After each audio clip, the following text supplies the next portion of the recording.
Hi, welcome back guys. This is your friend, the What If guy, back with another fanfiction. This is the movie of What If Issei Learns Mana Magic. Now before starting, please give this video a like and subscribe to the channel if you want more videos like this. Now let's get into the fanfic. This is my first story that I will do about this anime, so yes, I will have many problems, the biggest of them with the names of the characters. I still hope you like this story and have a good time. With that said, let's begin. In a city in Japan, we can find a boy with somewhat strange hair more than anything, since it was not common at all. His hair had a silver tone and at the same time black. It was like seeing a piece of metal. It was something that caught our attention. Although more things caught the attention of this boy, one was his clothes. He was dressed in a school uniform that was quite familiar to the people who came to see him, but there was something that caught the most attention, and that could be several things: his face, which was quite pretty. A gold necklace that he had on his neck that had a red stone, like I said, or it could be his body, which could be seen defined but not like a mass of muscles, giving him an athletic appearance. What caught people's attention the most were his red eyes that were somewhat intimidating due to their small size. Dark circles under his eyes which added to his intimidation. This boy's name was Issei, a 16-year-old boy who was in his second year of high school and who lived alone in an apartment in the city of Kuo.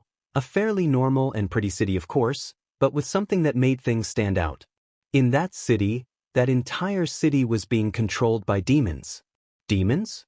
Yes, demons. Exactly, two demons, each with their respective nobility: the heiress of the Gremory family, Rias, and of course the heiress of the Citri family, Sona. Another thing that you will wonder is how Issei is aware of information which should be well hidden, or information which is given to anyone. Well, the answer is simple: Issei is not what he seems. Issei knew everything about the natural world, even having some information which he should not have. In the Underworld, Issei was known as Merlin, or more accurately as the Resurrection or the heir of Merlin. Because Issei had knowledge of magic and alchemy for a simple reason that made him very famous, making many look for him for things like potions to restore mana, or potions to heal, or even reaching points to cure things which should be incurable, and so it was. Since Issei became filthy rich, the only reason he didn't live in a luxurious house was for two reasons. It was stupid to have such a big house for just one person, and the second and most important reason was that he didn't want to attract so much attention.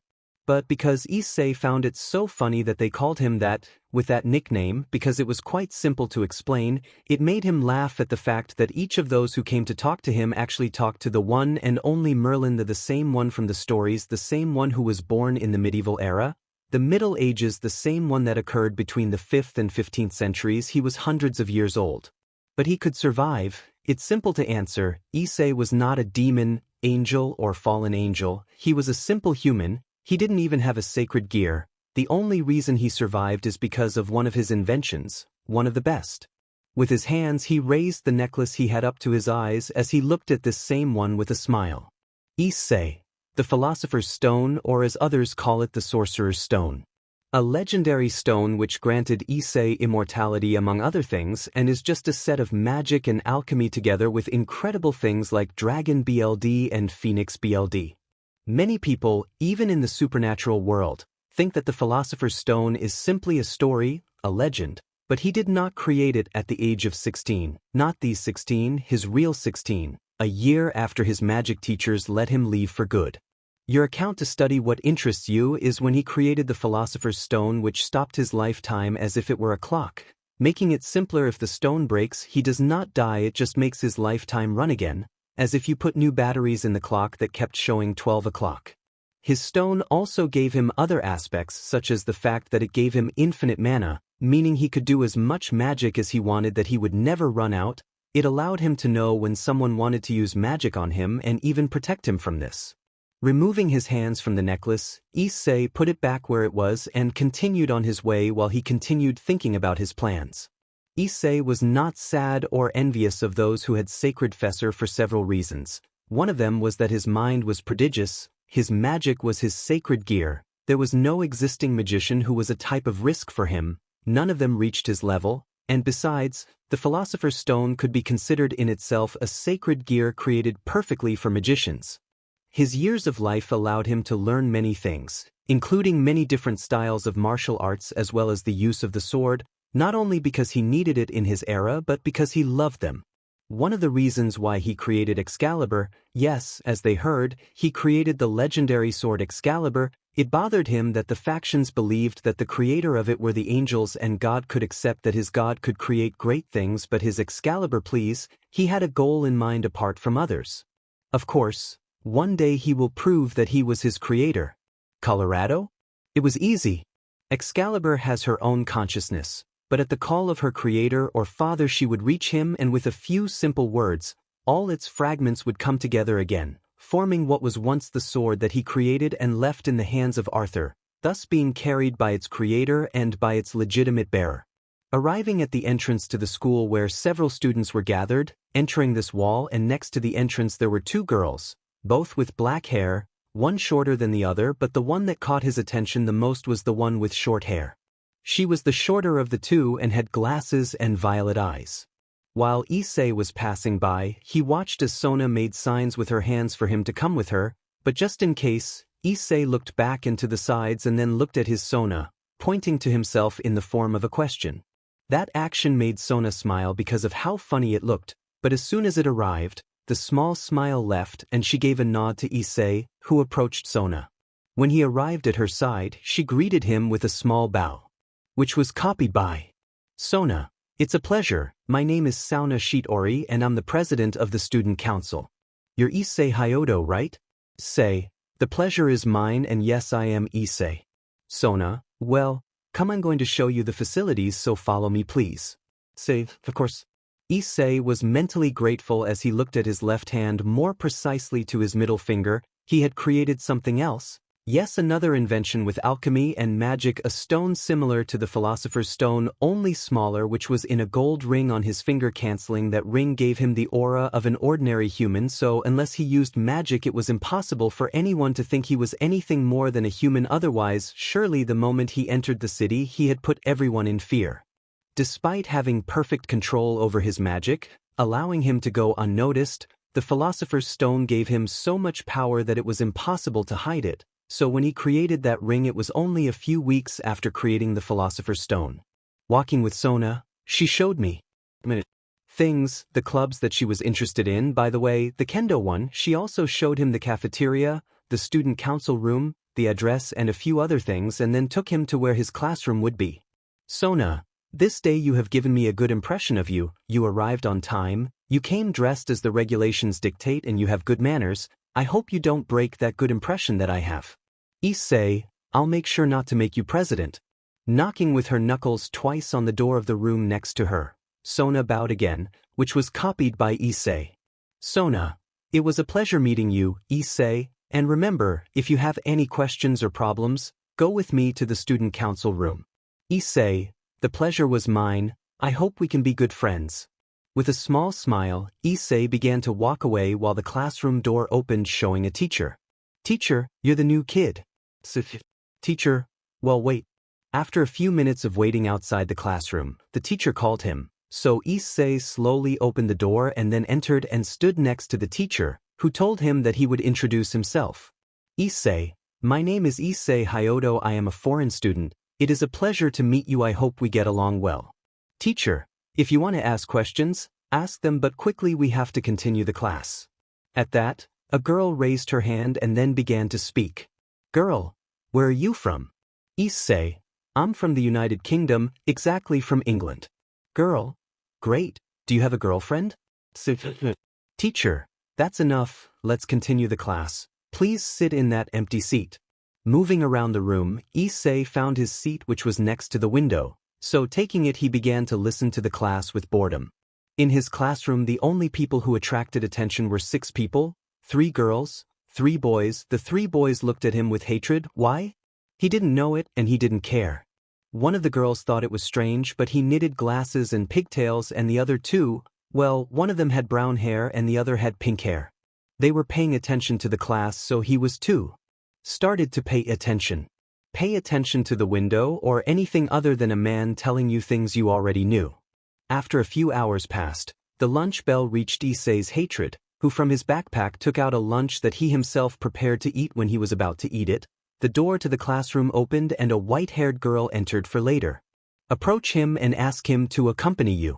Seeing her well, Issei couldn't help but think that her white hair and those blue-green eyes were appealing, but getting that out of his thoughts, Issei followed the girl who asked him to accompany him to the student council, whereupon entering he found himself with Sona at her desk and next to her Tsubaki, the vice president. Just entering, the door was closed by the girl who brought him, who was gone. Issei, Kaicho ke succeed? Sona, I'm sorry for asking you to come, but I had a question for you. Issei didn't know what was happening. He knew it wasn't because of magic, since he hadn't shown anything and his aura was no different from that of a human, so he was a little curious about what he wanted. Issei, if I can answer it, will I? Sona, in your records they tell me that you live alone? Is that true? Issei, yes, of course my parents died a long time ago and I inherited their fortune, although the truth is I didn't know what they did when I found out that they died. I left England and came to Japan and here I am studying. I'm glad I invented that story. Sona, sorry for asking. Issei, don't worry, it was a long time ago. I never actually met them. Taking a better look at the student council room, Issei looked at a chess game and remembered that the Citri heiress would only marry the man who would defeat her in a chess game. When she stopped her gaze on the game, Sona noticed that, so with a small smile is asked. Sona, interested? Issei, do you play? Sona, of course, tell me you want to play a game, although I warn you, I have never lost.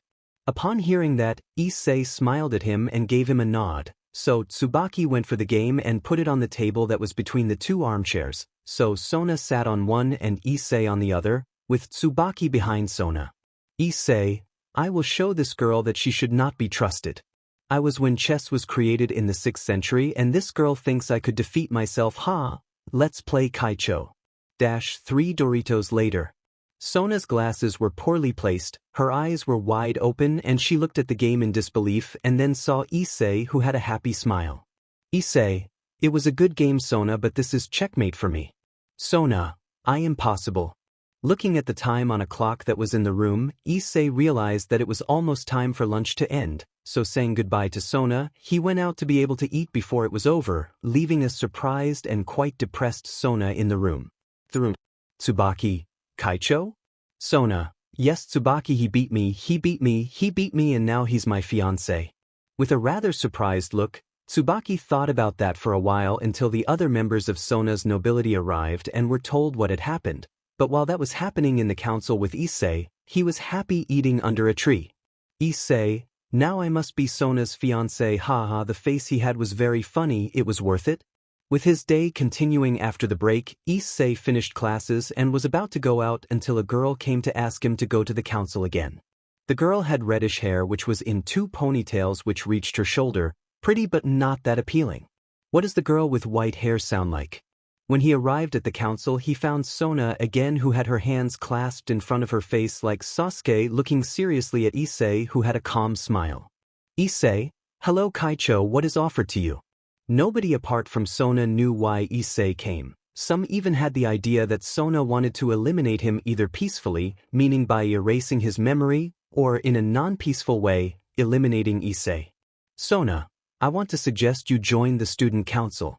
7 words that no one expected, no one from the council, so everyone looked at Sona with surprise. Issei, I guess he wants to keep me close because of his commitment to me. Okay, I was thinking about joining the kendo club, but I don't mind joining the council. Bowing, Issei asked them to take care of him and guide him. Sona, well, let me introduce you to everyone. Next to me is Tsubaki Shinra, who is the vice president. Sona, on my other side is Momo Hanakai. Issei, the pretty girl with white hair, a bishop possibly. Sona, next to her is Tsubasa Yura. Issei, for his tower posture. Sona, this is Tomo Meguri. Issei, the one that a knight brought me, that is, a horse. Sound, it's also Roko Nimura. Issei, a peon. Sona, and finally King Kusaka. Issei, a bishop that leaves out 2 bishops, the queen, 1 pawn, a rook and 1 knight, that is, he has 1 rook, a knight and 7 pawns left to use. It is a pleasure to meet you. My name is Issei Hyodo, but please call me Issei. Sona, tomorrow I will tell you your responsibilities, so please come a little earlier tomorrow. Issei, está bien Kaicho.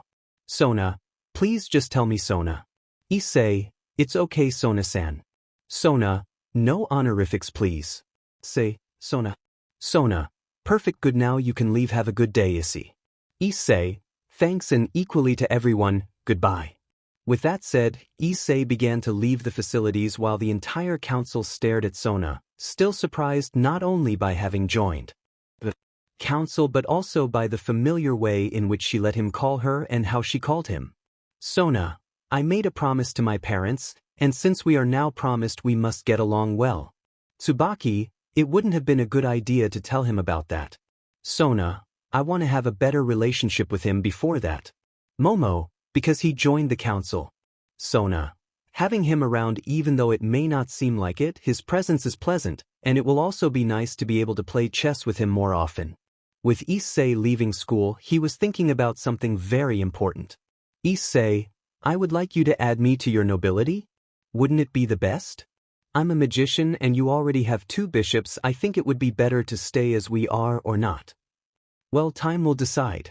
Already being somewhat away from the school, Issei used some sensory magic to see if he had anyone nearby, and not having anyone, he summoned some small dragons in his hands. One was white with blue eyes and the other was black with red eyes.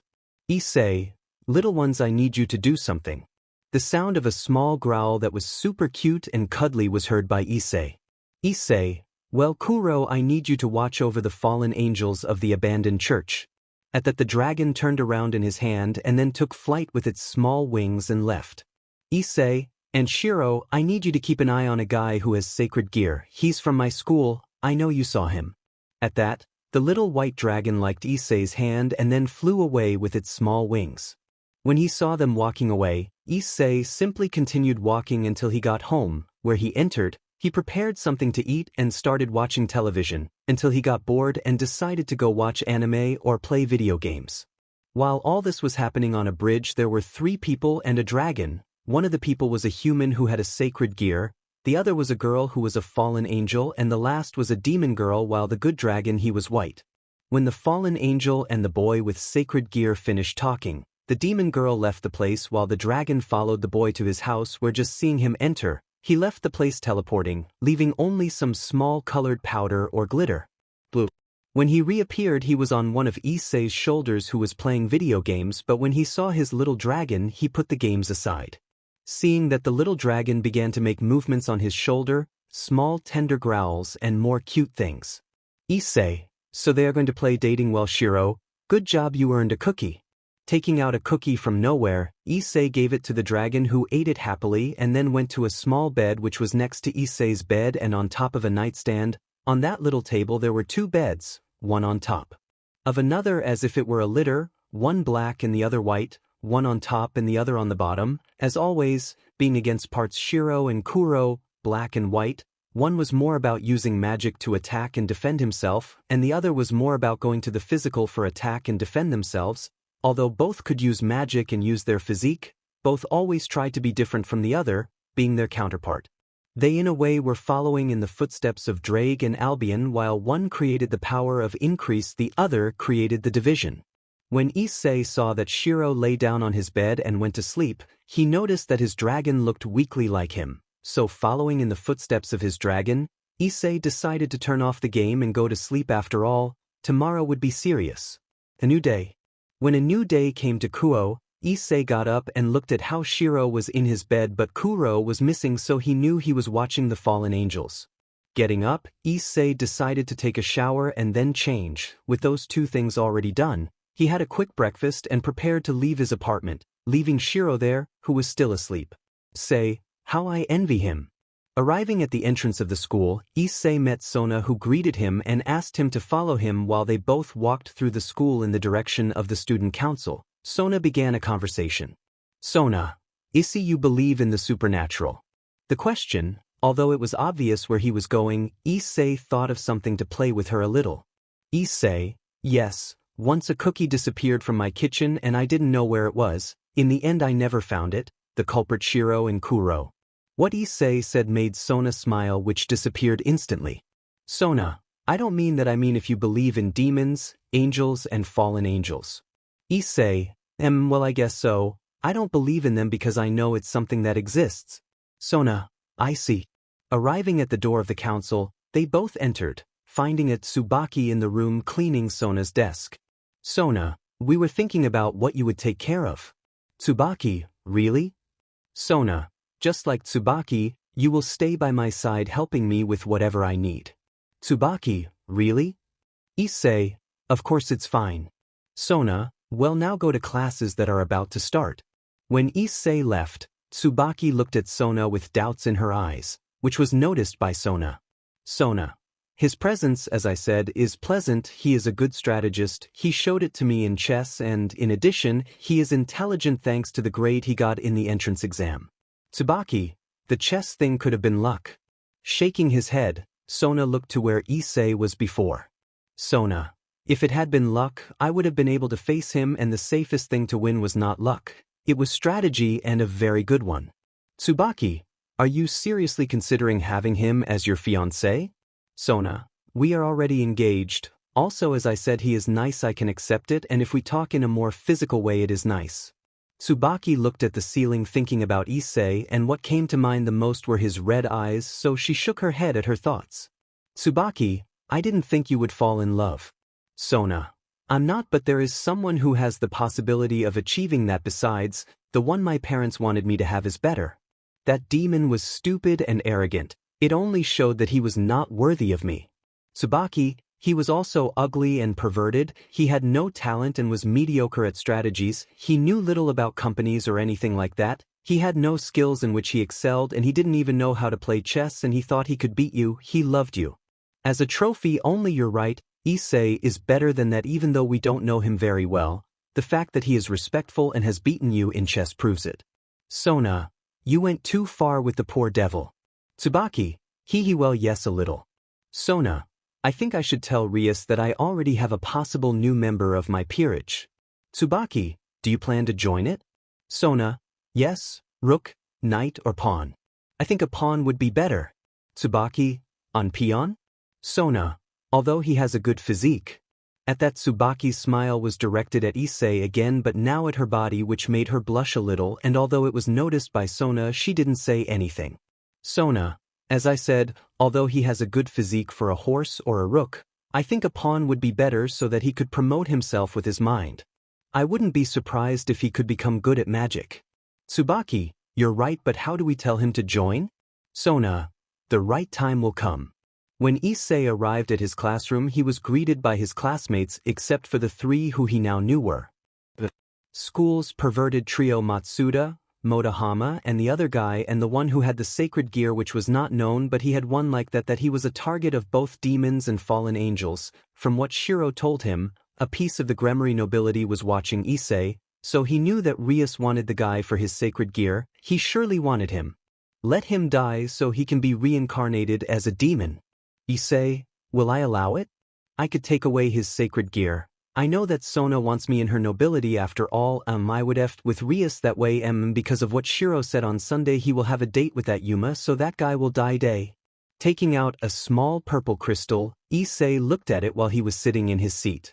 Issei, I could ask Kuro to take his sacred gear before Rias arrives so he would be transformed into an ordinary human and I would keep the sacred gear haha that would be funny.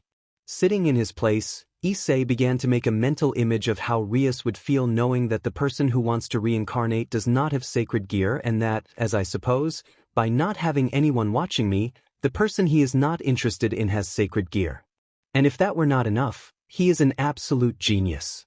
Issei, arrogant, of course I am, but to be honest, I have every right to be so, and even though I am arrogant, I am realistic about things. With the hours of the day passing quickly and a quiet meal at lunchtime, Issei was approaching the student council room to see Sona. Tomorrow would be Friday and the last day of school until the following Monday. Although the days were being somewhat boring, Issei knew that that would change when he entered Sona's nobility. He hoped that would happen soon since it would make everything more fun, although he still thought that it would be better if that was after getting a sacred gear for so when she turns she can wake her up. Arriving at the council room, Issei entered after knocking where he met the entire council. Lazily raising his hand and with an Issei-eye smile he made a cyclops and masked ninja proud in his own world. Sona, Issei, a friend is coming so please stand next to me. Already with an Issei next to Sona who was looking at him out of the corner of his eye, he watched as the door to the council opened, showing a laughing Gremory and his entourage entering, while he looked at Sona and Issei, who was looking at nothing with a lost look while his mind was on an astral journey, thinking about everything and at the same time nothing, thinking about the future and how he would face the fallen angels at Sona's side and what he should eat that day after leaving the facility. Getting up from her desk, Sona stood in one of the armchairs with her in front of her and her entourage behind her. The same thing happened with Sona, although Issei was seriously thinking about whether he should get 20 hectares of vegetables and sit next to Sona. Seeing how Tsubaki put the same board with which he beat Sona the other time between both girls, Issei knew something, or it was to act now or never, so he slowly separated himself from the entire council and then, slowly being as silent as possible and of course as stealthy as possible, even though he had everyone's eyes on him, he sat in the same armchair as Sona but away from her. And then, even knowing that he had everyone's eyes on him, he sat completely still. Sona, Issei? What are you doing? Issei, if you don't move he won't see you. Rias, wow, you have a pretty interesting member. Tsubaki, Issei, we can see you, you are not invisible. At that, Issei stopped being still and leaned his back on the couch while looking towards where Tsubaki was, while keeping a look on his face that said, "Nah, seriously, I didn't realize." Issei, sorry but I'm tired, this day was strong. Momo, you didn't do anything, even at lunchtime you were lying under a tree. Issei, you're kind of a stalker. Momo, no. Kino, era fuf. With a sigh, Sona looked at Rias again. Sona, I regret saying that I had manners. Rias, he is Issei, a new member of the student council. Standing up, Issei bowed while his lazy eyes changed to serious ones. Issei, a pleasure to meet you. Rias, what a change. Tell me, Issei, what interested you about the student council? Tilting his head somewhat, Issei began to think about it with the majority's gaze on him. Issei, sauna. Rias, a tone? Upon hearing it, Sona only adjusted some glasses which were already adjusted. Issei, yes, sauna. Rias, I see that someone has esteem for you, sauna. Sona, shut up. Rias, well, let's start. Sona, good. With the game starting, Issei stopped placing his back on the couch and leaned forward, watching the game of both girls with interest. Issei, you can tell they play well, but Rias has no chance against Sona, this is check. As Issei said, the game came to a check in favor of Sona. Rias, I lost again. Sona, and tell me, there's someone you're interested in. Rias, Upon hearing her, Issei fell back into the chair in the council room, putting his head looking back and up where he found Momo's gaze towards him, so he just stared into her eyes just like she did. And thus starting a battle of glances where neither of them looked away, Momo with her blue-green eyes and Issei with his BLD red eyes. Rias, if his name is Rio, he is a second-year student, he is in Class A. Issei, the guy with the sacred gear. Sona, one of the perverted trio? Rias, yes, I want him to join my club, but tell me, do you have someone you're interested in? Sona looked at Issei, who continued to look at Momo, who did the same with Issei. Sona, I already have it. Rias, I see, by the way he knows. Sona, no. Issei, I'll just ignore it. Hey, I'm sure you're not a stalker. Momo, now why do you say that? Issei, don't take your eyes off me. Momo, you are doing the same. Issei, I'm watching how you don't take your eyes off me. Momo, and I'm seeing how you don't take your eyes off me, because according to me I don't take my eyes off you. Upon hearing that, Momo smiled at Issei just as Issei smiled at Momo and then sat down on the couch. Rias, Issei, tell me, have you played chess before? Rias, do you want to play? Issei, only if we bet something. Rias, bet? Well, what do you want?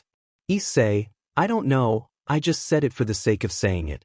Rias, what do you think about the following? If I win I can ask you whatever I want and you can't refuse.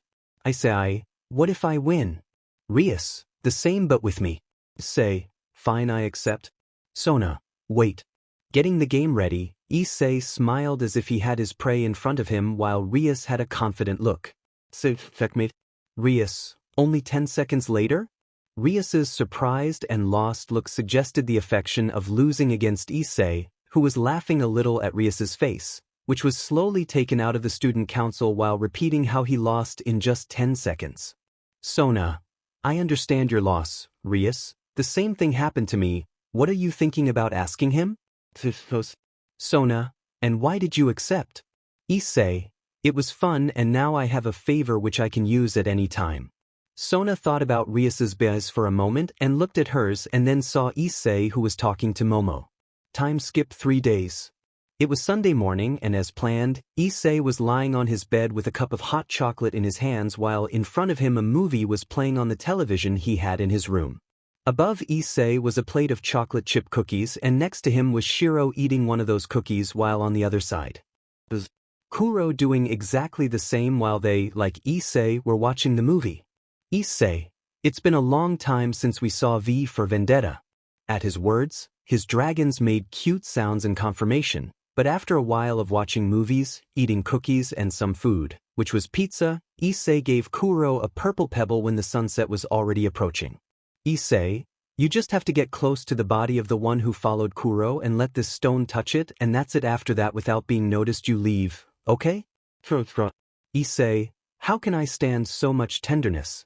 After the dragon left Issei Noro Shiro. Issei, what movie will be next? Shiro, gra gra gra. Issei, Spider-Man or Deadpool? Difficult decision, let's wait for Kuro. Shiro, gra. Issei, what if we order a little more food? Shiro, gra gra. Issei, well let's go there. While that was happening with Issei in a park, more precisely, on one forehead you could see how a black-haired girl was looking at some random guy. Yuma, tell me, will you die for me? Type, WH what? Yuma, would you die for me? Guy, I don't think I understand. Before the guy could finish, a spear of light pierced his stomach which made him fall to his knees. Yuma, don't take this the wrong way, but if you want to blame someone, blame God who gave you that power. When Yuma left the shadows, a black dragon with red eyes came out and approached the guy while he had the purple stone in his mouth, which he dropped into the guy's hand, making it shine when the dragon stopped doing so. He left the place leaving red glows in the place while a red circle was formed from which a Gremry Rias came out who used one of her pawns to be able to reincarnate the guy thinking that he had a sacred gear. When I swear he got home he found that Shiro and his teacher were in the kitchen with a box each, so he left the stone on the table while he opened the box where he showed several strips of chicken with buffalo sauce and next to it in a small plate was a ranch dressing. Note, Eay made me hungry. Seeing the stone on the table, Issei smiled at Kuro and took the stone, which he put in his mouth and swallowed it. Issei, fine, perfect. Raising his left hand, Issei made a snap with his middle and big fingers which put a barrier around him and another around the house. Seconds later the power exploded from Issei and a red aura appeared surrounding him while a red gauntlet was displayed on his left hand. Issei, the boosted gear, so I have the red dragon emperor dragon with me which makes me the Security. When he said those words, the green stone that was in the gauntlet shined. Drake, so the legendary wizard Merlin is now my bearer. Issei, I guess you saw my memories. Issei, I'm glad I don't have to explain things to you or update you. Drake, I'm actually surprised. The Philosopher's Stone is real and besides that you are the true creator of Excalibur, but don't you think that if you become a demon, Excalibur will hurt you? Issei, in other cases yes, but there is only one person or existing being that Excalibur cannot harm and that is me. Drake, what will happen to my old carrier? Issei, revived by Rias Gremry as a demon, but other than that I don't know. Drake, this will be interesting. There is no way White can beat the legendary Merlin. Listening to his words, Issei only thought about the future fight he would have to fight, but his thoughts were directed to something else, and that was his ring. So deactivating the boosted gear, he took his ring out of his ring finger and put it on his right finger. While with some magic he made adjustments so that not even his sacred gear could be thrown away and he would look like a human. Issei, it will be interesting to use my power along with the increase. By the way, Shiro, you can go with the tomato girl. I want you to record her all this time. Shiro, gra? Issei, yes, I want to see his expression when he realizes that the guy he reincarnated is not special, or at least he is no longer special. Drake, you are evil. Issei, but it will be graceful. Drake, true, true, I want to see his expression now. How will you get Sona to introduce you to his nobility? Issei, wait a little and show a little magical ability. Drake, so you're going to? Issei, raise my magical power a little, very little, but it will let him know that I have magical abilities that will be enough, only that will be necessary for him to want to get involved. Drake, I see, but how will you show everyone your ability with magic? It will be strange if you can suddenly use magic at your level. Issei, I'll just say that he trained or something like that. In the end, at some point the day will come when I have to tell them who I really am. Drake, so let's play for a while and then go all out? Issei, yes, on the positive side we will have the element of surprise, on the bad side they will think they are better than us. After taking a sigh, Drake couldn't help but start laughing. Drake, I still can't believe Merlin is my host. With those last words from Drake, Issei continued eating with his dragons. Although Shiro was preparing to go to the tomato girl and record her for the moment, he sees that the guy he revived has nothing special. With the night the afternoon passed, the night came and it left, making a new day arrive at Kuo. Issei was walking towards the school where as always he met Sona at the entrance, so he decided to do what he had in mind, and when he gave a small bow to Sona as if he had left, a small molecule of his magic would show.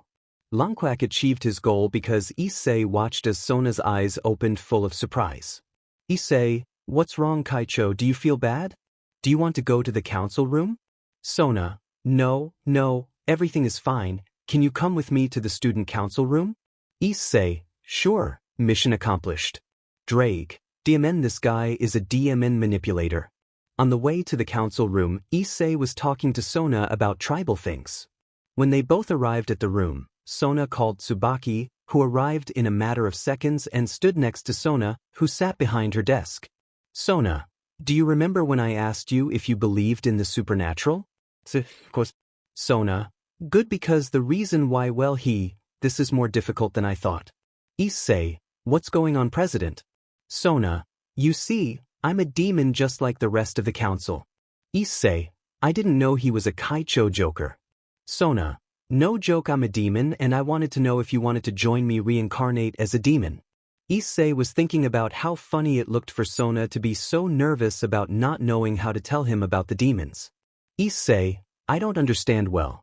Hearing him, Sona took out bat wings from her back, just like Tsubaki, who looked at Issei in search of surprise, which she found on his face, but strangely she couldn't notice it in his eyes, which surprised her, but she put that aside now. What was he missing looking into those red eyes? Issei, what? Sona, don't be scared, like I said, I'm a demon just like the council and everyone who came from the occult club. Issei, Rias senpai too? Sona, yes, and you'll see I want to join you to my nobility. After a long explanation and Issei feigning surprise at all this, he simply said yes with a somewhat insecure tone. In the end, Sona was aiming to put the chess piece inside Issei, who decided not to let only one enter, so the piece that Sona wanted to put did not enter and was only left halfway inside the body, so he took another pawn. And another until he took his 7 pawns and put them on Issei's. Say, 5. 8. I wouldn't have let him reincarnate me until I was 8, but I will allow it with 7. When the pieces entered his body it began to glow blue. When it stopped glowing there was no physical change in Issei, so he looked at Sona and after that he began to squeeze his hands and make some movements with his body. Issei, I feel different. Sona, well, being a demon now, you have better capabilities than a human. Issei, Yavio. Sona, my real name is Sona Citri, the heiress of the Citri house, and I have something very important to tell you. Given that, Issei looked at Sona with doubt at the last thing he said. Sona, do you remember that you beat me in a chess game? Sona, well, you see, I had made a deal with my parents, and it was that when a man defeated me in a game of chess, he would become my fiance, so. Issei, I'm your fiance. Sona, Issei, it's not that it bothers me, but there's no way to just not say anything and pretend it never happened. Sona, I wouldn't do that, that would be dishonorable of me. Issei, Ento. Before finishing, Issei began to spin around in pain while holding his left arm and fell to the ground kneeling while his arm glowed until Issei raised him to the ceiling where his arm giving a final glow showed the boosted gear which made it ring. She opened her eyes again, something that happened very often since Issei came into her life, while Tsubaki's mouth opened in complete surprise. Issei, Dragon da unboost. Boost. With the sound of an increase echoing throughout the council room, Issei's power multiplied, although in reality from showing 1% he now showed everyone 2%. Sona, this is incredible. You had sacred gear, you didn't have one of the 13 Longinus and the boosted gear. Tsubaki, El Security. Drake, you're a diamond genius, everything is going the way you wanted. Breathing heavily and slowly, Issei began to get up from the ground while looking at his arm. Issei, what is this? Of course I am Drake, of course I am. Sona, tis a sacred gear and it's. Before continuing to the student council room, all the members of this group entered, somewhat alert because they had felt some power that they did not know came from it, but when they saw Issei with a gauntlet and recognized that gauntlet, everyone was left stoned, and even more so when some bat wings came out of Issei's back. Again, before Sona could continue with her explanation to Issei, the door to the council room was opened, but now by Rias nobility and of course by Rias Gremory, who was ready to help her friend, but upon seeing Issei and what he had couldn't help but fall to the ground on his knees. Rias, because I didn't see it before. Sona? Wow, it seems that now you understand that my Issei is more special than you thought. Sona, well, as Issei said, now that you are of my nobility and you are my fiance, you will have certain responsibilities. One of them is to become strong so that you can rise in rank among the demons.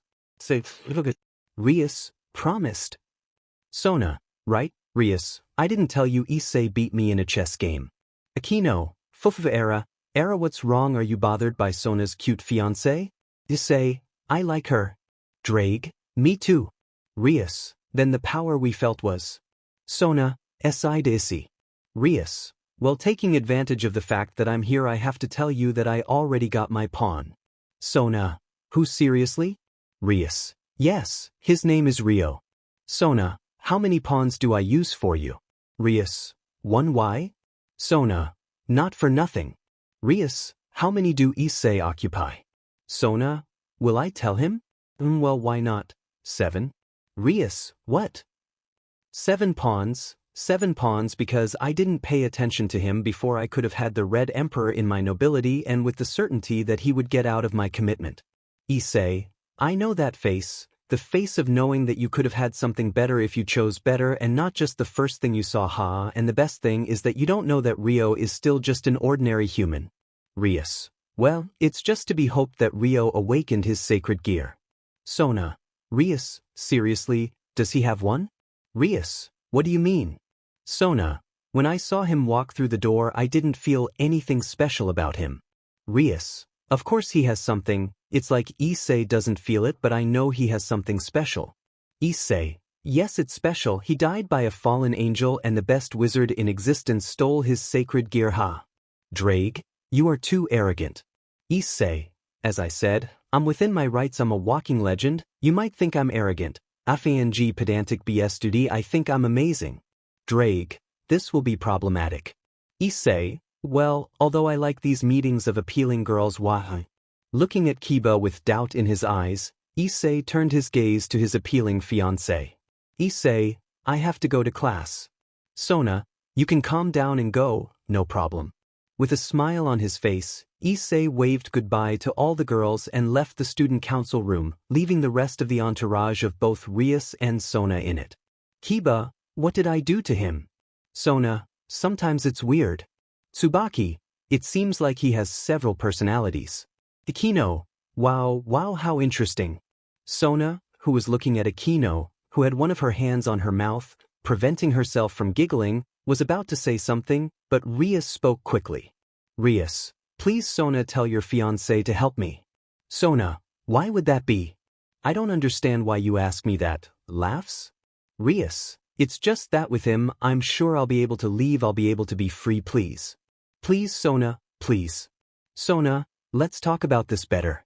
While a conversation between kings began in the student council, and Issei was arriving at his classroom, where upon entering he found himself greeting everyone as he always did, although with a mocking smile that was not thrown away by anyone directed at Rio.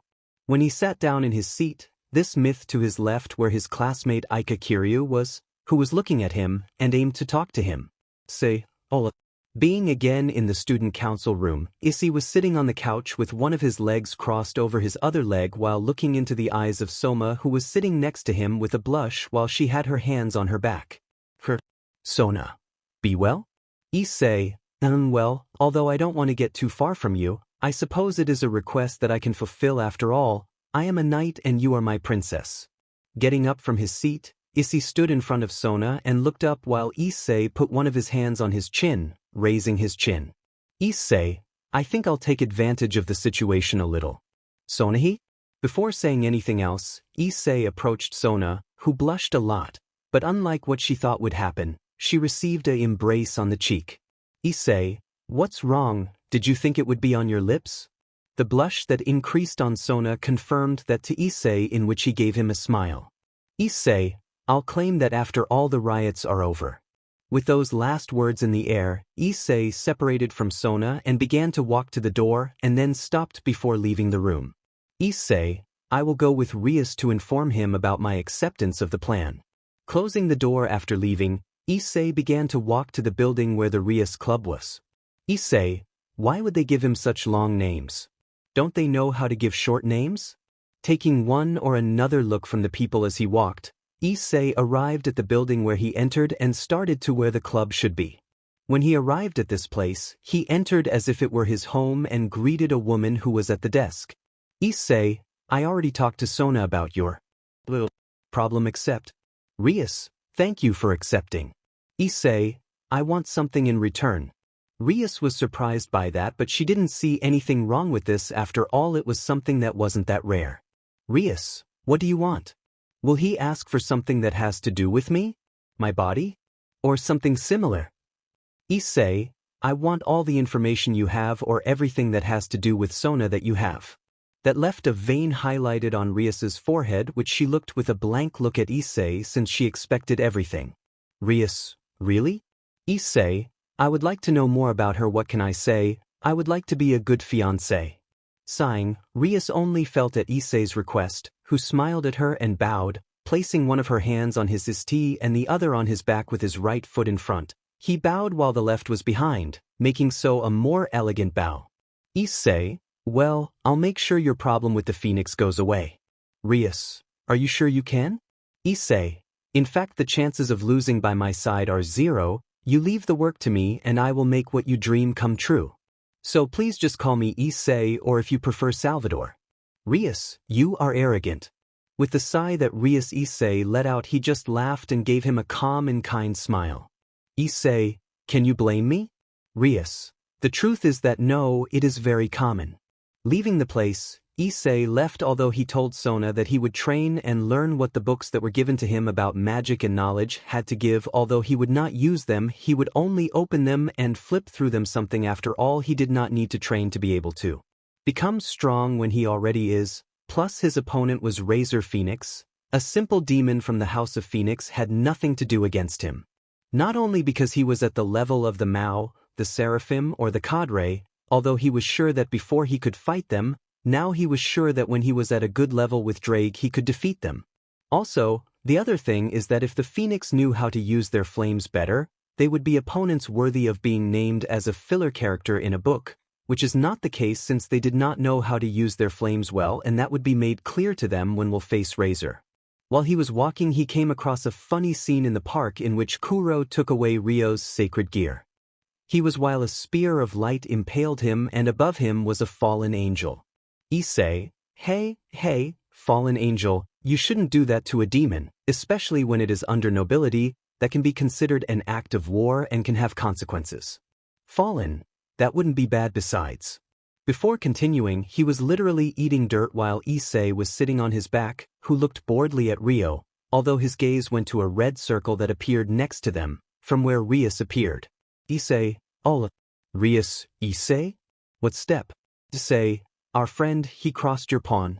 Seeing the fallen angel well, She couldn't help but think about why he was on the ground and why Issei was sitting on him, although she left that aside as she was angry why that fallen angel dared to hurt her paw.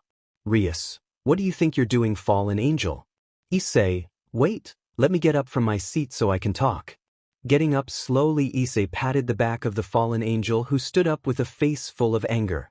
Issei, I have to admit that your back is comfortable. If you get tired of being a crow, I offer a job. While pointing his finger at the ground, Issei gave a mocking smile to his seat, which was looking at Issei with hatred and was considering attacking him, but seeing the girl next to him, he decided to let it pass, so taking out his wings, he left the place. Issei, then you laugh. Do you want to drink something? Before Rias came to say that she did remember something, and one of the things that made her remember was Rio's pain-filled grunt. Rias, I'm sorry but I have to cure Rio, maybe another time. Taking a turn as if he were dancing, Issei raised his hand and left the place in an unknown place for Rias. When Issei reached his destination, which was a forest, with a snap, a dome formed around him. Drake, what will we do? Issei, we will play a game, and that game is called How Much Power Can I Last? Drake, what do you mean? Issei, let's wake up the balance breaker. Raising his right hand, Issei took off his ring, releasing all his power, which caused the ground around him to crack as well as the trees around him. Issei, good Drake, let's increase. With the boosted gear coming out in his left hand, Issei made his first boost. After the first came a second, a third, a fourth, a fifth, a sixth, a seventh, an eighth, a ninth, until he reached a 10th. Drake, limit. Issei, limit? Oh really? Drake, although your magic helps, you need better physical condition to reach more. Issei, well, this will be enough. Making a movement with his finger, he noticed how a large flare of fire appeared and the entire forest that was around him and inside the dome disappeared. Drake, your magic is? Issei, incredible, amazing, great? Lose mate lose. Drake, you don't need magic circles or anything, just movement? Issei, incorrect, I only need thought, but I like to give drama, that's why the movements. A drop of sweat appeared on Drake's head when he heard that. Drake, seriously enhance your magic? Issei, I can reach that level but I use more mana, so you just made things easier for me. The increases will be more useful for my physique, which is not entirely bad since, as you know, although I have technique, I lack raw power. Drake, haha, white has no chance. Issei, it will be fun to break it up. Drake, the wearer in white will not be able to do anything. Issei, do you know the bearer? Dragon, no. Issei, how do you know he's a man? Drake, always when one of the bearers is a man the other is the same, nothing different has ever been seen. Issei, I see. Any attack you have? Drake, concentrate the power of the boosts in front of you, create a ball of energy and throw it, that would be the dragon shot. Quickly doing what Issei said, he looked at the attack. Issei, I guess creating an explosion is simple, but with one at full power it can be dangerous. Drake, exactly. Issei, well then let's improve it. The principles of the attack are to generate power at a point and shoot it so that it destroys everything, but we are going to change its shape. Slowly what was once a small ball of energy turned into something resembling a bullet. Issei, the shape cuts the air better due to its aerodynamics, it will be faster, and being more compressed, the explosion will be stronger. Dragon shot. With a movement of his hand, the energy bullet that was in his palm shot out and as expected caused an explosion, which made Issei have to put a barrier in front of him so that the occasional rock wouldn't hit him. Drake, I think I feel sorry for Albion, you're a trap carrier. Issei, thank you. Now to release the balance breaker? Drake, you need to train your body more. When you are ready I will say it and you can activate it for the first time. It will only last a few seconds, but with the first activation everything will be complete and you will only need to use it more times to increase its use time. With a snap, both the dome that was in the place left and all damage caused in the area disappeared, so Issei, putting his hands in his breed's pocket, went home in a teleportation, only leaving colored sparkles in the place. Although the ones that stood out the most were the black, white, blue, red and gold glitters. Within the park where Issei was killed for the second time, although he did not die, it was only because Rias appeared, but leaving that aside, Issei began to walk until he found something quite interesting known as a nun, who had blonde hair, colored eyes. emerald, and she was very pretty, so looking at her for a while Issei watched as she fell to the ground on her face. He couldn't help but laugh, but to be nice he approached her and picked her up, which was thanked by her in Italian, for which he spoke with her in that language so that they would not have problems communicating. In the end, Issei discovered that the nun named Asia was there because she was assigned to the local church. Issei, in short, she is brought here by fallen angels. I will possibly die for them, maybe if I mess with them more than I thought. I have bad news, Asia. Asia, what's happening, Issei-san? Issei, first, Issei or Issei is enough, we are friends, and second, the church is out of use, to put it in other words, there is no habitable church. Upon hearing that, the girl in front of Issei collapsed with sadness, but hearing and understanding that Issei told her that they were friends made her very happy, although she didn't know what to do now that the church was gone. Issei, from your face you don't know what to do, right? Asia only nodded to his words, so Issei saw his chance to screw the fallen angels. Issei, if you don't have a place to stay, you can stay at my house, I have a spare room. Asia, really? I don't want to bother. Issei, no problem, don't worry. Asia, upon hearing him, bowed while thanking God for what he gave her and also asking God to bless Issei, which made him have a headache. Issei, I must do something so that the weaknesses of being a demon do not affect me. Come on, I will take you home. With that said, both Asia and Issei began to walk, although Issei let Asia go ahead for a moment so he could turn his entire body towards a part of the park where he raised his hands, and with his ring fingers raised he smiled mockingly while moving his lips, saying a few words. Issei, Jodit. With Asia already in her apartment, I mentally told Shiro and Kuro to go to their base where they, with their bed with them, lay down to sleep more like the lazy people they are, equaling their teacher who was showing the room to Asia, who again thanked him for his kindness, something to which Issei only smiled and then left her alone to get comfortable while he entered his room, where he disappeared and appeared at the base where Kuro and Shiro were, which was in a cave in the United Kingdom. In reality, if you went out you could find some catacombs, and after leaving there you would find ruins, and yes, as they thought, the ruins of Camelot. At his base, Issei took Shiro in his arms and asked him to put some of his saliva in a jar, which was obeyed by him. After doing so, he went to lie down again while Kuro arrived at Issei's side and did the following. Same as Shiro, so now Issei has Kuro and Shiro's saliva in 2 vials. Issei, now that I think about it, I can't explain the contracts that demons make. Sighing from Issei, a second Issei came out which disappeared in glitter. Issei, I better do a lot so I can explain some of my power without having to reveal who I am yet.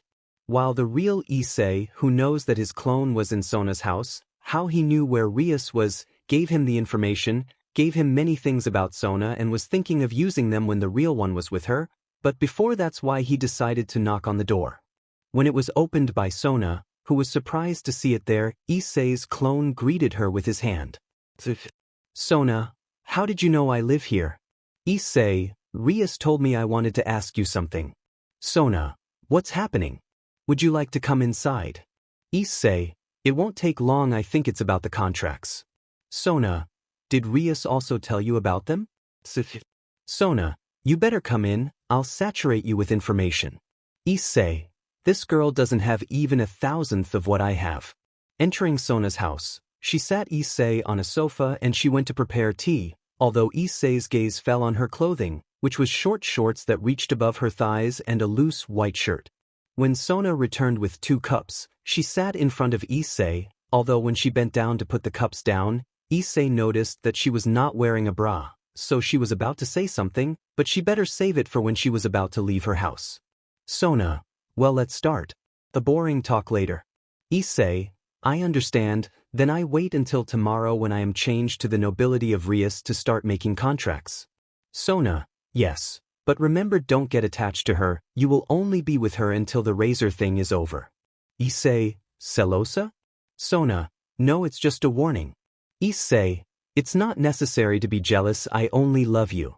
With a small tint on Soma's face, she turned her gaze to the other side while Issei stood up and sat next to Sona. Say that worries you. Sona, nothing. Issei, we are going to proceed to insist. Tell me.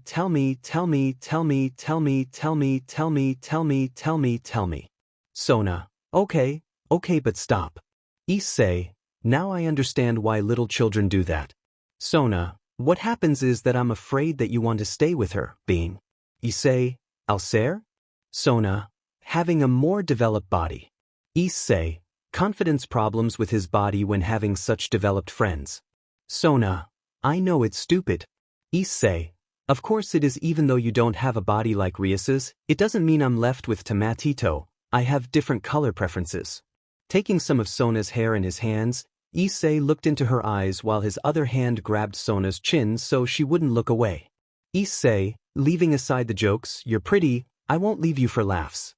As I said, she may have a more developed body, but that doesn't make you sissy?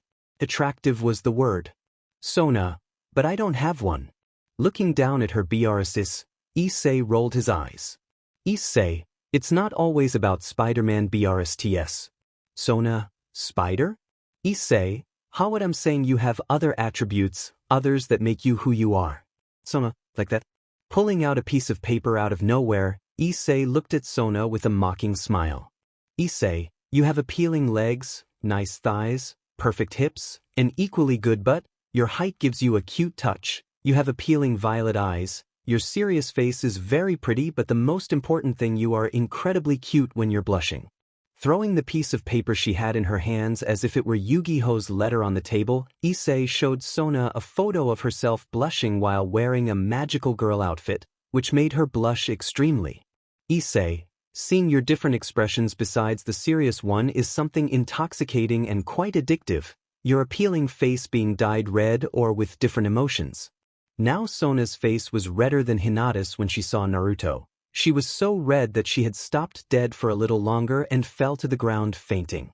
Issei, and that's why I would never leave you, plus you're my fiance. Just a second after saying that, Issei heard the sound of a person falling to the ground, so he put one of his hands on his face as if he had glasses and made the same movement that he sometimes makes when adjusting his glasses. Issei, perfect fatality. Now what will I do? Leave her on the ground? It would be fun, but not, or would it? Raising his shoulders, Issei got up from the couch and took Sona in his arms, although before going somewhere he made a clone who, with the phone, took a photo showing both of them. When the clone returned his phone, Issei disappeared in glitters and took Sona to her apartment since she also had to see Asia, plus the original was already there so everything would be easier. When the clone arrived at the room and met the original, the clone left Sona on the bed and joined the original, giving him all his memories, so the original Issei smiled at what happened. So, leaving Sona in his room, Issei began to prepare food for himself, Sona and his guest, who was in his room doing who knows what, but it wasn't any of his business either. Minutes later, when it rang and he was waking up and he noticed that he was in a room that was not familiar to him, he got up quickly, although when he remembered what happened he started to struggle again, and this time he covered himself with the blanket that was on the bed, lying down as best he could. She could so that no one would see her. Sona, how did you get that photo? When Sona opened the lid she found Issei leaning against the door smiling at her. Issei, oh, Sona, how? Issei, how come? Sona, how did you get that photo? Sona, that DMN redhead with cow BRSTS. Approaching Sona, Issei sat on the bed while he put his hands on her shoulders and began to apply pressure as if he wanted to give a massage, which he achieved since Sona unconsciously moved towards him. Issei, come on honey, you don't have to be angry with Rias, she just gave me material about my pretty president. But that... Sona's red cheeks were something that Issei only liked more, so getting closer to Issei's neck he blew cold air on her neck which made her shiver. Sona, don't do that. Issei, do you prefer my mouth to touch directly? Sona, then. Issei, your blush doesn't help you. Drake, the nun girl has already left her room and is coming in this direction. Issei, let's take advantage of his intervention to make Sona blush more and of course Asia too. Approaching his president's neck before the door was opened, Issei put his lips on Sona's neck, who only arched her back at the sudden touch, but when she saw how the door was opened, her blush could already be seen increasing at the sight. As a girl in nun's clothes looked at them with open eyes and a big blush on her face. Asia, I am sorry for interrupting. Slamming the door, Asia ran to her own room where she locked herself while Sona hid under the covers of the bed. Issei, it came out perfect. Come on, Sona, don't feel embarrassed, it was just an embrace. Getting out of the covers again but now leaving it at the height of his mouth, Sona looked at Issei, who had a smile on his face, so he just lowered the covers further and cleared his throat. Issei, do you want another one? At that moment, Sona began to choke on her own saliva until she could recover.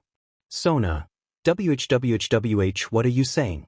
Approaching her and taking her hands, Issei pushed her to the head of the bed where he imprisoned her while her legs were on the sides of Issei's waist, making them both in a more compromising position than Asia found them before. Issei, how did I say to you want another one? Taking both of Sona's hands with one hand while his other hand was used to lift Sona's chin so that she would look at him, Issei asked his question to Sona, who was looking at Issei's lips. Issei, so darling? You want it? Slowly moving his hand from Sona's chin to her ear, Issei moved Sona's hair to tuck it behind her and then brought his hand back to her chin, slowly making Sona's blush that was already present grow bigger. Issei, if I continue like this it will fall again, I need to move forward now. Slowly approaching, Issei brought his face closer to Sona's, who didn't know what to do, so she closed her eyes and raised her lips, waiting. When she felt the first touch, it was just a small embrace on her lips that didn't last long, only 1 or 2 seconds. When Sona separated her eyes, looking at Issei's red eyes, although those closed again when Issei approached her again, but unlike her first time, Issei moved his hand from Sona's chin to her cheek while they now had an embrace. More complete or deeper, although they did not get to use their languages. And as Issei thought, a short circuit was what Sona received once again and was knocked out. So separating from her, Issei caressed her face for a while and then left her lying on her bed again. Issei. It may not have been his goal, but he was not in any kind of disagreement with his relationship with Sona. The only problem would be his parents and his NCSTS sister, but he had already decided that they would not deny him Sona. Staying next to her, Issei waited for her to wake up, which didn't take long since only a few minutes later Sona woke up from her dream. It took a while, but when she remembered everything she turned red and turned to her side, finding Issei. Issei, good morning darling. Sona was about to answer, but after thinking something she blushed and just covered herself with the blankets to speak in a soft and low voice. Sona, good morning.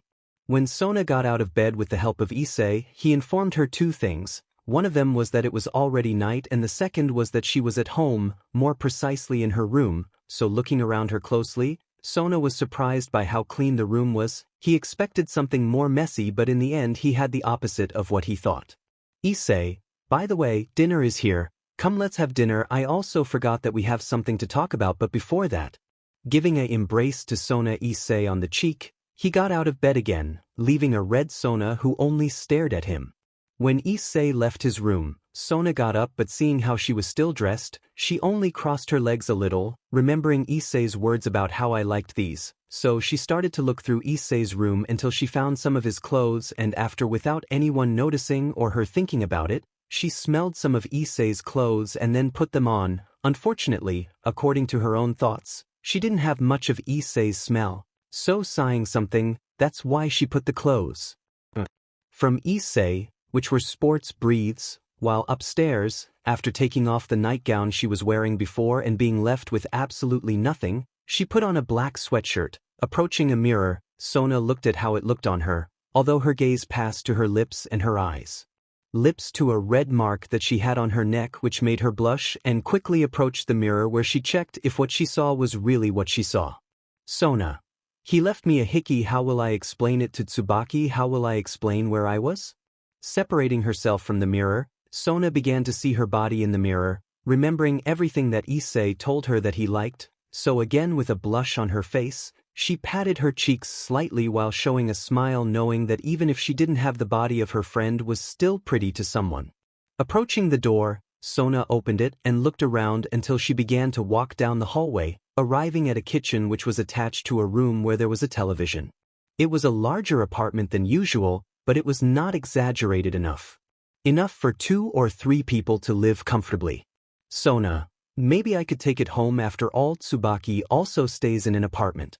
Upon entering the kitchen, She found an Issei who was next to a girl with blonde hair and green eyes who was dressed like a nun, which put her on alert. Issei, first of all let me explain. Calming down. Somewhat. Sona looked at Issei who looked at her while she looked at Issei who looked at Sona who looked at him and who suddenly looked at Asia who also looked at Sona but looked more at Issei who looked at both of them. Issei, leave her introduced she is Asia Argento. She is a priestess and she was sent by the church to the church of this city. Sona, when she saw that it said church in quotes, Sona understood that it was referring to the fallen angels. Issei, as you know, the church hasn't been inhabited for a long time, so I told her and I brought her to live with me since, well, she doesn't have any place now.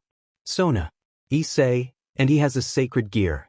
At that, Sona stared at him as did Asia, who looked at Issei, confused by what he explained to her about his power. Sona. A sacred gear that allows her to hire whoever she wants. Too bad I no longer have bishops or pawns. Issei. Well Asia, I will tell you some information which may be difficult to understand.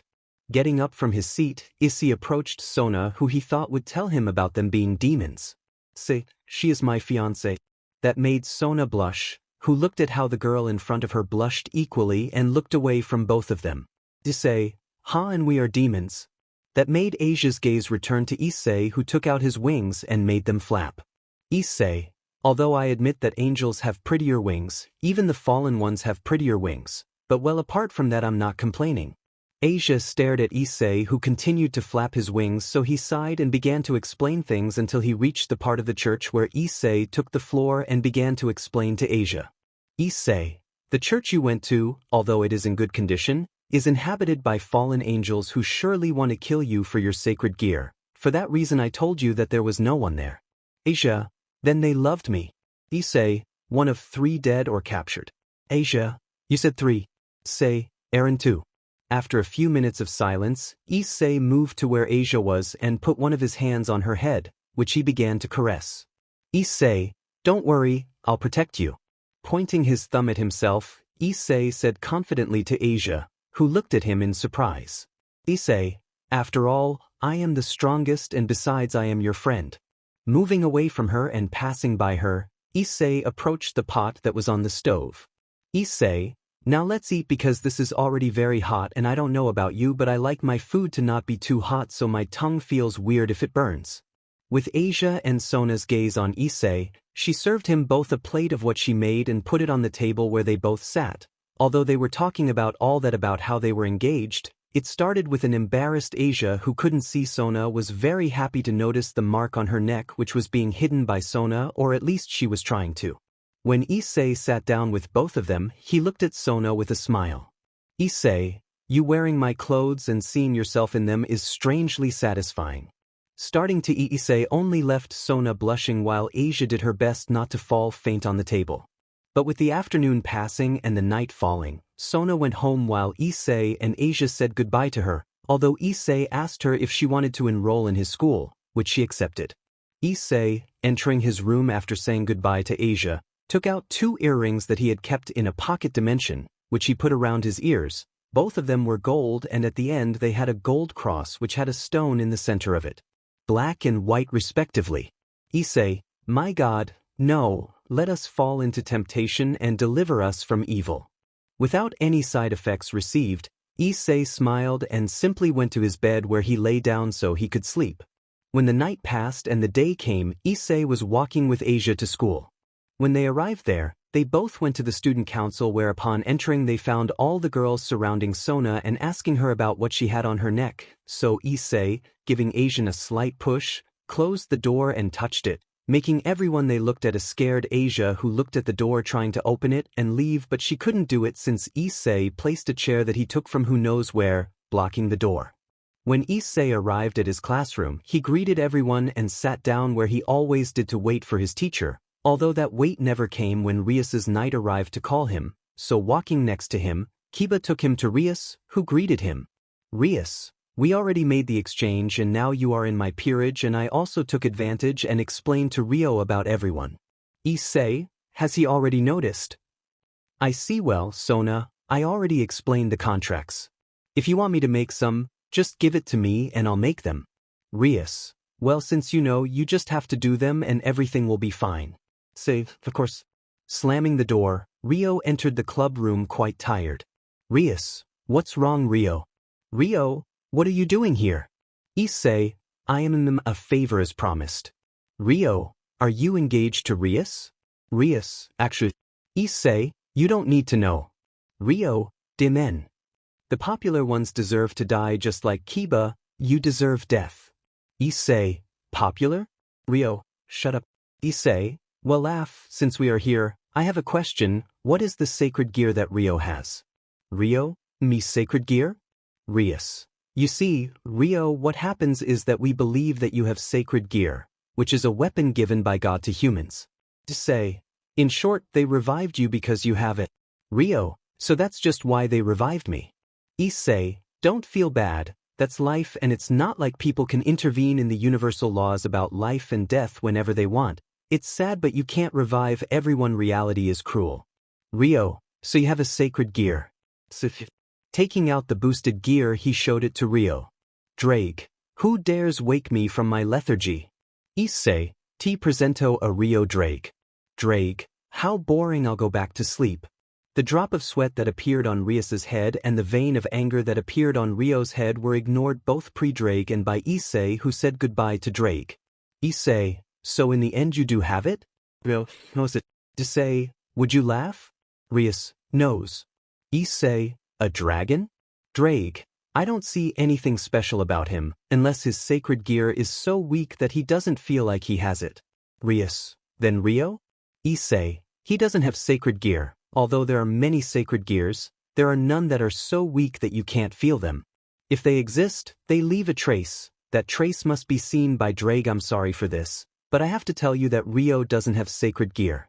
With his eyes closed, he looked at Rias, although he opened one of his eyes to see how she was looking at nothing with a ghost coming out of her mouth. Rio, then I'm not special. Issei, you can try to be a magician or a warrior. You may not be special, but you can be something in the end. You just need to become strong to be something.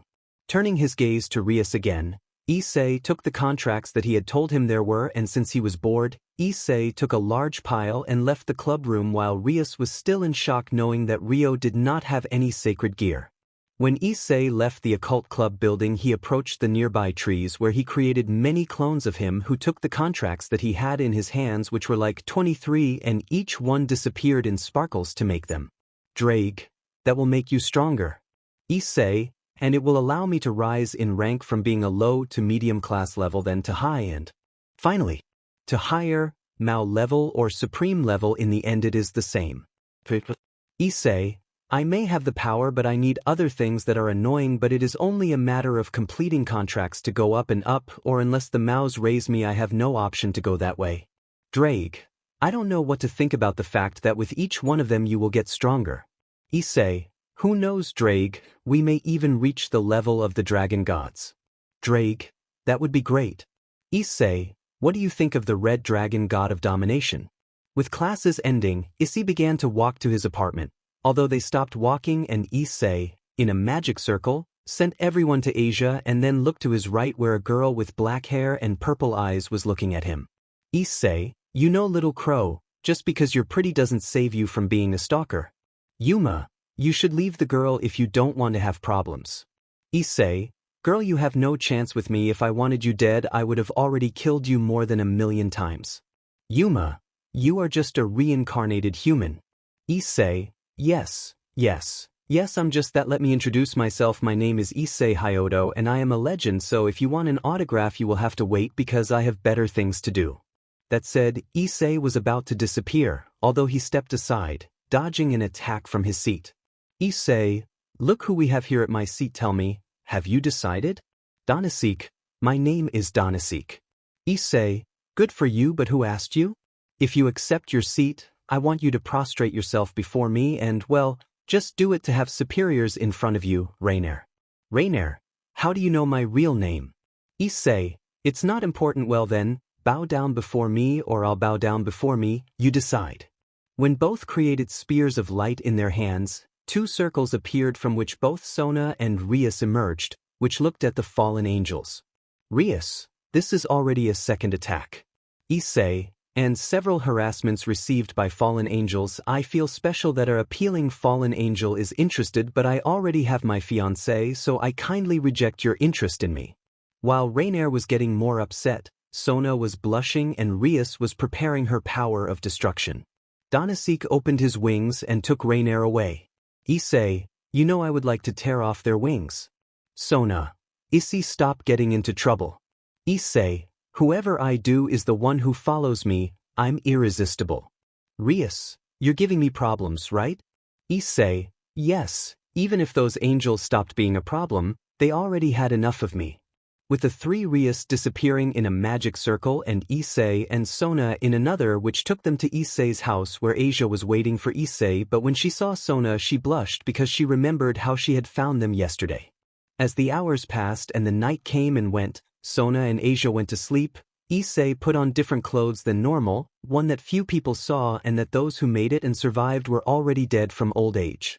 And disappeared in sparkles, quickly appearing at the entrance of the church.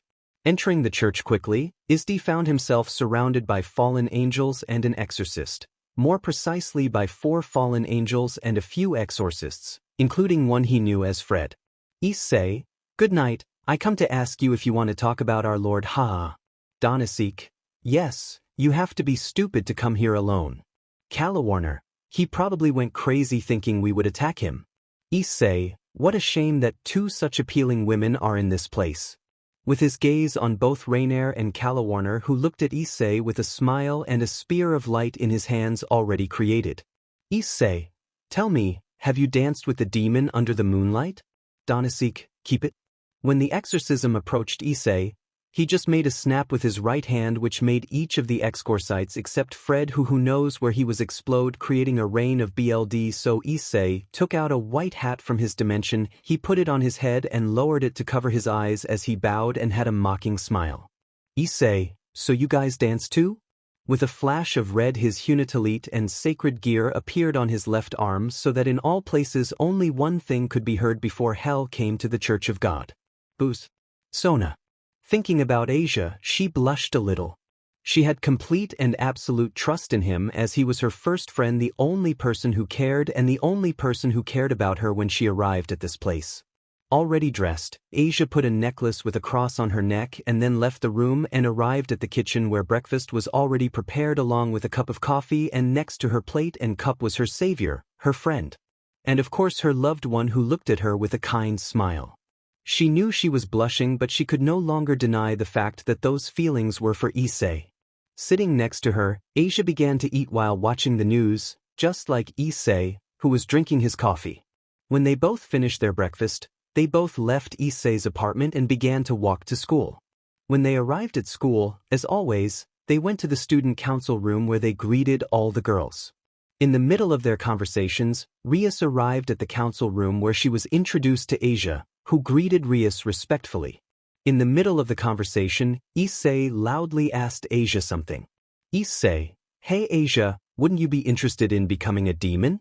That fell heavy on everyone since they knew how Asia was devoted to God. Issei, if you're interested, you can ask Rias to incarnate you. After all, she doesn't have all of her pieces, and that way you could make more friends by being in Rias's nobility. Maybe you'll get along well with Rias's nobility even if you have. Be careful with Aquino, she is weird. Just saying that, a laugh was heard and everyone turned to see how Aquino was in the corner of the student council room. Issei, you see, it appeared out of nowhere. Looking at Asia, she only nodded at Issei's words, who was her support and her pillar. If he said something she was completely sure that it was for his good or that it wouldn't hurt him, so she was considering joining Rias a lot. Although she never said anything since she didn't really understand what was happening. Aquino, Era, you are very bad, Issei-kun. Hugging Issei behind him, pressing his tea against his back and breathing in his ear, he made Sona blush and get a little upset, so he broke a pencil he had on his desk, which was noticed by everyone. But Aquino's amused look was not a good sign, so Issei just glanced at Aquino a little out of the corner of his eye. Issei, it's not that it bothers me, but it could separate you from the Aquino. Aquino, what's wrong, Issei-kun? You didn't like it. Issei, well, the truth is that Sona's face is scary. Sona's gaze, which was dark, was directed at Akino, but when he could see her, Issei did not want her to be close, so he wanted to leave. Akino, who, so you want to go somewhere more private? Fufufu, if you want that then let's go, your senpai will teach you many things. Quickly getting up from her seat, Sona looked at Akino with a darker look than before while a light laugh came out of her. Sona, my fiance and I have things to do, so you won't be able to take him with you. Akino, shame. Giving Issei an embrace on the cheek and with a wink from Akino, she left the student council room with Sona's dead gaze on her back, crossing her from side to side. When Akino came out completely, Sona approached. Sin wiped his cheek with a wet handkerchief while Issei just stood still, letting Sona do what she wanted. Rias, well, I'm leaving. Running out, Rias left the place just like a blushing Asia who thought about what would happen if the one who had given the embrace was her. Not knowing what to do, each of the members of Sona's nobility left, although Tsubaki was left alone, leaving 3 people in the council room. When Sona separated her wet stick from Issei's cheek, she turned it around to see his other cheek, which she embraced. Sona, why you are mine, remember that. With a finger pointing at Issei's face, I smiled. He took Sona's hand and brought her closer to him to give him her embrace. He also gave Sona an embrace on the cheek, who hugged Issei, who whispered to her so that only she could hear. Issei, my Sotan is jealous, how cute. Quickly separating, Sona looked at Issei with terror. Sona, the hell do you know that? Sona, that demon one. Tsubaki, who was still in the place, although now with a slight blush because of the embraces she saw, coughed on her fist to attract attention. Tsubaki, I understand that they love each other, but they should leave that for more private places. Issei, are you jealous of Tsubaki? Tsubaki, what? Issei, if you want one I can give it to you, of course if Sona doesn't mind. Sona, Tsubaki? Tsubaki, it's not. Sona, yes she is fine. Tsubaki, Sona? Sona, I can be clear that she will not do anything bad to you, so if she wants to have something with you she can have it, but they have to be clear that I will be the first in everything. Tsubaki, you wait for it. Sona, puff, just kidding, hee I won't share. Issei. That last thing he said in a gloomy and dark voice made Tsubaki swallow, somewhat scared. Hey? But if I didn't say it as a joke. Sona/Tsubaki, he? Issei, did you think it was a joke? I like Tsubaki. That made Tsubaki blush while Sona looked at Issei looking for a lie, but when she didn't find it she just sighed. Sona, if you like someone, I want to know. As long as you know and you tell me, we'll see what we do. Even in the underworld, relationships like that aren't so strange. Yes, if you want to have a HRM, you'll consult with me first. Issei, of course, I may like more girls, but that doesn't mean one will be more than another, plus my pretty Sotan will be the first. Sona, stop calling me that. Running out of the student council room with a blush on her face, Sona disappeared from the place in an unknown direction, although everyone could hear the sound of a red-haired girl running for her life. Tsubaki, did you like it? Now looking at Tsubaki Issei, he sat on the couch and then looked at the ceiling. Issei, yes, it may be selfish, but tell me, would you like to have a relationship? Tsubaki, I think you should think about it, this is sudden. Issei, I understand. Looking at the ceiling again, Issei stayed in the student council while Tsubaki, who was still in the room, looked more into his eyes, which were what he liked the most. Tsubaki, I fell in love with Sona. That makes him good, but I like him? He's cute, but I like him? This is confusing. Sitting next to Issei Tsubaki, he stared at him while Issei, upon feeling Tsubaki's gaze, got a little nervous, more than anything because it was uncomfortable for him to see him so directly, so he closed his eyes and decided to fall asleep. It wasn't like it was something bad, just a nap wouldn't hurt. When Issei woke up, or rather was woken up, he found Tsubaki's gaze directed into his eyes, so doing the same, Issei stared into Tsubaki's brown eyes. With their lost gazes on each other, neither of them noticed the fact that Sona entered the room and the fact that the position was not the best since Tsubaki had her hands on Issei's shoulders and both looked into each other's eyes. Which could be misunderstood, which was the case. Sona, to be so surprised, I see that you didn't take long to take advantage of the fact that I wasn't there. True, Tsubaki? With their gaze moving away from his eyes to look at Sona, Tsubaki understood the position he was in, so he let go of Issei and apologized to start explaining to his king. Sona, don't worry Tsubaki, it doesn't matter. Like I said, if you want to have a relationship with Issei, that's fine, but you have to tell me first. I don't want anything behind my back. Issei, son, I don't think it's going to be possible. How can I tell him that I'm not who I am? Well, as he said, I don't remember who said it, but as he said, a cup broke here and everyone stops home. Running out of the student council, Issei left with a laugh since he did not want to go to class. So when he arrived at the club, he found absolutely nothing since he was also in class. So he sat down on one of the couches in the place to proceed to bed in it and fall asleep. When Issei was awakened, he found Akino, who, like Tsubaki, looked him in the eyes, although she did move away without anyone telling her. Akino, do you want tea? Issei, I would like to. Taking out a cup from who knows where, Akino offered it to Issei, who took it while Akino took another and sat down next to him. Issei, thank you. Akino, I have to thank you. Issei, what? Akino, for helping Rias. Issei, I still don't do anything. Akino, but having them with us gives him some security. Issei, Akino, for that, thank you for giving me hope. Issei, you shouldn't thank me, I'm not doing it for free. Akino, if you had asked her for Sona's darkest things, she would give it to you even without the need for you to do anything for her. Looking ahead, Issei just smiled at that and turned to look at Akino, who had a smile that didn't look so forced. Issei, can I miss something for you? Akino, of course fufufu, although if you want to embrace we should do it in a more private place, something could come in. Issei, you're chic, I love it. Getting serious, Issei looked at Akino. Issei, maybe not, we know each other a lot, but could you tell me what is bothering you? Akino, who had a smile, stopped having it and looked at Issei. Akino, I don't know what you mean. Issei, feelings, emotions, what is bothering you? He may be just a pawn who was changed to help Rias, but that doesn't mean he can try to help you. Akino, that's not necessary.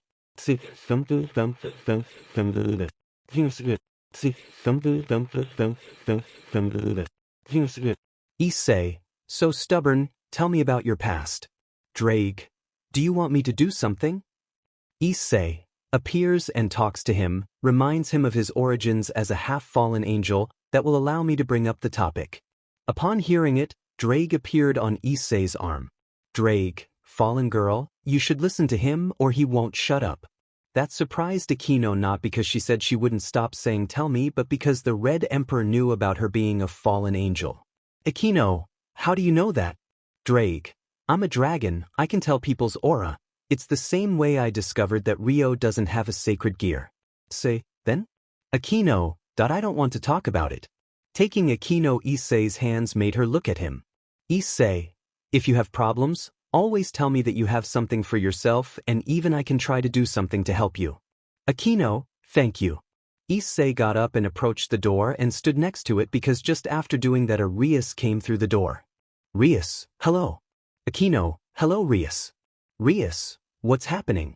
When she was about to say something else, some hands were placed on her shoulders, so she slowly turned her face to look behind her, but she found nothing, so she turned her head to see Akino, who was not there either. She was surprised, and he looked back again without anything. When he turned to the front, he found a giant spider, so screaming at full volume he ran away while tears came out of his eyes.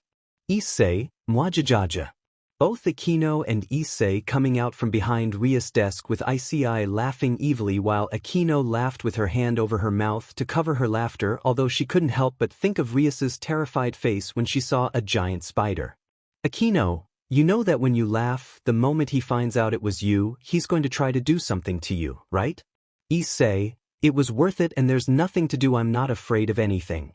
Akino, really? Approaching Issei, placing his hands on the desk while imprisoning Issei between his body and the desk, he moved closer to him. Akino, are you sure about that?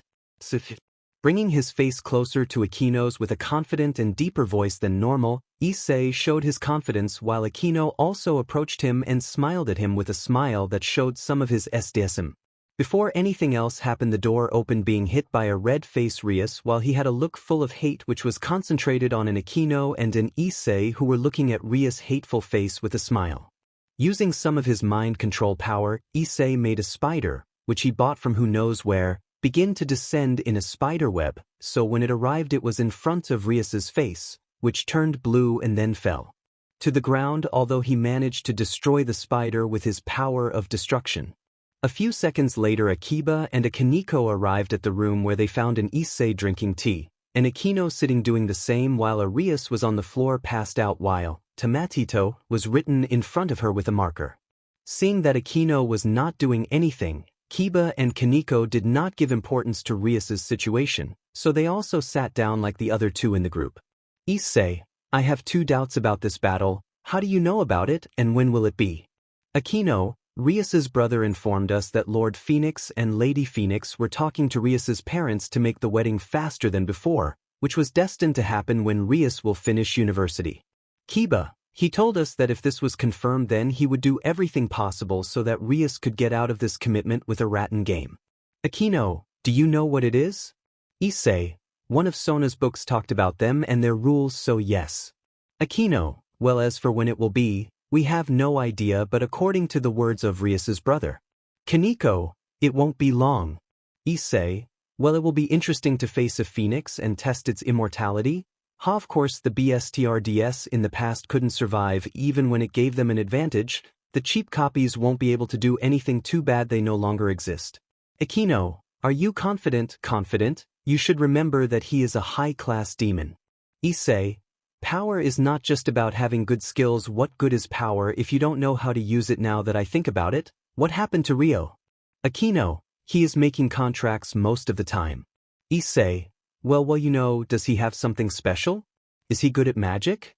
Hand-to-hand combat? Something? Kino, well, it is. Connection? Terrible. Kiba, well, he has a little skill with the sword? Kaneko, lying is terrible and a pervert. Issei, I feel a little bad. Drake, look on the bright side. No, but look for it. Issei, well, maybe one day he will find something he is good at. He can serve as an assistant for everything that involves paperwork and that. That brought out a drop of sweat in everyone except Rias, who was still on the floor. Issei, by the way, I wanted to tell Rias that if she wanted to have Asia in her nobility. Akino, Asia? Issei, a nun I saved has a sacred gear capable of healing people. Reincarnating as a bishop could help them a lot. Kiba, why can't you cut it into Sona? Issei, he has no bishops or pawns left, so putting another piece on him is a waste. Kiba, I see. Issei, also so she could help with our next little meeting. Akino, since I think about it, you already know how to use the power of your sacred gear. Taking out the boosted gear, Issei looked at it for a moment and then looked at Akino and gave her a smile. Issei, I'm the one you should least worry about. Getting up, Issei greeted everyone in the club and then left the club. As the days passed, Asia joined Rias in her nobility as her bishop, while Issei alone continued making many contracts to strengthen his power more and more and more, and although it was very difficult to see improvement in his magic in his body, it was easier to see it, since he was faster and stronger than he was before he started with the contracts. There was also talk of going to the Forest of Relatives, so Rias took Issei and Asia to this one as they were both in his entourage and they did not have new members in this same forest. Issei separated, and I say that he got relatives, although that was not true since he was only giving an excuse to be able to show Kuro and Shiro, who, upon having that news from Issei, returned home to sleep as before next to their teacher, which was received quite well by Issei, who already I missed. In those days everything was peaceful and serenity since nothing happened until one night out of nowhere Aria appeared at Issei's house asking him to take her virginity, obtaining only one response from Issei. Issei, Eerie Sona? Issei, there you have your answer. After that small conversation, Rias was left shocked at being rejected while a second circle appeared from which a silver-haired beauty who had a maid's outfit emerged, upon seeing Rias naked in front of a boy who was crossing his arms alone. He looked at Rias with some pity when he saw how she was since he could sense what happened, so approaching her he bowed to Issei and then took Rias away. When morning came and Issei went to the club, he found everyone gathered together with the silver-haired girl that he had seen at night and that he took to Rias, so he waved to her and stood next to an Akino, which gave him a cup of tea. Minutes later a teleportation circle appeared from which a guy appeared who was honestly ugly, but Issei didn't comment anything and just gave him a mocking look just like he had done with others. With the conversation progressing and blah, blah and more blah, everything led to Rias getting upset with Riser seeing Aquino in a lustful manner, which also bothered Issei since he had already taken a liking to Aquino, so by making his presence known Magnificence spoke. Issei, hey, sir, I'm making a fool of myself to the lady you sent that look, it's mine, look for yours, so take it out if you don't want me to spray you with water. Riser, and who is this?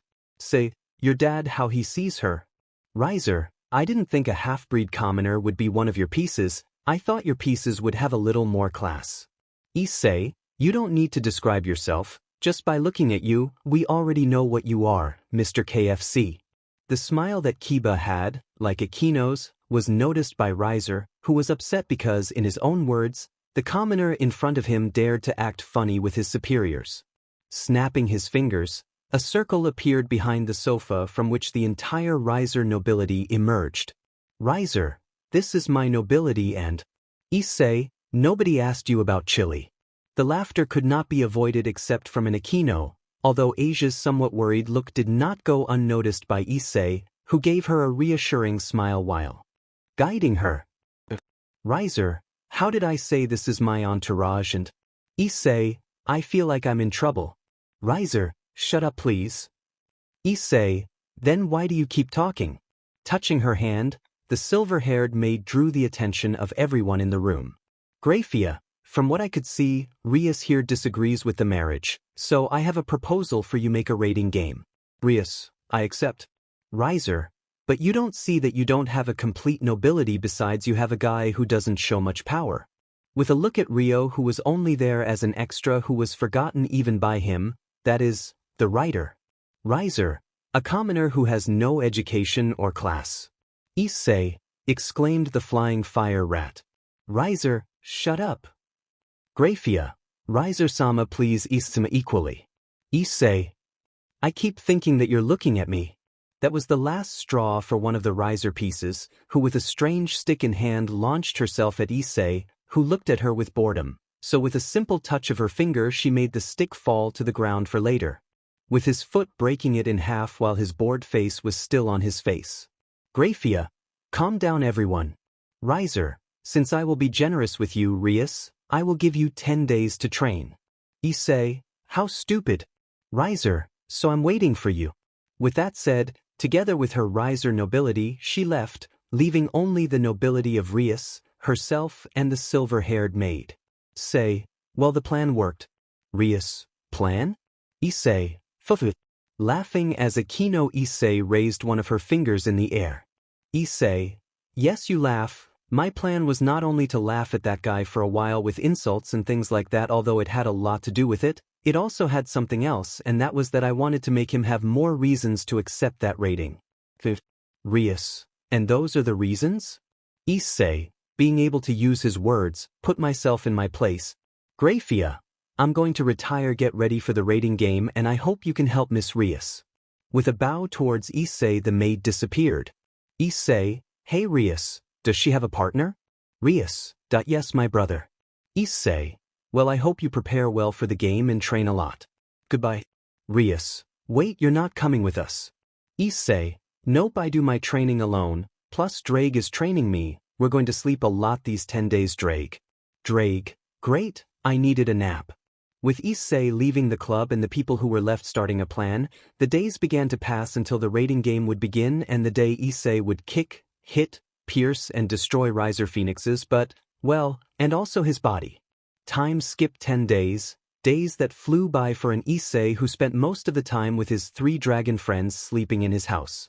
When the day arrived, Issei was prepared and mentally prepared to do one thing, and that was to surprise Sona. Some days of those 10 days he spent them with Sona among them. He discovered a simple thing. Sona was more perverted than she appeared, and he blamed Rias for that, and of course Aquino, since it was impossible for Serafal to make Sona perverted. At most maybe she would give him childishness or something like that, but never perverted. When they went for him, more exactly when Graphia went for him, he asked her to confirm and Rias told him she was married to his brother. When they arrived at the Underworld, Issei met Rias's entire entourage, so he approached Asia and Aquino, who were the ones he talked to the most. Issei, hello, how are you? Asia, good although the training was strong. Aquino, if you're right you would have been, I would have loved to give you a strong training. Issei, well, you can try that when we return to the human world. Rias, let's start. They were taken to a different dimension which was designed in that they were now in the Kuo Academy, they were in the club room while Riser and his entourage were in the student council room. Issei, you were saying something. Rias, yes, what's happening? Issei, Sona is aiming. Rias, yes, right now they are watching us. Issei, my fiance is watching, I'll have to show off a little. At that Issei drew all the attention of the group as well as some people who were looking at the group of Rias company. Curiosity and thinking that they would lose against Riser, but upon hearing that Rias Gremoris Laborer spoke of Sona Citri as his fiancée, he got everyone's looks, so thanks to that, Issei himself could feel where the looks were coming from, so he moved his head. Own look at that place and spoke again. Issei, Rias, don't worry, this game is one Riser doesn't have a chance. Disappearing before everyone's attentive gaze and glitter only to hear something seconds later that led them to look at another screen, and that sound was the result of Riser Phoenix's pain, which was on the ground with a hole where what should be. He made him a man while an Issei who was in front of the entire entourage wore new clothes while he pointed his gun at Riser. Issei, do you like my friends meet Kuro and Shiro? When everyone saw Issei's appearance in the student council room, they were surprised because he had not used a teleportation circle, and while that was happening in the club room with Rias and the others, a screen appeared showing what was happening, but returning to Issei, he looked to everyone after blowing into the barrel of his gun, or rather Shiro's. Issei, this reminds me of a puzzle. What happens when you confront a demon lacking style and dignity with an eminent magician with worldwide success? The solution is that Riser loses against is humiliated. Riser, what did you do to me? Issei, are you saying that because your healing is complicated to use on your wound? Well, it's simple. Shiro has a unique ability, but of course it was very, very special being able to use sacred or sacred power. At that everyone opened their eyes while Issei's hair covered his eyes somewhat and a dark smile appeared on his face. Issei, like I said, come, I want to impress my fiancé.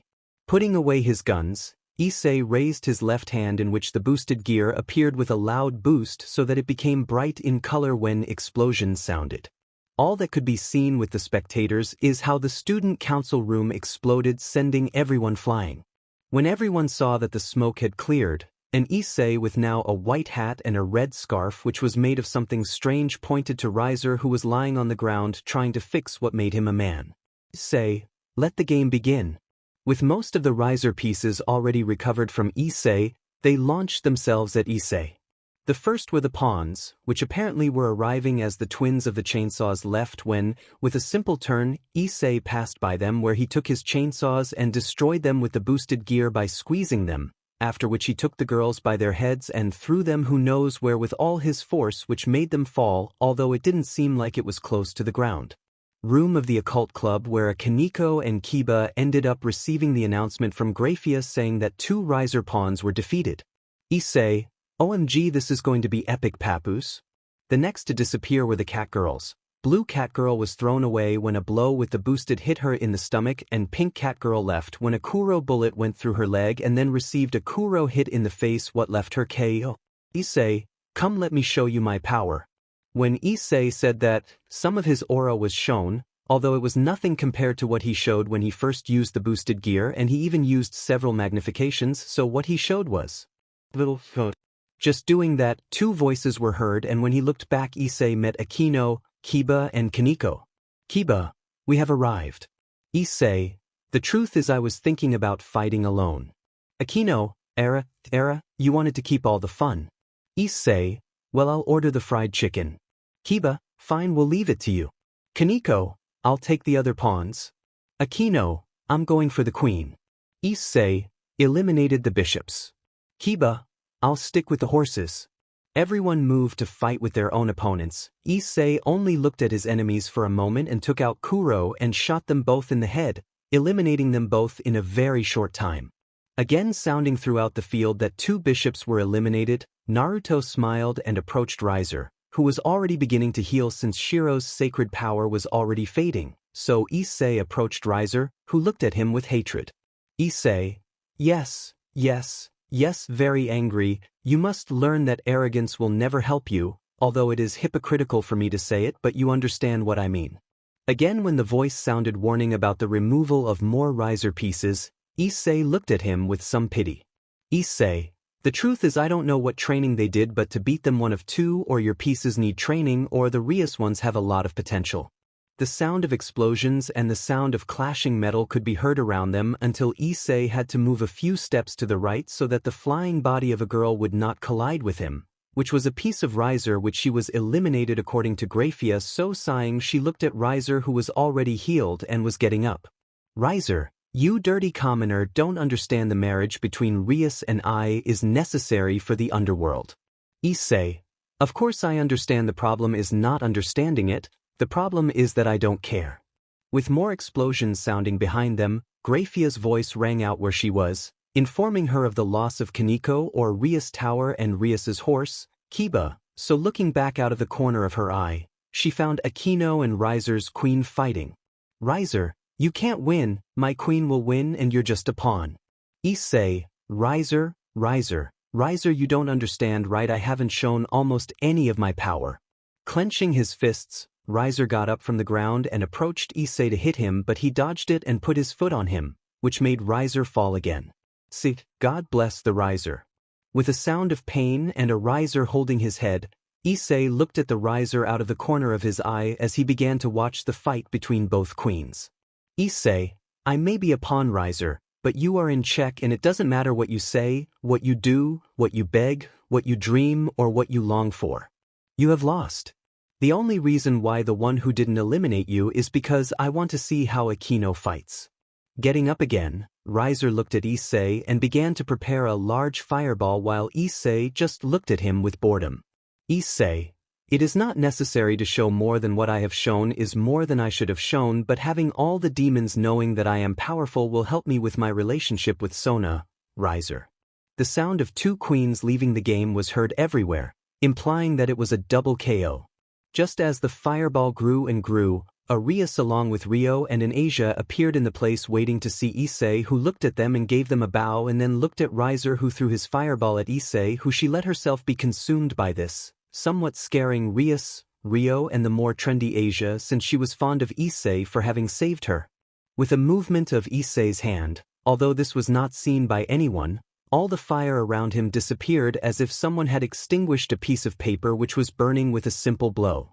Seeing an Issei who was completely fine and without any type of damage eliminate the flames of the phoenix without any type of effort being seen, Rias sighed for 2 reasons, one of them because he did not want to see Rias's fiance injured, and in addition to that she didn't want to see someone who was helping her get seriously hurt by her. Riser's arrogant smile was gone and a worried face appeared on his face, showing that few tricks, or rather none, were left to him.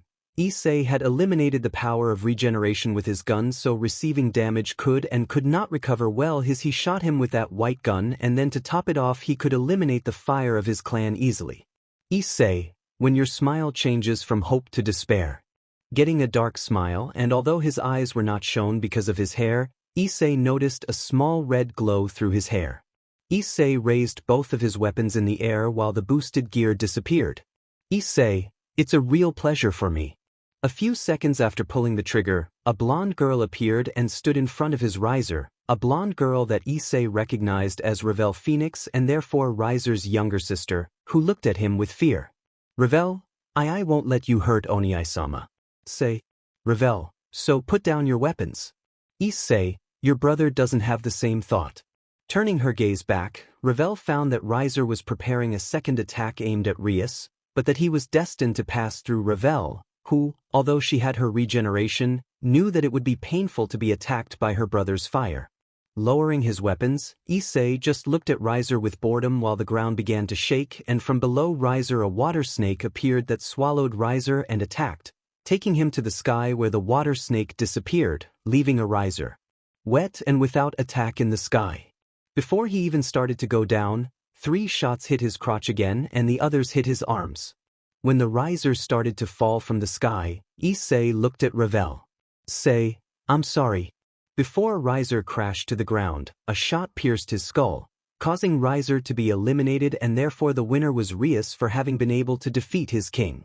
When the news was given by Grafia about Rias' victory, both she and everyone who was in that strange dimension began to disappear along with this same dimension, causing each of them to appear outside the dimension where several people were already waiting for them.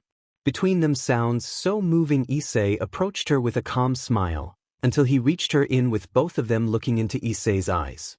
Issei, did you like the show? Sona, yes, although will you tell me about those weapons? Issei, Shiro and Kuro? Well, why not after all? Approaching Sona and she standing on tiptoe, they gave a small embrace on the lips which was seen by everyone. Issei, you're my fiance, you deserve to know some secrets, right? Sona, can you explain to me? Issei, well, not here, the only one who deserves explanations is you and only you. Taking Sona Issei's hand, he created a teleportation circle, but before leaving he turned to see Rias, Asia and Rio. Issei, I'll see you at home, say hello to the others by the way, I would like my change of parts. After that, Sona and Issei disappeared while Grafia immediately asked Rias for an explanation, to which she sighed as she watched her savior escape and also leave her with all the problems. When Sona and Issei appeared in this man's house, Issei looked at Sona, who he saw lying on his bed, so he raised his 2 weapons and then threw them so that you were reaching the level of his eyes where they shone, and after the glow went away, they would show. To Shiro and Kuro, who left the room while they were fighting among themselves. Sona. Then, Issei, Kuro has demonic power doing more damage to the fallen and angels, while Shiro is the opposite, he has sacred power making. Sona, demons take more damage. Issei, indeed, that is why they are opposites, light and darkness, good and evil, and although they get along well sometimes they fight, that is why they are both so special. Sona, we saw you bless someone and you did not suffer from the effects of talking about God.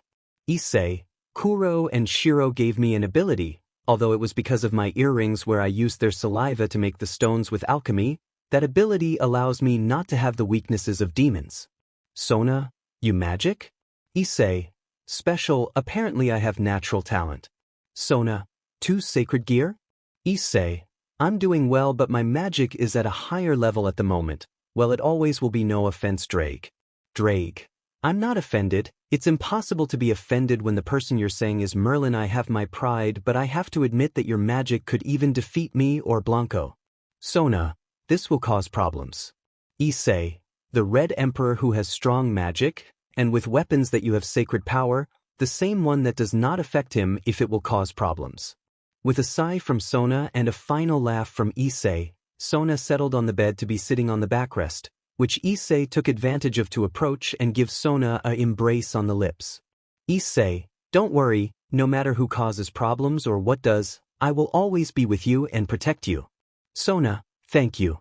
Bringing their lips together again, they both began with a fight where everything started as an embrace full of affection and love until Sona opened her mouth, allowing Issei's tongue to enter, making the embrace now more lustful and passionate. What it led to then when they both separated from the embrace outside. Now Sona was the one who pushed Issei something to lay him down on the bed, where she climbed onto him and continued with her embrace while she touched Issei's with her hands, and Issei began to walk Sona's back until reaching her hips, quickly moving to her butt, which the moment it was touched, Sona gave a gasp which was cut off by the embrace of both.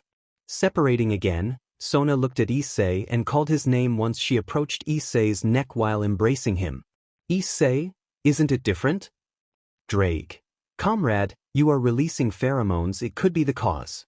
Continuing with her embraces, Sona began to leave some small marks on Issei's neck, who continued touching her, but, although she raised one of her hands so she could start caressing Sona's hair, who was blushing and lost in her embraces. Issei, pheromones? I have some kind of mating season? Shouldn't it affect me?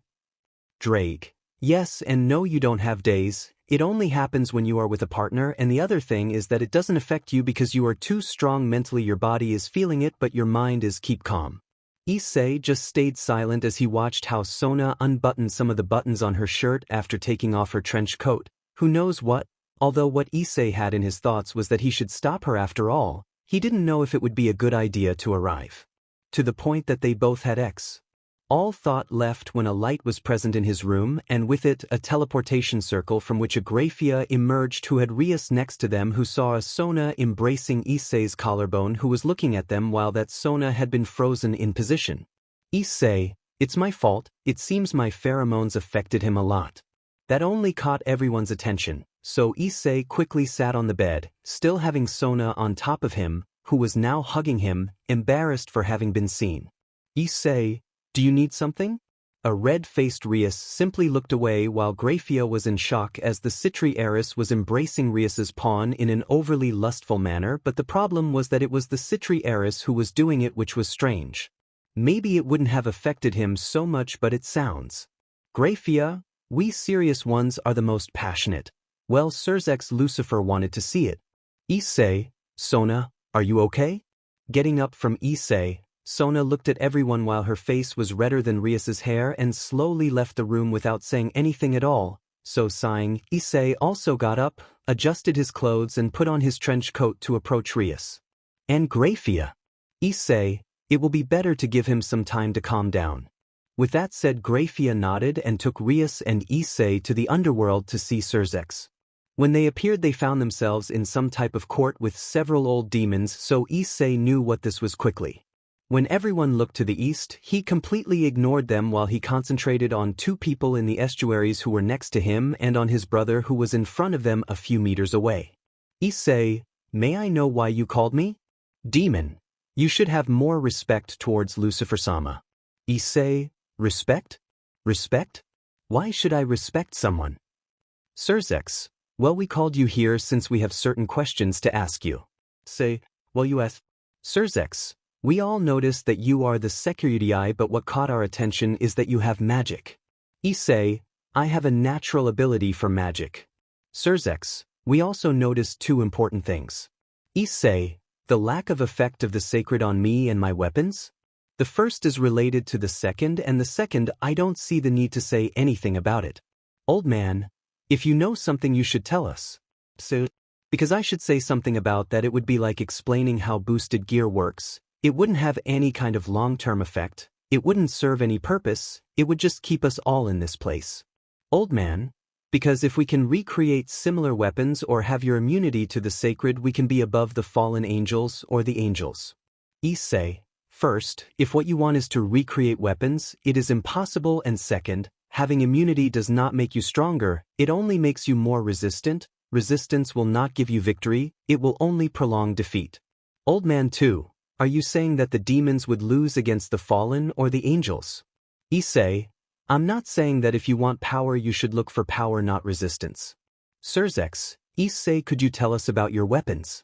With a snap of two dragons appeared next to Issei who were fighting among themselves. Issei, les presento a Shiro y Kuro. Surzek, dragons? Issei, the last of their kind. Kuro is darkness and Shiro is light. Opposites who are in union are always together. They would be like the white and red emperor, only they do not want to kill each other. Old man, and what does this have to do with your weapons? Issei, if you don't let me finish you won't understand, stupid.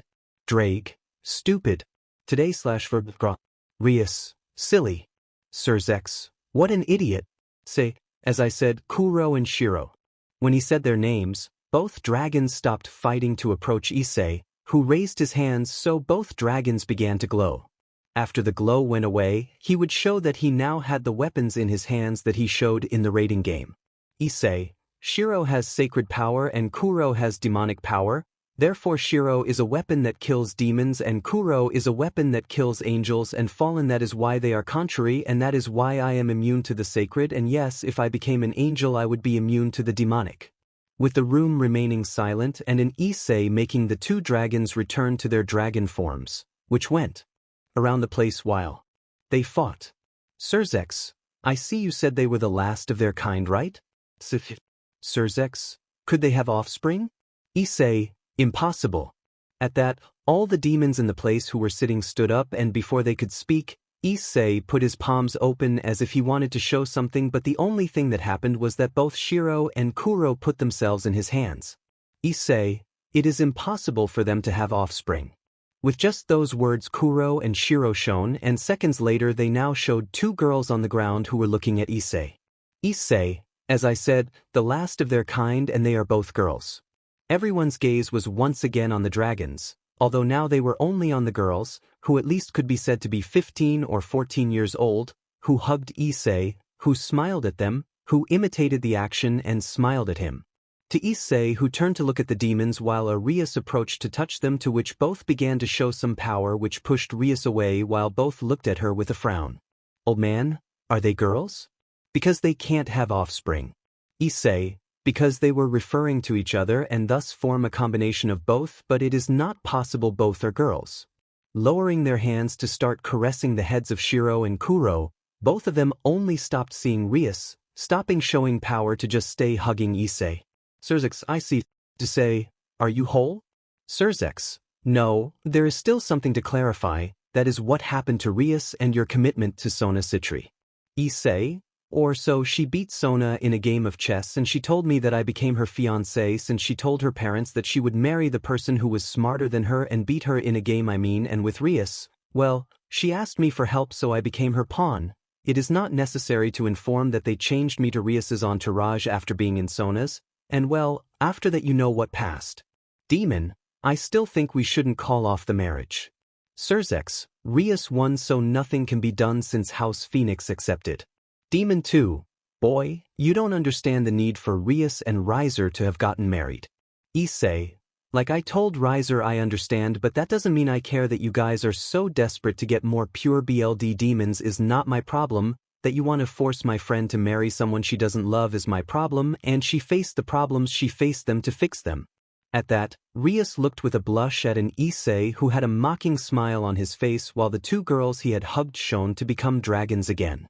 Issei, I think that's all I'm really sleepy about, and I was doing something important when they interrupted me.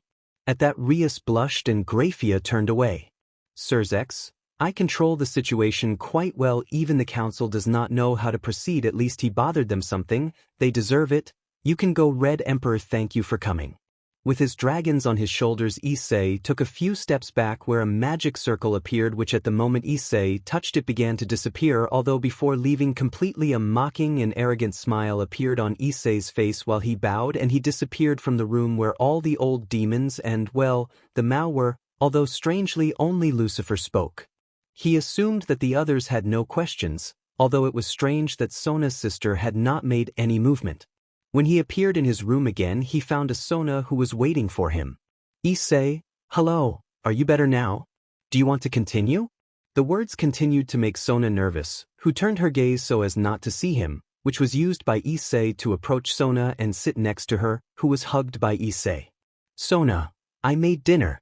While her dragons were watching the interaction, Issei simply smiled at her and lifted her out of bed to leave, although not before leaving a bag with many cookies on her desk, so when she came out, her two dragons turned into their girl forms and began to eat the cookies with great joy as it was the food they liked the most.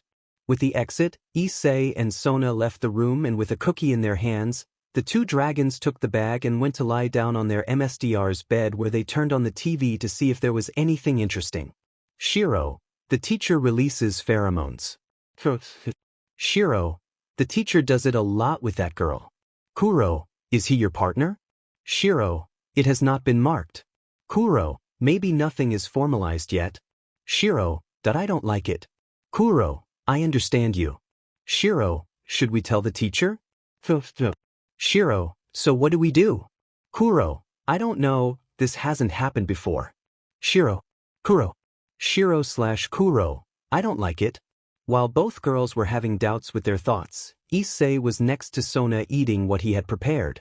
When Issei finished, he said goodbye to Sona, who told him that she would return home. So after saying goodbye, Issei went to his room where he found his two dragons who were watching television, so Issei just said goodbye. He climbed into bed until he lay down in the middle of both of them, who with him only began to watch television. Time skipped 2 days. 2 days passed since the raiding game happened and the meeting with the leaders and the Council of Demons called him, and 2 days since he had not seen Rias or any of his nobility or even Asia who lived next to him. But he didn't give it any importance and just continued attending school as he normally did. In those school days everything was normal without any difference from others, although from time to time he sent clones to do many contracts, and although he had nothing to do with Rias, he stayed to do Rias work for fun. Somehow. After all, he had not even joined the student council. One day he got fed up with doing absolutely nothing, so he put on a black shirt, black breathes, black boots along with a black sweater with its hood. It covered Issei's hair while a completely black mask hid his face from the world. The only thing that could be seen in the mask was a line that was in his right eye so he could see through it, which showed a red glow due to the color of his face. His eyes. When Issei arrived at the place he wanted to go, he showed himself in the underworld where the darkest businesses were carried out and of course where the black market was installed, where he only got there using his ring to eliminate the existence of his herself, not showing any type of power, whether demon, human or dragon. She simply could not feel anything about him, as if he did not exist, which had been called terrifying by the people who came to buy him things. Walking through the black market, Issei found many things: slaves, illegal materials, drags and even information that should not be in that place, just as you could see mafias or crime groups along with banished demons or street demons among them. There were even fallen angels or humans wanted by society. If you wanted to find something, one of the best places was the black market, hidden from the majority. It did not exist for the leaders of any of the factions or any type of person except wanted criminals. How Issei knew about the place was only because it was not known. He could hide nothing from it because of his ability to see magic, which made it possible to find the place when he was in the underworld. Since he found him, he sold something or another in the place from time to time, having a lot of customers and receiving the name Merlin or successor or reincarnation of Merlin for what he achieved. His name having such a good reputation in the place meant that he had a large clientele, which gave him a lot of money, which made him extremely rich. With Issei walking through the black market, it didn't take long for him to get looks from the people who wanted to meet him, and how strange it was to get to see him, since it was rare to even be able to see Merlin's successor in the black market. But upon seeing him, several people began to approach him to try to buy something from him, but a simple sign with his hands from Issei made everyone move away and begin to follow him in silence, while Issei approached a small house, or rather store, which was opened with his magic, where only to enter he approached where a desk was at which he sat and looked at everyone who was behind him, who little by little some entered and saw what was on the shelves, and others approached so they could try to buy more specific things, trying to have contracts with him or simply getting help in a different way, although there were even requests for SXL relations from some women, either for power, lust, money, or simply having the possibility to say that they had something with him, Merlin's successor, which never worked out since Issei ignored them and even in some rare cases ignored them. Among all the people who entered his place, a certain fallen angel entered, which surprised him a little since it was not normal for a Grigori leader, or rather it was not common for someone who was not a criminal to reach the black market, so he looked with some curiosity to Azazel, who began to address him with the look of all the criminals in the room. Although fighting or things like robbery, RPE, kidnapping or that kind of thing was prohibited within the black market, that did not mean that if necessary all the criminals would join together to fight against the demons or fallen angels, or even the angels if the market was closed, was attacked, or one within the market was attacked within this. The black market was made up like a family. Within it everyone protected each other, everyone helped each other, everyone was friends outside of it, everyone on their own, they could be enemies, they could hate each other. The black market was inside it. There were people from the worst, but in that place they behaved like Jan, a pretty good society, although there were things like buying and selling slaves, and peerage was not something. The behavior of all criminals was something that would not be expected anywhere. Double standards? Maybe, but that ensured the existence of the black market for hundreds of years, and everyone was happy with the way things were if Azazel was there, and this implied the destruction of the black market. Each and every criminal or everyone in the place would not hesitate to attack to kill for that. When Azazel reached the desk and looked at Issei, he looked back at him. Issei, what about Azazel? Azazel, you're getting straight to the point, right? Say, Azazel, I heard that you have some kind of elixir which regenerates wounds in the style of phoenix tears, only weaker. Hearing this, Issei took out one of his elixirs and put it on the desk, which was taken by Azazel, who looked at him with doubts. Azazel, this is it? Issei, maybe the majority of this place is scum, garbage, even beings that should cease to exist.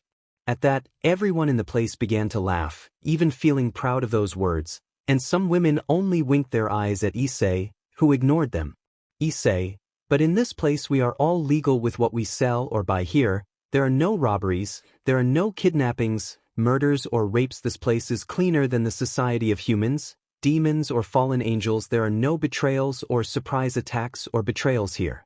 He knew it, everyone here knew, there was no lying. They could be disgusting criminals, some of them not, as was the case with Issei, who only sold things there because he didn't want to have to give explanations and things like that, or that the leaders of the demons or the fallen angels bothered him. But everyone knew that the black market was not a place where you said it was a good place and in the dark disgusting things happened. Here there was nothing like that. Here there was nothing in the darkness, it was not in the light. That was the good thing about the black market. Issei, so you don't have to worry.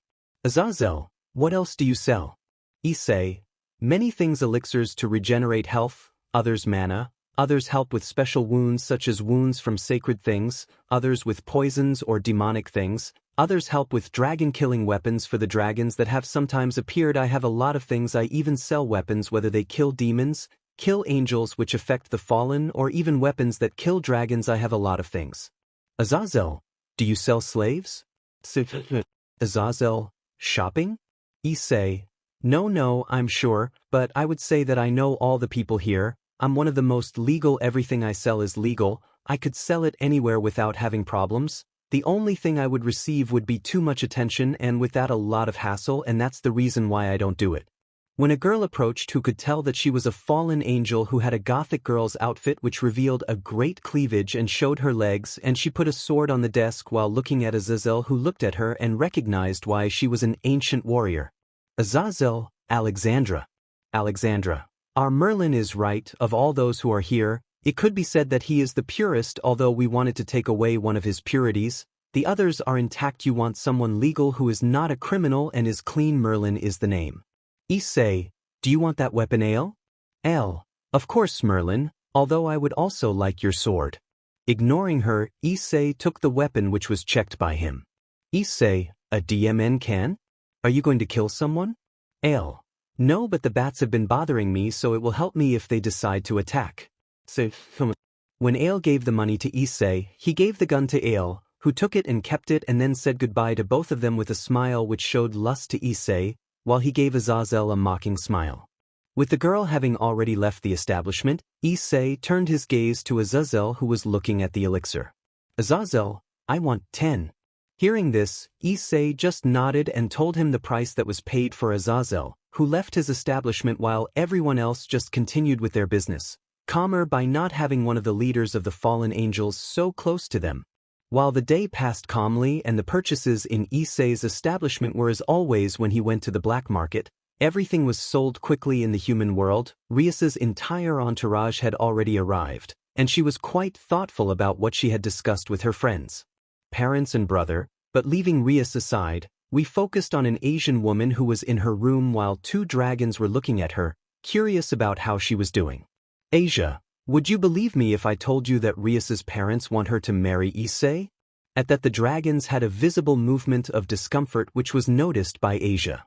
Asia, I'm sorry for making you feel uncomfortable, but now that she is not engaged to Rias, her parents want her to be engaged to Issei even though he already has something. Sona. This only made Issei's dragons who were watching her go to her room, or rather Issei's room, where they turned into humans and lay down on the bed while inhaling Issei's smell. Kuro, is the teacher going to leave? Sure, the teacher would never leave us. But Shiro, he would never do it. Kuro, what's up with your commitments? Shiro, it bothers me. Kuro, what do we do? Shiro, be more affectionate with the teacher. That will ensure that he does not go away and leave us. Kuro, you're right. Shiro, how can we be more affectionate? Kuro, do we watch romance movies and series? Sure. with Ashiro and Kuro having a mission and a pensive Asia. Just like Rias in the human world, the important thing had been said, while in the underworld an Issei could now be shown following in his costume, but unlike before, he was now walking through the black market looking around looking for something to do. Although his walk and his search ended when in an alley he heard a group of humans speaking who could be seen to be exorcists and fallen angels, who were talking about an attack on some heirs of a clan of demons. So he approached them to talk. Issei, Ola. When he said those words, everyone became very alert and very nervous, but when they saw that it was Merlin, everyone calmed down. Fallen, Mr. Merlin, what are you doing here? Issei, I was walking and I heard what they were planning, which made me curious, and I came to see what they were going to do. Can you tell me? Fallen, well, Mr. Kokabeel is planning to go to Kuo, where the Citri and Gremory heiress are, to attack her with a group to kill them and thus start a war. Say, Human, hey, are you sure it's a good idea to tell him that? Fallen, of course it is, Mr. Merlin. Issei, can you tell me your plan? Fallen, of course, let me explain to you what we are going to do, or what Kokabeel told us. After a long explanation, Issei looked at everyone in the place, although behind the mark he had a dark smile. Issei, just because of the plan, I'm sure Kokabeel didn't think much about it. Fallen, because Mr. Merlin says so. Issei, you see, normally the plans are better made so that the casualties are minimal. I have investigated the heiresses and their entourage. You have the Red Emperor with them, so I know that they are going to see many casualties from Kokabeel. Issei, I would recommend that you think carefully about participating, since the chances of you living after the attack are very low. Fallen, I see. Issei, well, I'm leaving. With those words, Issei left the alley where the group was still thinking about what Mr. Merlin told them, while this inner mind continued to have that smile. Issei, so one attack in a week, time and day of the attack, number of those you attack, their levels and their weapon. Shahaha, apparently I will quickly find the fragments of Excalibur, and apparently there will also be a meeting of faction leaders 2 days after the attack. With his plan to make a counterattack to Kokabeel's attack, Issei only disappeared from the black market, appearing in his room where he found his dragons, who were watching a romantic movie. So approaching them both, he gave them a touch with his fingers. The cheeks of those who looked at him. Issei, have you eaten anything yet? With both of them denying Issei's question, he only changed his clothes, having both of their gazes on him, and then followed him when he said that they would order something. When Issei realized that Asia had returned, he told her that he did want something to eat since he would order to be taken, to which she replied that she wanted a hamburger, to which Issei ordered the same, while Shiro and Kuro only ordered several potatoes. As the days passed, one day everything changed to normal, and that was noticeable when Issei felt that one of the Excalibur fragments was in the city, and after that, a day later, 2 more appeared, which only confirmed that the Fallen were right when they said they were waiting for the church to send someone to get the fragments. Knowing that the fragments were in the place made Issei want to take them, but he decided not to, since he would get in trouble, and more because he would have to explain to Sona something that was not yet necessary. When she felt the fragments arrive at lunchtime, Issei went to the Occult Research Club to see Rias, since she felt that it would not be long before those who arrived with the fragments would arrive with her to talk, and as she said, that happened. Meeting 2 girls, one who had brown hair and the other had blue hair with a streak of green, both exorcists sent by the church to recover the fragments of Excalibur. In the conversation it was clear that they were not there, or at least the blue-haired girl was not very happy with the demons, so her way of speaking. When he finished speaking, Issei looked at how they were looking at Asia, to whom they began to say things, and as Zenobia threatened to kill her to pay for her sins, which led her to attack Asia, who closed her eyes, although before she could. The girl reached to touch Asia. The sword more precisely stopped when Issei touched it, which was a surprise to everyone. After all, the fragment should hurt Issei. Issei, I see you don't have a very worthy carrier, right? You try again and you will die. Zenobia, Red Emperor? Issei, I don't care if you are from the church or if the angels sent you. If you attack, expect a return attack and try to get the church into trouble when she asked you to come in peace, because if you do, I assure you that not even they can do anything for your sins. Zenobia, sins?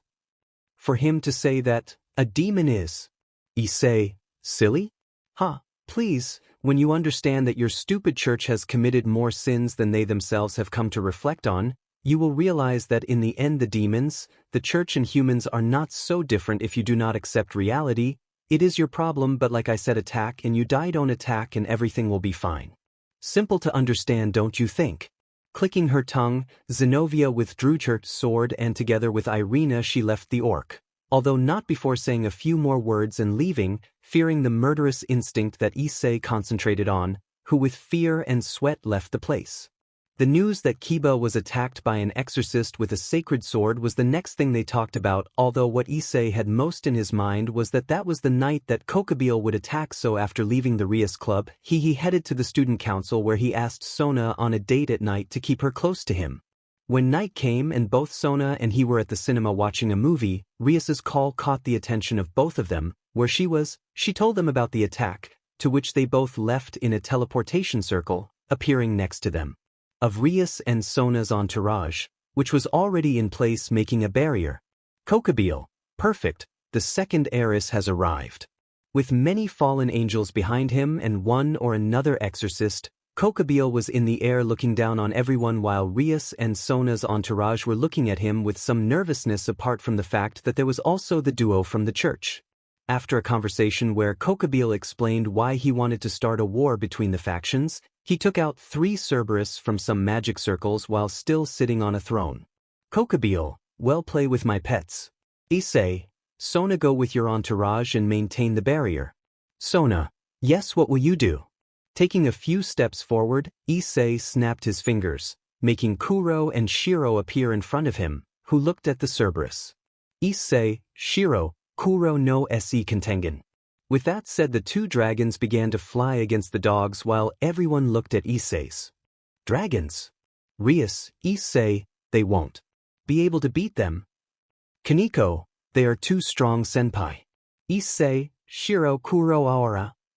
With a black and white glow respectively to each of the dragons, they stopped being able to see everyone, having to cover their eyes because of so much light, which when it left showed something different than what they thought would happen. Both Shiro and Kuro had grown to a size that was even double that of the Cerberus, 2 of which were already in the mouths of both dragons, which tore them to pieces without any problem, while the third did not last long when Shiro and Kuro launched a beam of energy, demonic Kuro while sacred Shiro, which made the dogs simply disappear and leave no trace. Issei, era what happened where your pets were left whole waits for 2 of them in the stomach of 2 dragons fufufu. Akino, era fufu. That only brought a drop of sweat to many when they saw how Issei imitated Akino, who thought it was funny that Issei imitated her. Issei, Kiba, take care of the fat 4 eyes of the church. Rias, Akino, Kaneko, take care of the exorcists and fallen angels. Irina, Zenobia, help Kiba. Moving a little, dodging a spear of light from a fallen angel who was swallowed by a fire dragon that he quickly created, Issei began to walk in the direction of Kokabile. Issei, Kuro, Shiro, protect Sona and her nobility, I'll take care of the weirdo. With the slow walk directed at Kokabile, Issei began to walk with steps that proved to be epic, so Kokabile, descending from the strange throne he had, reached the ground where he created several spears of light which were thrown at Issei, who dodged them. Why such poor quality? Because Wattpad wouldn't allow me to put a bigger clip. Dodging all the spears of light that were thrown at him, Issei stood up as if nothing had happened. Issei, stopping from mocking Kokabile a little, Issei only pointed his finger at Kokabile, who had to dodge several fire snakes and some water snakes, which were directed either at Kokabile's face or at his noble parts, which if they were not by millimeters at this time they would no longer exist, or at least they would already be crushed or burned. Boost. With the boost ringing, Kokabile stopped dodging and launched another spear of light towards Issei. Yule, seeing him give an attack which was horizontal, only put pure power or pure mana in his right hand, with which he stopped Kokabile's spear with a blow to it with his forearm. Boost. With the second increase ringing, Issei raised his hand with his sacred gear, which he approached to Kokabile's tea, where he performed a blow that he once saw from a guy on television. If he remembered correctly, it appeared in Jan movie. So much was the force produced in the blow that Kokabile was thrown a few meters back, where he recovered and quickly went to attack Issei with a parry, who only continued dodging with a mocking smile on his face. While dodging, a third boost rang in the place, which made Kokabile begin to make more efforts to hit Issei. Kokabile, Demon, let yourself be hit. Don't make fun of me. At that moment, Issei, who was still dodging, stood still for a moment before the fourth boost sounded and a blow from Kokubile connected with Issei's face, which slowly returned to look at Kokubile, who was surprised by moving a lot of wound in the. Issei, I see that you can destroy an entire gym but not my faith in myself.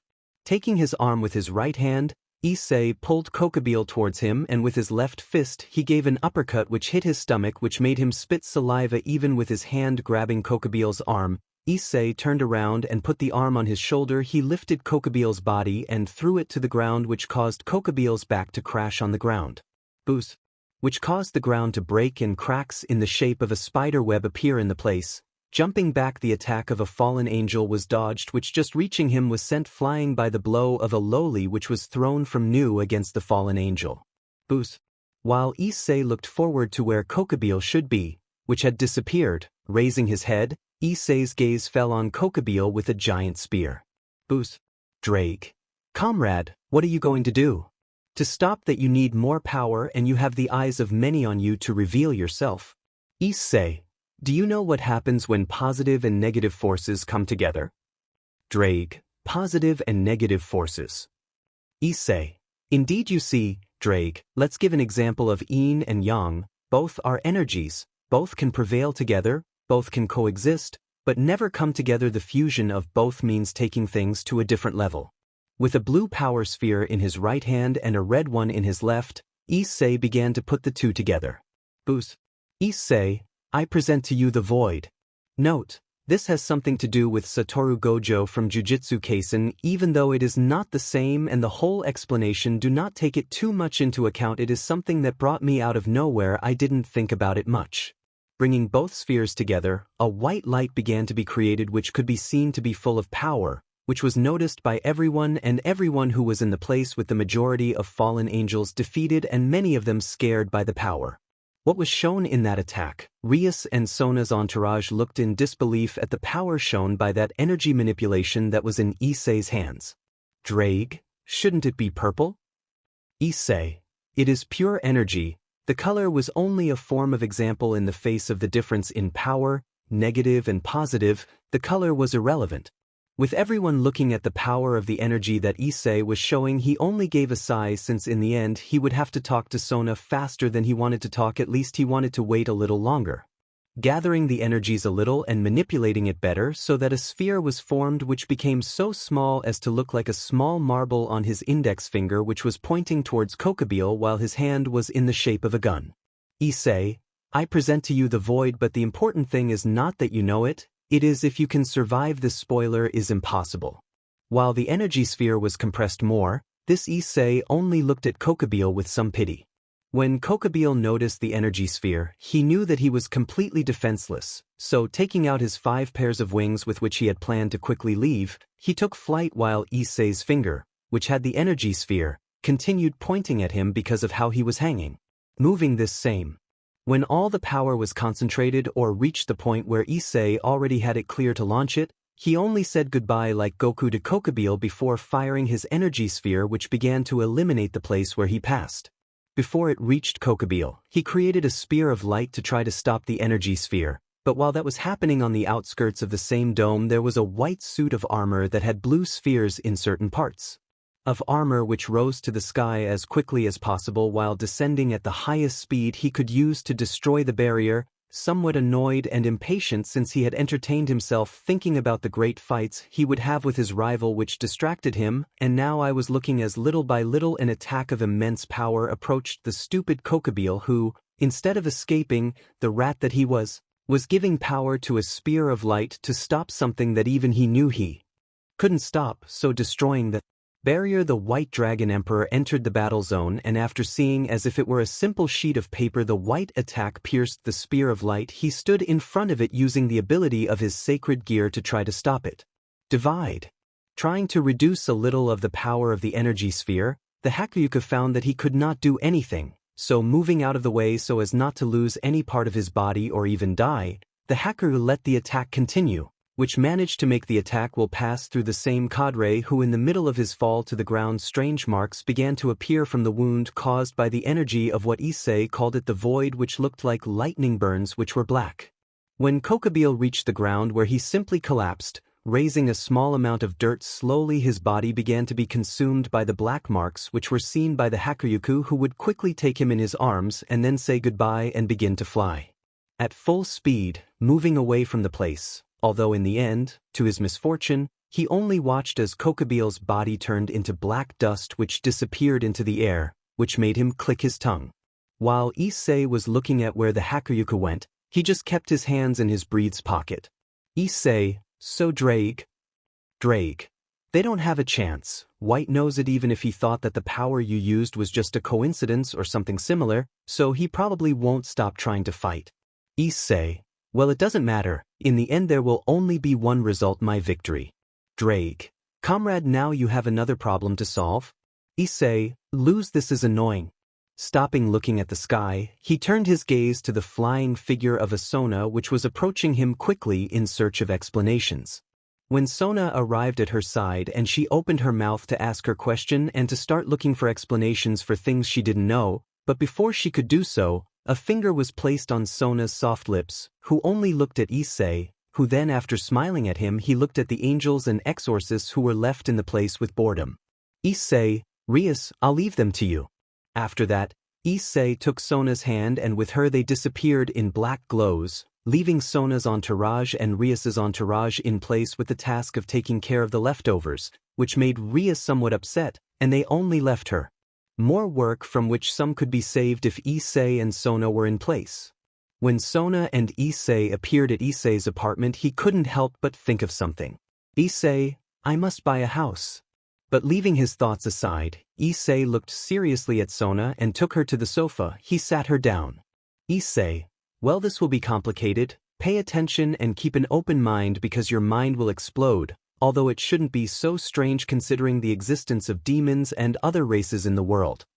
I am Merlin, the fantastic, unmatched one, spectacular, incredible, appealing, fabulous, the legendary magician. The list goes on, but we would be there for a long time, so let's leave it to what I am, the legendary Merlin.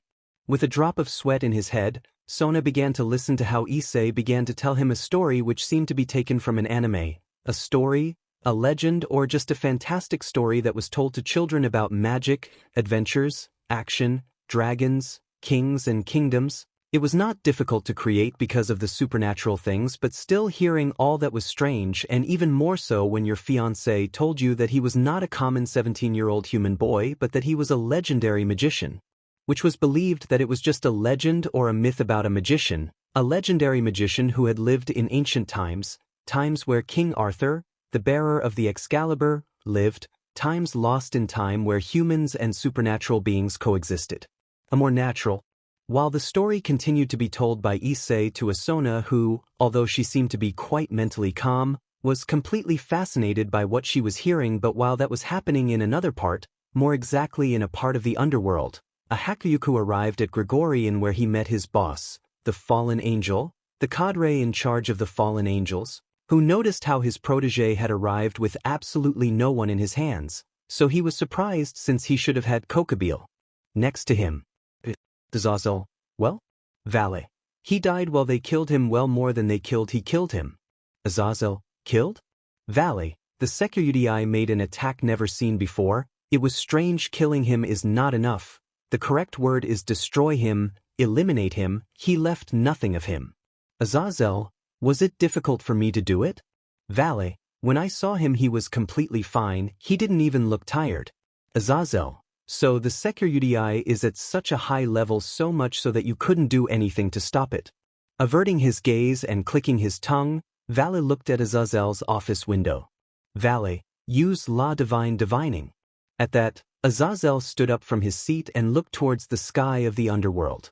Azazel, everything is power in an attack which could not even be stopped by the White Dragon Emperor's wings of light. How interesting. Valet, who was already leaving Azazel's office, had only one thought in his mind, and that was that he needed to train if he did not want to lose against the Security in their predestined fight. But while the Hakuyuka retired to train and Azazel thought about the power of the Red Dragon Emperor Dragon in the human world, more precisely in Issei's apartment, you could see an Issei who was having a cup of coffee while watching how a Sona looked at nothing, thinking about everything what I had heard so far. Turning his gaze, Issei noticed how his two little dragons looked at him strangely at Sona's attitude. Say, she now knows who I am. Today/verb. Issei, yes, I know, his neurons may have short-circuited, but he couldn't divide the information into parts. It was better to give it to him all at once. Shiro, gra. Issei, I don't believe it. Today/verb.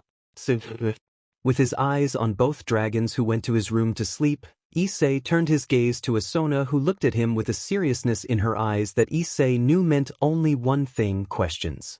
Issei, I won't explain many things, so don't always expect an answer to your questions. Sona, be well, how are you alive? You were human. Issei thought about the question for a while, but after thinking carefully about whether or not to tell him the truth, he took out his necklace, which he showed to Sona. Issei, I am known as a genius in many and varied things. Among them I am known as a creator of magical objects. Sona, yes, they told many stories about you in the underworld. Issei, I want to hear how they detail me, but let's continue. With his gaze on his necklace, Issei sighed a little before continuing his explanation. Issei, the red stone that is in this necklace is called, rather, it is known as the philosopher's stone. If it is you who tell stories about me, you have to know what this stone is, right? Sona, the legendary stone, it was also believed to be just a myth. Issei, it is normal that it was believed to be a myth. I never made it very well known. This stone gives me several things, among them eternal youth. Sona, eternal youth? So you never grow old? Issei, yes, when I created it, this stone stopped me in time, so to speak. Since I created the philosopher's stone, my lifespan has not advanced. I stayed at 17 years old, so no matter how much time passes, it always, and when I have this stone, this necklace, I will stay like a 17-year-old boy. Sona, then you will never grow old. Issei, I stopped counting my years from the day I got the philosopher's stone, but if I'm not mistaken, I was a few weeks away, exactly 2 weeks and 3 days before I turned Sona. Did you say one of the things that makes you true? What else does it give you? Issei, it gives me protection against magic such as mind control magic, memory erasing magic, or similar things. It also allows me to see the magic and feel all the magic that is around me. Sona, Issei, before continuing, Sona, you can't talk about the philosopher's stone, you understand, right? Sona, if it is known, you will be an even bigger target than for being the secure UDI, and it would also put pressure from the demons or some people to create more of those stones. Issei, if you want to say something to someone, you can only do it to your parents, your entourage, or your sister, or I even accept it with Rias and her family along with her entourage, but everyone else is out for the moment. Sona, for the moment? Issei, I plan to reveal myself. Sona, I see. Issei, going back to what we were talking about before, the philosopher's stone gives me something more, and that's infinite, Mom. When I use magic, the mana I use is restored by the stone instantly, which makes it seem like it never runs out. Sona, so it's like an infinite energy source. Sona, how do you do it? Issei, takes mana from the environment as if it were the natural energy that yokai use, so to speak. Sona, oh, anything else? Issei, from the philosopher's stone or some kind of strange thing he created. Sona, Issei, well, with the stone I think that's all, and the other good thing, I have several more things, so we're going to have a long conversation. Sona, before continuing, did you always know that we were demons? Why did you join? Issei, yes, I knew it all along, and the reason that had the most weight for me to join was you. Although there were other things, you were one of the most important. Drake, what a gallant. Is there anything this young man doesn't do well? Taking Sona Issei's hands, he sat next to her and then hugged her, resting Sona's head on his Issei, let's continue. When Issei finished explaining to him about his ring and his earrings, Sona only looked surprised at what his artifacts could do. After all, having managed to be immune to the weaknesses of the race, even though they were demons, thanks to his dragons, or rather dragons, which she didn't know either, So she was surprised to find out that Kuro and Shiro were girls since she thought they were boys. But in the end she didn't give it any importance and continued listening to Issei about more things that she should know, and even though she knew that there was certain information which she did not investigate further when Issei was already telling her so many things and as important as the existence of the philosopher's stone, her ring and the earrings. Issei also mentioned that he had to name them both, and he mentioned some but left it as something for the future while letting Sona concentrate on everything I hear to be okay due to information saturation. While Issei and Sona were still in their apartment, Rias's entourage along with her and Sona's entourage were already ending all the damage that the school received and all that was left over from the enemies that arrived with Kokobile, although they had some help with them. Of Rias' older brother who had arrived, which surprised Rias, although she was informed that he had been called by Akino, who only smiled at Rias. After having everything explained to him, he sighed at the fact that the Security had gone so far as to kill Kokobile since he did not know if that could lead to something bad in the meeting to make a peace treaty with the other two factions. With everything finished, both entourages separated and each of their members went their separate ways since in the end they still had classes in the morning, so a break from everything they experienced that night was something they would never say. When Asia arrived at Issei's apartment, she found that Issei was sitting on the couch with Sona asleep on his tea, so when he saw her he just smiled at her and brought one of his fingers to his lips, giving Asia a signal to I didn't make a lot of noise, which she understood and retired to her room to sleep.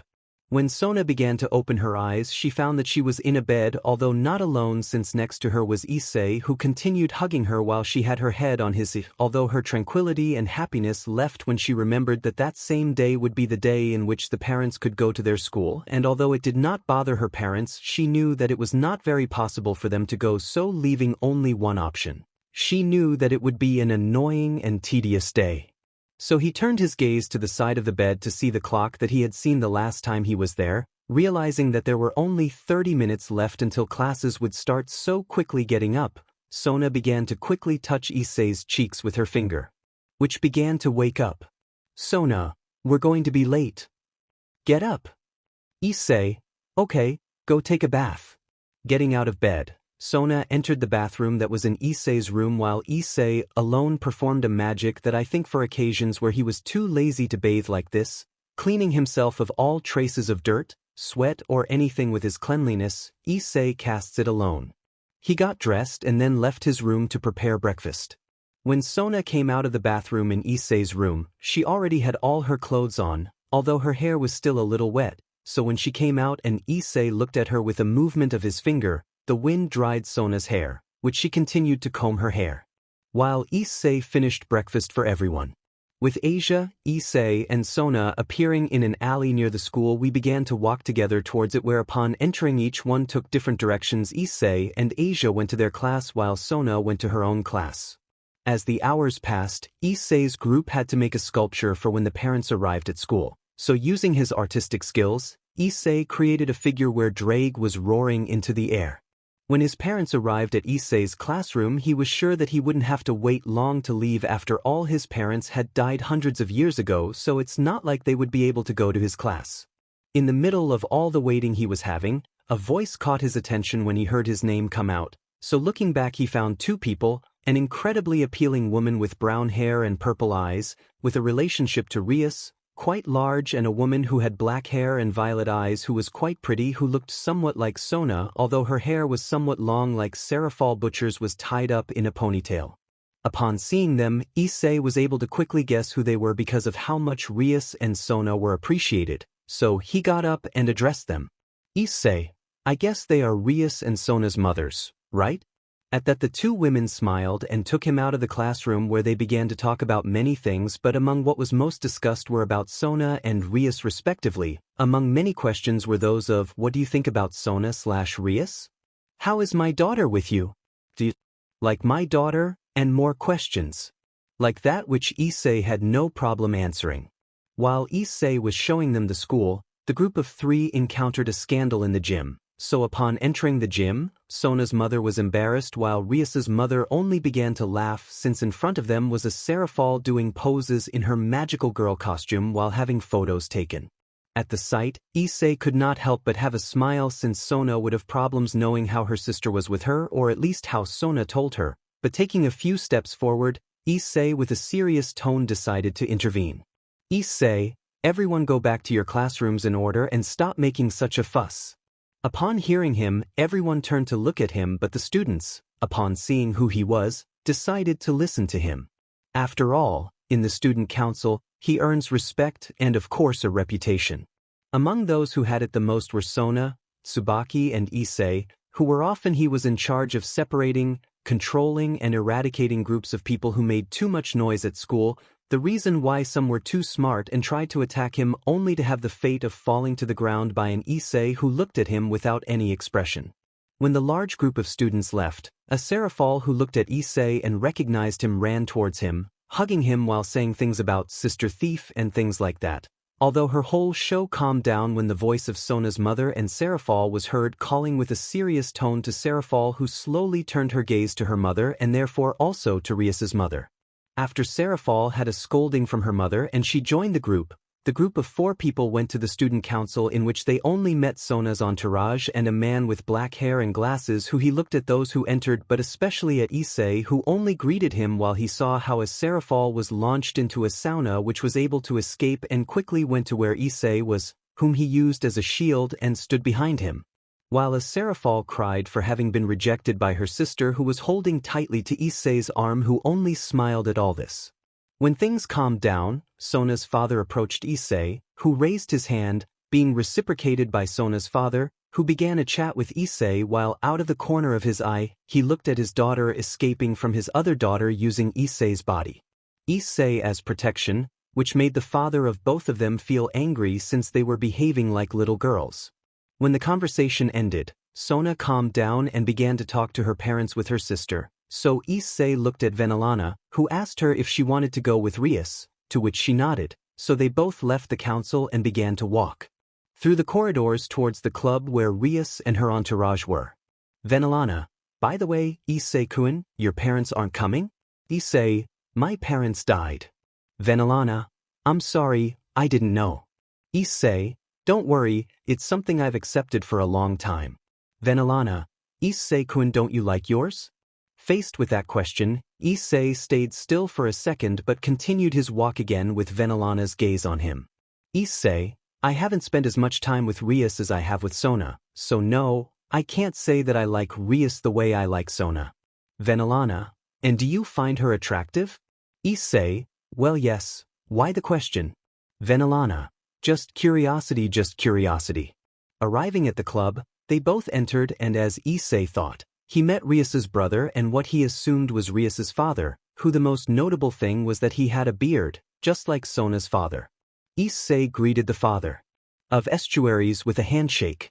With a new conversation starting between Rias's father and Issei, everything remained quite lively at the club, although that changed when a tense atmosphere reached the place when Rias's brother asked about the attack he had carried out and what happened in the club yesterday, so sighing a little, Issei thought a little before answering his question. Issei, in summary, I united the negative and positive magical energies to create an attack which destroys everything in its path. You can try to stop but in the end it is impossible. I call it the Void. Surzex, the Void? Why that name? And can that power be used by everyone? Issei, he called it the Void by the other name it could have, which would be Infinity, but it would lead one to think that it has to do with Ophis, which is not the case. I'm not sure about learning. Surzex, I already understand the first, but could you explain the second? Issei, first it would be that to use it you need to have a large amount of mana, then you have to have great control over it, you also have to have the ability to withstand the power, continue to keep the magic in constant supply and of course don't lose concentration. Surzex, concentration, manipulation and reservations, I understand when you say it is complicated. Issei, that's not all. He also needs to start learning positive energy manipulation after having perfect control of his mana. Surzex, being able to manipulate positive energy is how long you think it would take. Issei, I don't know, it depends a lot on the person, but after the positive one I would have to learn to handle the negative one and then I would have to learn how to unite these and after that I would have to learn to manipulate the power of these two together or as I said, The void, then you would have to have a teacher, and the truth is that I am too lazy to teach, so unless you know another being who could control the void, you would not have a teacher and you would need to learn on your own. In his words, it didn't take long for drops of sweat to appear on their heads because he spoke without any shame about how he was a complete lazy person. When the friendlier conversations reappeared in the place, now having everyone talking in the place, although after a few minutes Issei said goodbye and left the club room to go to the student council room. As Issei moved in the direction of the student council in the club room, Rias and his parents stared at the place where Issei left. Vanillana, I think he will be a good fiance. What are you saying? Don't you want to get engaged to him? Rias, Mom. When Issei arrived at the student council and entered it, he met the gaze of Sona, who had small tears in her eyes while she was pouting for having left her with her sister. Approaching her, Issei touched her swollen cheeks with her finger, which made her release the air she was holding inside her mouth, which made him smile because of the face she made when she released all that air. Issei looked around and found that his in-laws were no longer there and the only one in the place was Serafal. So he just sighed, since at least he would no longer feel some pressure from having Sona's parents so close to him. Issei, well, who's hungry? Leaving school with Sona and Serafal, they both began to walk through the streets of the city, although neither Sona nor Serafal knew where they were going. Sona thought Issei had planned to take them to his apartment, but when he saw the path they were taking he assumed it wasn't the right one. When they arrived at a house with a fairly modern appearance, Sona stayed on the street while she watched Issei go to the door, which she opened with some keys and gave way to a Serafal, who entered, whom she had not realized. His sister stayed outside the house. Sona, this? Say, I bought it with Kuro, Shiro and Asia. The house began to have more inhabitants and from time to time you also stay, so I needed something bigger. That's why now I bought this 4 rooms each with a bathroom for guests, living room, dining room, kitchen, an office, a pretty nice patio, and it is quite spacious. Sona, I see. Say, well, come in. Entering the house, Sona looked at how appealing it was. As Issei had said, it was quite spacious, and in it she could already see how Kuro and Shiro were watching television in their human forms, which made her understand more about space, since it was true that she hadn't been with Issei much, but she had seen cut by Shiro from time to time using their human forms. It was normal for the apartment they lived in to feel tighter. Sona, what did you do with the apartment? Issei, there was a buyer who was looking for one, so I offered him mine, only that he would have to pay me half of the month's rent that I had paid. After all, since it was the beginning of the month, he still has a whole month to use and in the middle of price. Sona, so in a way you gave him a great offer from your apartment. Issei, I wanted to get rid of that as quickly as possible, also don't worry. Sona, by the way, how do you get your income? In the end, what contrasts me? Issei, it's something I'll tell you in private. Serafal, how bad they are, they shouldn't keep secrets from me. Issei, you already know some, don't worry, he has to talk to you about that, right? Sona, it's true, Sama, we have to talk seriously. Issei, well Sona, do you have contracts? Taking out a stack of papers, Issei took them and left the house, disappearing with all the documents he was going to start making with his clones. While Issei was leaving the place in the living room of Issei's new house, Sona began to talk about Issei's true identity to Serafal, who from a happy face began to slowly change to a serious one little by little, until now she did look, if you appreciate that, of a true Mao, which made Sona a little nervous, who did not look Serafal in the eyes, who at one point sent her gaze to the dragons who were watching television. Serafal, did you know that? Upon hearing it, Shiro and Kuro looked at each other and then looked at Serafal. Kuro, he is the teacher. Shiro, the teacher tells us everything. Kuro/Shiro, of course we knew it. Returning his gaze to Sona, Serafal only sighed as he understood Issei about not having said anything, and more to the Demon Council that surely those elders would do everything possible to gain power and knowledge from him, and now he understood more why he could perform an attack like the one that was mentioned to him that he did against Kokobile. Serafal, the legendary Merlin. Looking at the ceiling thoughtfully, Serafal's mind remained silent, trying to understand the new information in her head. After all, it wasn't every day that your little sister told you that she got engaged to a legendary human known as the best magic user of all, whether demon, angel or fallen angel, none compared in magic with the Serafal. Wait, how is he still alive if he was human before? At that, Sona froze when she knew the problem with telling people who the man was. Serafal, wait, you got engaged to someone who has been alive for hundreds of years? Sona, why did you leave me alone? With a sneeze, Issei touched the exchange of the house where he appeared waiting for the guy who called him through the contract to open. Issei, I guess Sona is talking about me, or is it Serafal? With his gaze on the door that was opening, Issei looked at the leader of the crows, which made him roll his eyes when he saw him in that place. Issei, were you the one who accepted a contract with a demon? Azazel, sure, he called me. Let's leave the name aside, come in, come in. Entering the house, Issei was guided by Azazel to a room where they both sat on the sofa. Issei, what do you want? Azazel, well, I want you to join me for a drink. At that, Issei's blank look became bigger at what the leader of the fallen angels was asking of him. Surely if he told Sona about this, the leaders would have problems knowing that Azazel was in those moments. The city, and even more so when they called him for a contract, so he decided to stay silent. Issei, a battle against Azazel? Would he give everything instantly? Would he win? Of course, he was the strongest and there was an infinity between the two. Taking a seat, Issei took the drink that Azazel offered him, and next to him he sat down to enjoy the drink while they both started a conversation in which Azazel informed him about his wishes to have a meeting in the future to fish, which was accepted by him. After all, it's not like I have responsibilities to attend to.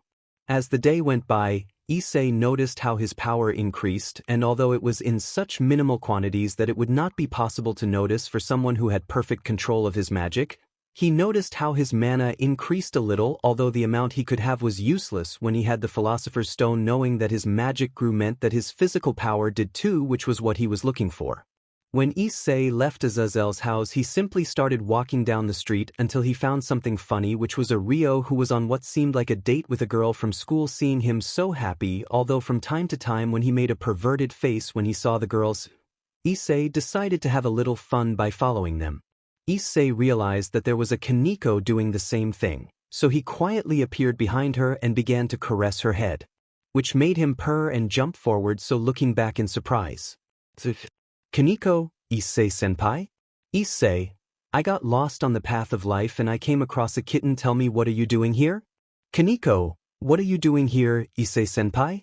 Issei, I saw a little pervert walking, so I decided to play a little, and apparently you wanted to see too, right?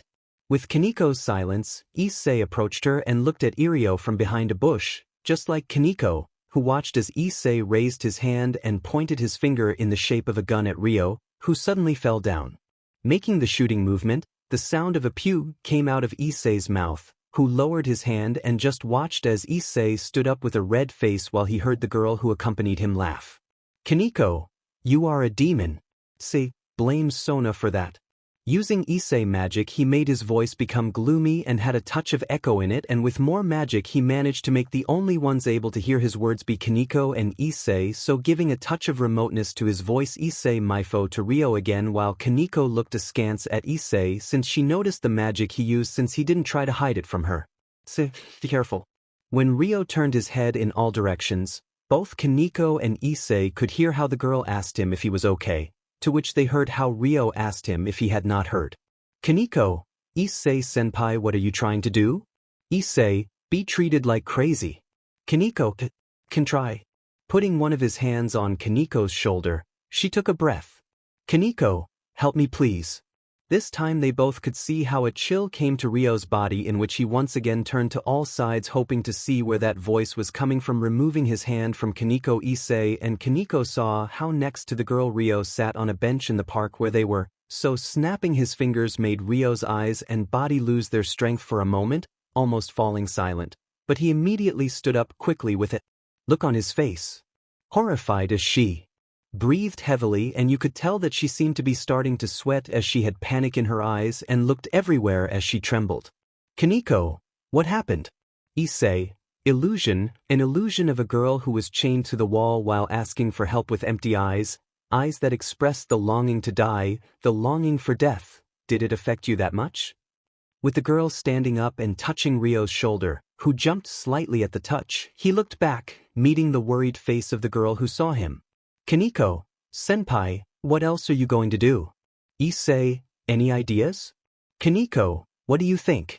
Approaching Issei, Kaneko gave a few words in his ear, to which Issei smiled and nodded at Kaneko's idea and looked at Rio, who was about to be hugged by the girl, to which he pointed his finger at Rio under his finger, thus going from pointing at him to pointing at the floor, which made his breaths fall, showing his underwear, which made him receive a slap from the girl who left. When they saw that the girl left, they both looked at each other and also decided to leave with nothing else to do in the place, leaving a Rio frozen in position with a palm print on his red cheek while his breaths were still in place. The floor showing in all its splendor a white underwear which had a print of red hearts in the park, looking at the fountain that was in front of him, giving him memories of what happened with his ex-girlfriend Yuma.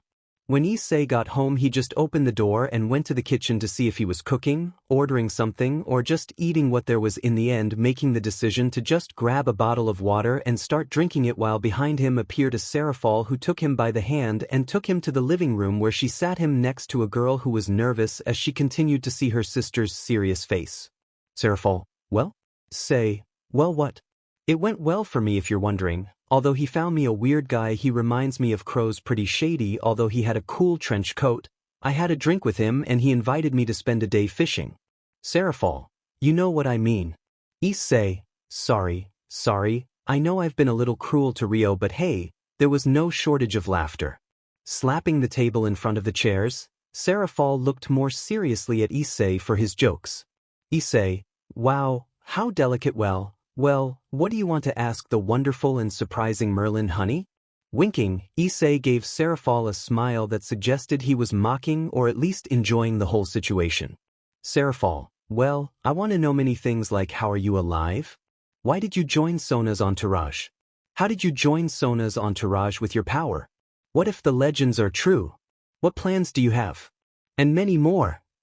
Issei, wow, there are a lot of them, so let's start. Since I'm alive, I can't tell you, it's a family secret, only Sona knows because she's my fiance, as well as Kuro and Shiro because I joined her because of her. How I did it? I'm a genius, I can find my ways. Are the legends true? Not at all. Seraphal, the legends are not true? Issei, of course not, the legends do not mark my magnificence, I am much better than what the legends say. Seraphal, your arrogance? Issei, it runs in the family, I think I have the right to be. Don't worry, I'm arrogant, not stupid, so I can understand my limits, which I don't have. Seraphal, you weren't dead? Issei, in any of the legends was there talk of my death? Issei, there you have your answer. Seraphal, in the legends they described you as an old wizard because that. Issei, the magicians were envious that someone who from such a young age would surpass them and make them look like nothing. That's why they talked more about me as an old man, to try to feel better and think that someone of many years had my power, and that was because learned for years. Seraphal, Camelot existed? Issei, yes it did, it existed in the United Kingdom, although its ruins and its existence were lost in time. Now the only ones who know where its ruins are me, Kuro and Shiro, no more, no less. Seraphal, how powerful are you? Issei, I can face the Mao, cadres and Seraphim and win. At that, Sona opened her eyes, since not even she knew that. Seraphal, that magic you used? Issei, I explained it to the Surzex. To summarize it for you, it's the magic of destruction. There's nothing that can stop it, and if you're wondering how the Surzex did about learning it, it's too complicated. Seraphal, does he know? Issei, why I am Merlin? No, so it is surely doubtful how I learned that magic, but now that you know who I am, you know how I did it, so don't say anything to Surzex for the moment. To reveal myself one day will come, and that day will be a spectacle. Seraphal, is there any other reason why you do this? Issei, why do people do things? Because they are completely bored. Seraphal, are you okay with Sona being your king? Issei, if I want to stop being your pawn, I can stop being it whenever I want.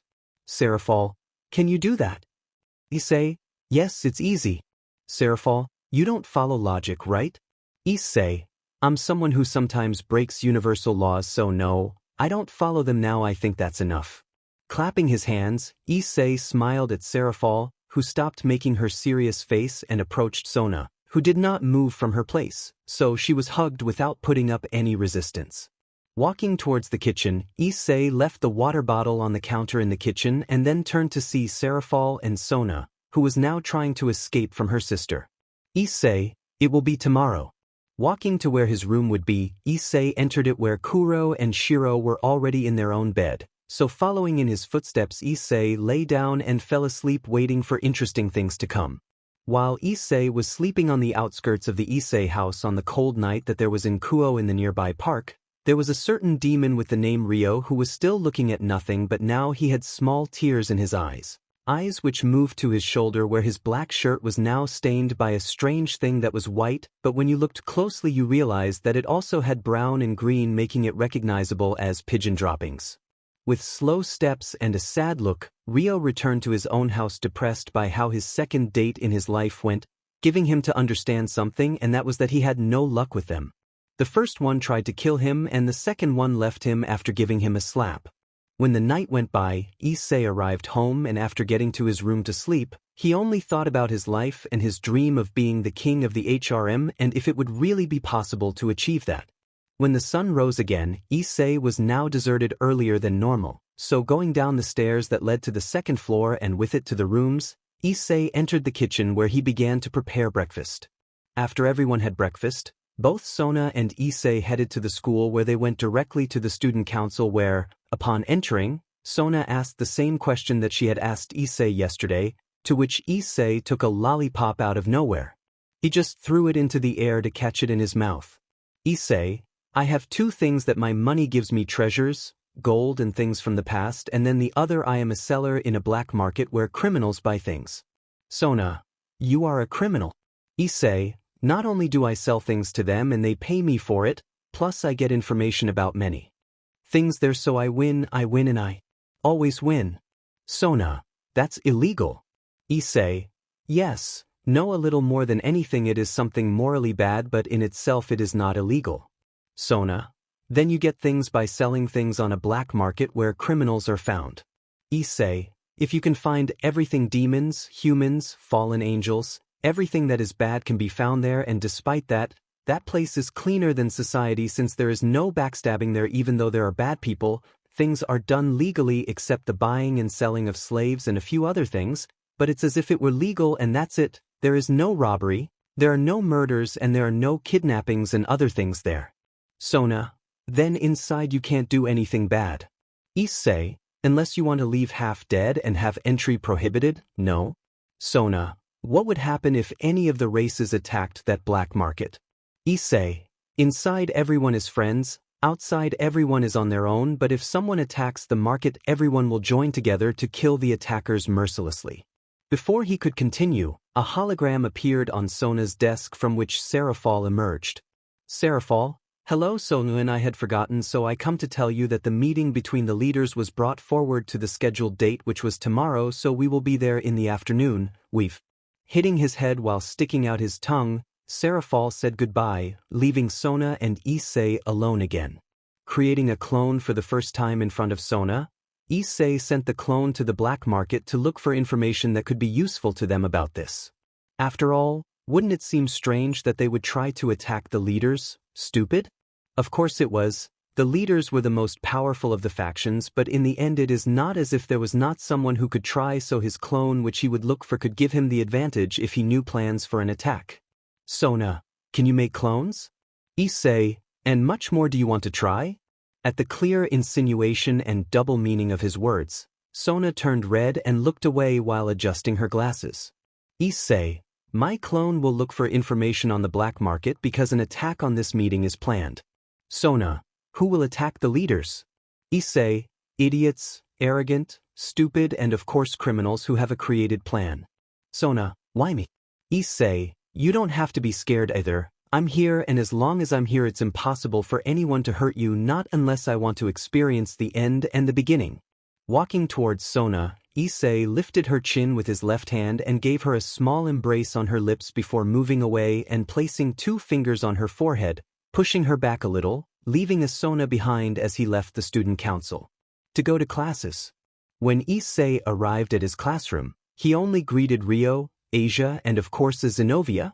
Seeing her there, Issei approached her and began to ask her what she was doing there, to which she told him that she turned into a piece of sheet at that. Issei just gave her a smile and left there, leaving Zenobia alone while she approached her friend Aika to talk a little before the teacher arrived to teach classes. Among the conversation that was taking place between the two, Aika asked about the people who took care of him since he was little, to which, smiling a little, Issei gave a deeper tone to his voice. Issei raised one of his fingers. Issei, son, you are special, you were born to achieve great things. Letting go of that larger tone of voice, Issei lowered his finger and continued. Say, you know what, they were right. Hearing it, Aika could only laugh since she had noticed from time to time that Issei brought up things he said to make himself look arrogant, or at least she thought he only did it to make himself look arrogant without knowing that Issei was actually arrogant. Issei, I will demonstrate that again. I already did it once and I will be able to do it once again. It will be quite a spectacle.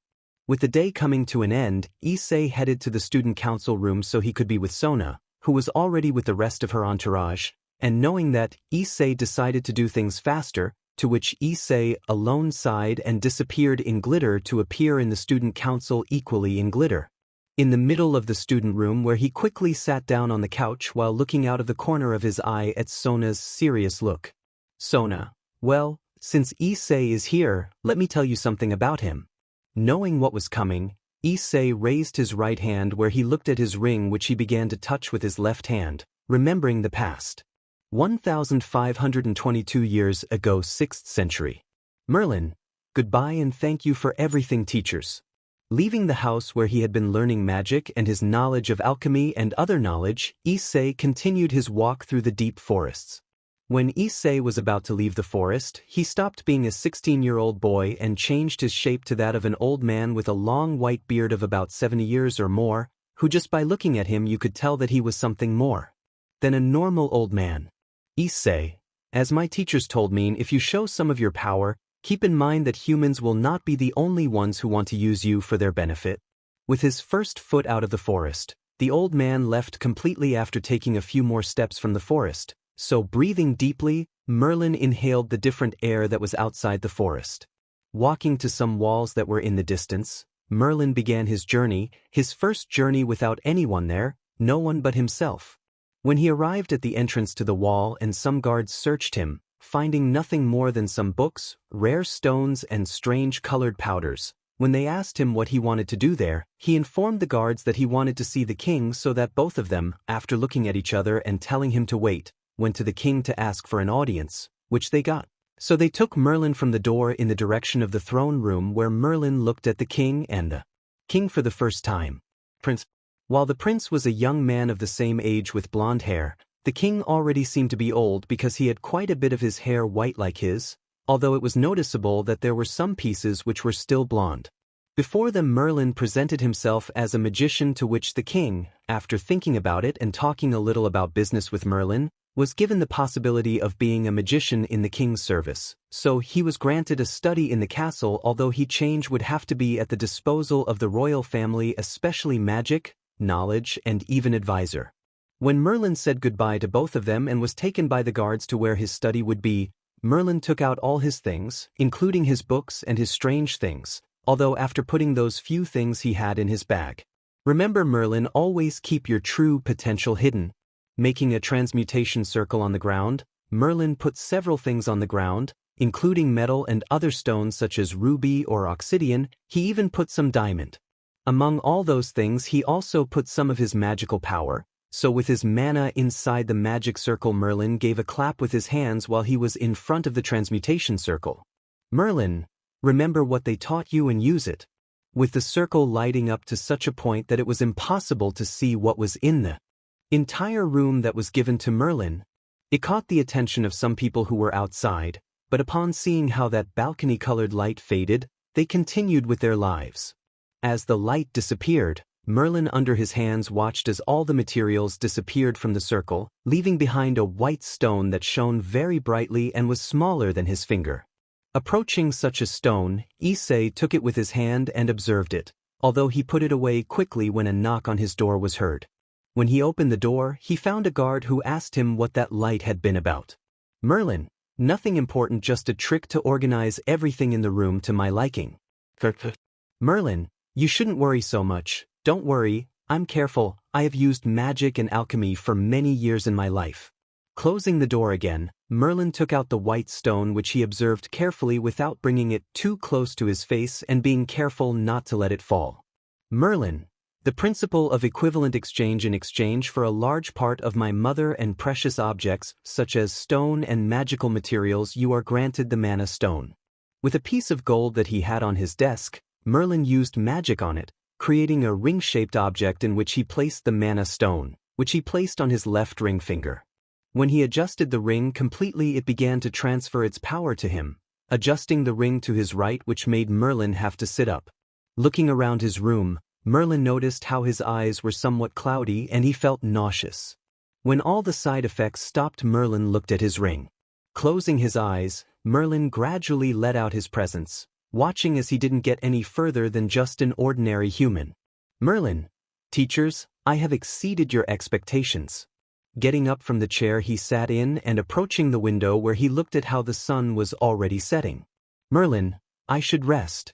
Sona, Issei, are you listening? Sighing, Sona looked at her entourage who only had a bead of sweat on their head. Tsubaki, I asked why you hid from us, Issei. Issei, call me Merlin, and that information was simply not necessary. Sona, we should go to the meeting room now, the leaders will arrive soon. Merlin got up from the chair and, with a sound, left the student council in the direction of where the meeting would be. Although on the way now Issei looked at his necklace which he took in his fingers, looking at the previous one of this same one. Year 1524, 2 years later. The years go by quickly and even faster when you have to take care of a spoiled blonde-haired child who seems stupid and on many occasions proves that he is. His life as a counselor and a magician of the kingdom were simple to help from time to time give some explanations. What I enjoyed most about his 3 years was that during that time he discovered more things about the world, although he had not gone out and traveled very far from Camelot, but he had still learned many things and had learned more about the same Manna stones which he now had quite a few.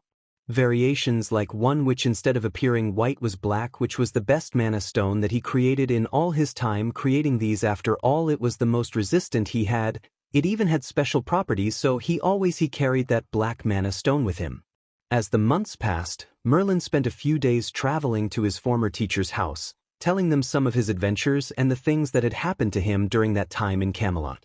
Although a few weeks before he turned 18, Merlin found that his teachers were attacked but not by humans. The energy that was there was demonic. He knew it because his teachers had shown it to him at some point, and also among what they showed him about all the supernatural beings.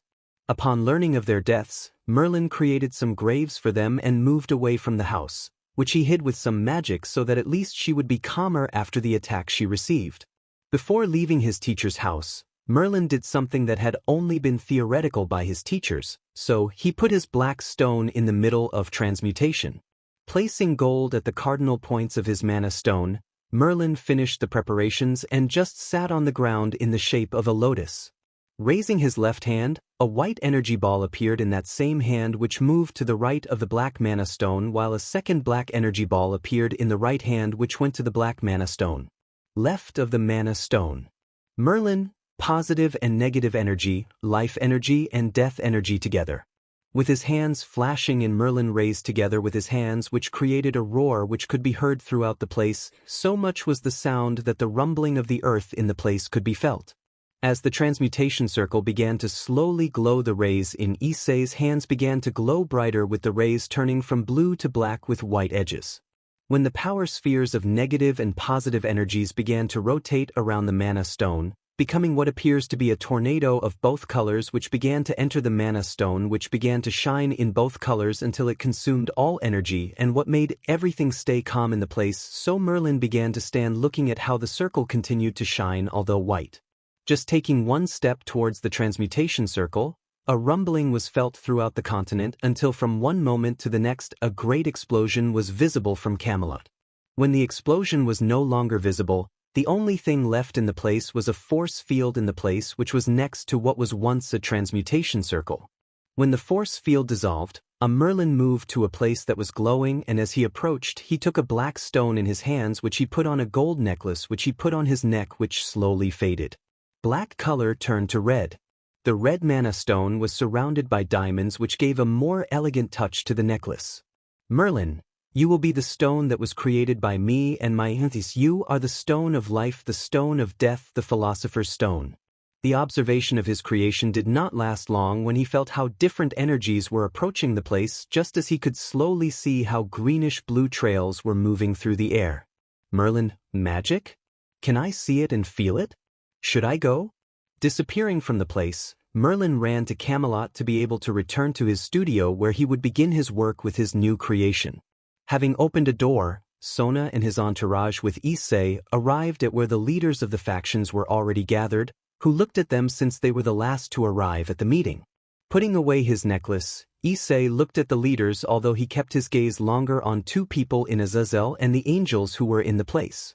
Everyone moved through the meeting room, Sona's entourage, and she herself approached Rias to stand at her side, although Issei stayed at the door for a moment and then walked over to the table where the leaders were while watching Azazel. Issei, then Azazel, when are we going fishing? Azazel, did you know who he was? Issei, Sona makes me study too much. Azazel, your fiance must be very strict. Say, something. Surzex, Issei-kun, do you know him? Issei, he called me through a contract to spend some time after that he asked me to go fishing one day, which I accepted. Surzex, Azazel, we will have to talk about that. With a nervous smile. Azazel only nodded at what Surzex said, while he watched as Issei stood next to Sona, although his gaze fell on the white dragon for a moment. Dryag, our rival, although not a worthy rival, our battle will be legendary. With the conversation starting between the sides, Issei only observed the leaders of the factions such as Azazel and the cadre Penemu from the fallen angels, or also the leaders of the angels which were Michael and Gabriel, the seraphim. A serious look with his red eyes shining was the only thing that stood out apart from the BLD that was in the place. You are a monster, a DMN psychopath, you are insane. Merlin, you hurt someone who was important to me, don't think you will pay without paying. Trying to crawl as best he could even without having legs, the person on the ground tried to get away from the red eyes that looked at him without any emotion.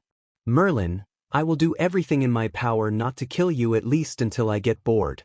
Why are you? Merlin, you will feel all kinds of pain, but I will not let you lose your sanity. You are my enemy, but I will not let you die, not so easy. With a black aura of power, Merlin looked at his enemy who had tears in his eyes while shaking uncontrollably, so Merlin knelt on one knee to approach his enemy. Merlin, I don't care if you're a woman, I won't have mercy. No, please forgive me. Rising up, a sphere of energy appeared in Merlin's hand, which pointed at where the girl's legs were before, thus shooting the sphere where just touching her body. The girl began to feel how her flesh also began to disintegrate to such a level that it seemed as if some small creatures began to slowly eat the girl's body, which made her start to scream in pain while she continued trying to ask for mercy even though she could barely speak because of the pain. Watching how the magic around the entire site was concentrated, making several veterans frozen in time, made Issei stop remembering the past and just watch as a large part of Sona's entourage grabbed him, Sona, and Tsubaki. While from Rias' entourage the only ones who were fine were Akino and Rias, everyone else was frozen except the leaders of the factions and Hakuyuku, who was watching through the windows as various magic circles came out of them. Rias, it's Gasper, something must be happening. Issei, Rias, Akino, Tsubaki, Sona, go check. Sona, what? Issei, let them go get that Casper, I'll stay and do something with those guys. Rias, gasps. Issei, yes, whatever, just go for it. Looking at the group that left the room, Issei turned his gaze to the leaders. Issei, well, who wants to play? Seraphal, who I want. Say, then Seraphal-sama after you. Leaving through a window, Seraphal was followed by Issei, who looked at the magicians who were arriving through the magic circles. Issei, what will I use? Fire, earth, water, wind, lightning, the void, not too easy, sacred energy. No, I don't want to explain him. Then no. Will you make your girl Satan? Seraphal, hey, don't call me that. Issei, why not Satan girl? Seraphal, I'm not a girl. Issei, whatever, how do you want to attack? Should we make a plan or make a plan? Seraphal, I will use ice. Issei, ice? Of course ice, good girl Satan, good idea, it will be fun to see the little wizards frozen. Seraphal, you are bad.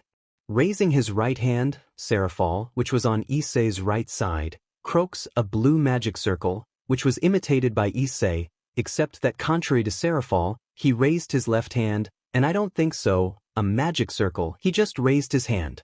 When Seraphal's magic shot out, Issei's magic followed, causing what was once land and a battlefield to turn into ice. With ice spikes everywhere, some images were trapped inside these spikes and others were trapped while their guts, organs and BLD stained the blue and white ice of the area in a reddish hue. Issei, it would be interesting to see how Seraphal's power would react next to mine after I used several boosts. Looking at all the destruction they created, Issei jumped to where Seraphal was, taking her by the waist and jumping towards where the other leaders remained, who looked at how in the place where they were, an attack destroyed the place. When they looked at where the attack came from, they were met with the sight of a girl with brown hair and glasses. Kateria, hello Mouse, my name is Kateria Leviathan, a descendant of the original Leviathan. Issei, I wonder if he thinks he is so important that he told us who he is without being asked. Issei, well, I'm glad you explained what no one asked you. Kateria, you tell me why you are with them, because you are a demon that is serving the Citri family, you are powerful, you could be more, you could be much more if you were not stopped. Issei, we have to agree with them, they stop me. Kateria, why serve a king who is not worthy of you? Issei, 3 reasons. Issei, the first Sona is special, she's my fiance, the second is, I'm used to being around naive and clumsy kings, the third is fun. Seraphal, are you calling us so naive? Issei, yes and no. Returning to the important thing, you decide either you leave or you leave but existence. Kateria, I won't leave here until you. Before finishing an Issei, he just rolled his eyes and put his hands in a position to grab something in the air. With a magic bow created and an arrow which shone blue, which was pointing directly at Kateria, who after finishing talking about her objectives to which no one paid attention looked at the calm Issei, had a bow already prepared to launch an attack aimed at her, so she is quickly prepared to dodge or block it. When Issei's hands left the arrow of light, it shot out at a very high speed, only leaving a trail of light where the arrow passed, which made it look very pretty. As he advanced towards Kateria, she was the one who rolled her eyes like Issei did and then just tilted her head slightly to her left, causing the arrow to pass by her. When the arrow passed, leaving behind its trail of light, Kateria stopped tilting her head and looked at Issei while her blank face slowly transformed into a smile, which left when she felt her hot cheek, and when she placed one of her hands there, she could feel a liquid in it. When he brought his hand to the front of his face, he could see how there was a lot of BLD in it.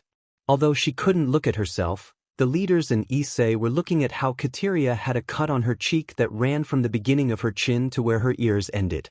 When Kateria was about to say something, she felt her body weak, and as everything began to blur, slowly descending to the ground, Kateria looked at the leaders, who looked at her with pity, which she did not understand, so she tried to speak instead of leaving.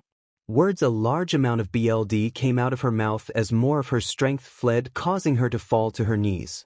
When he looked down, he could see something, a light, not a blue arrow, which was in the middle of his eye. The tip was pointing at the leaders. Listening to everything with a lot of echo, Kateria heard how footsteps echoed around her while her vision darkened and everything became cloudy. When her face was raised, she could see red eyes looking into hers, which were half closed. Slowly, while her vision became more and more cloudy, Kateria could hear what her enemy, who had her by the chin, told her. Issei, you were a appealing woman, it's a shame that you ended up like this. Falling to the ground while the arrow disappeared and made the ground stain the color of her BLD, Kateria's eyes closed, completely ending her life. Getting up from his position, Issei looked at the leaders who were next to the White Emperor Dragon. Issei, why don't you think it's time for you to reveal your true colors? Valet, you, how do you know? Issei, there is no truth that can be hidden from my view, the Green Lantern view.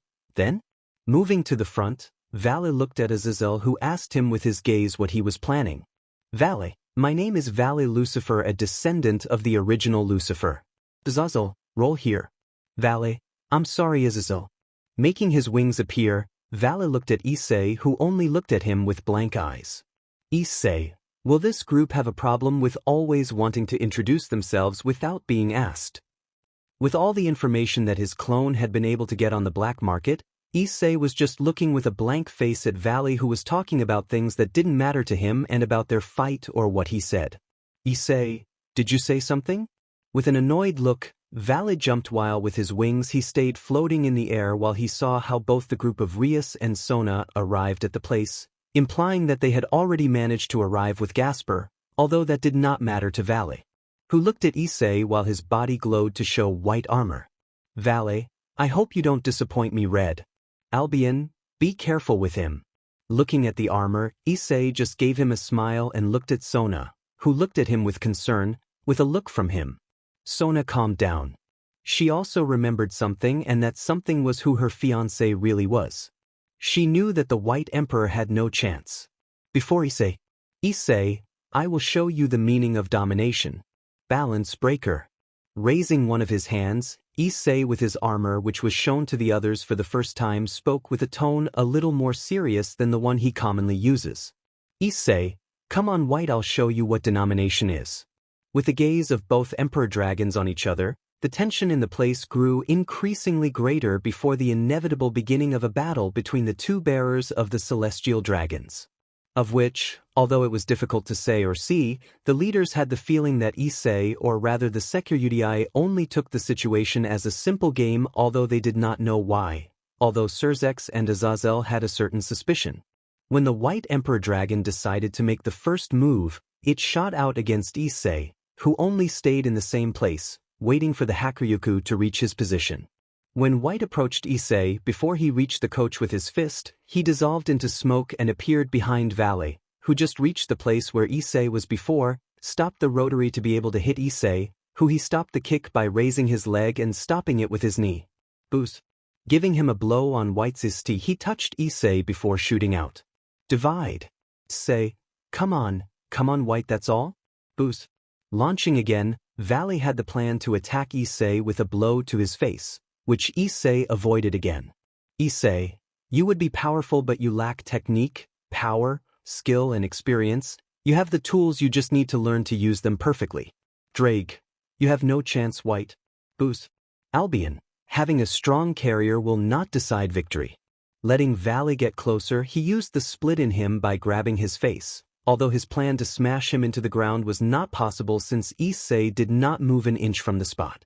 Launching a blow which collided with the other's blow, a shock wave of power was present in the place with the sound of the power of both sacred gears. Divide boost.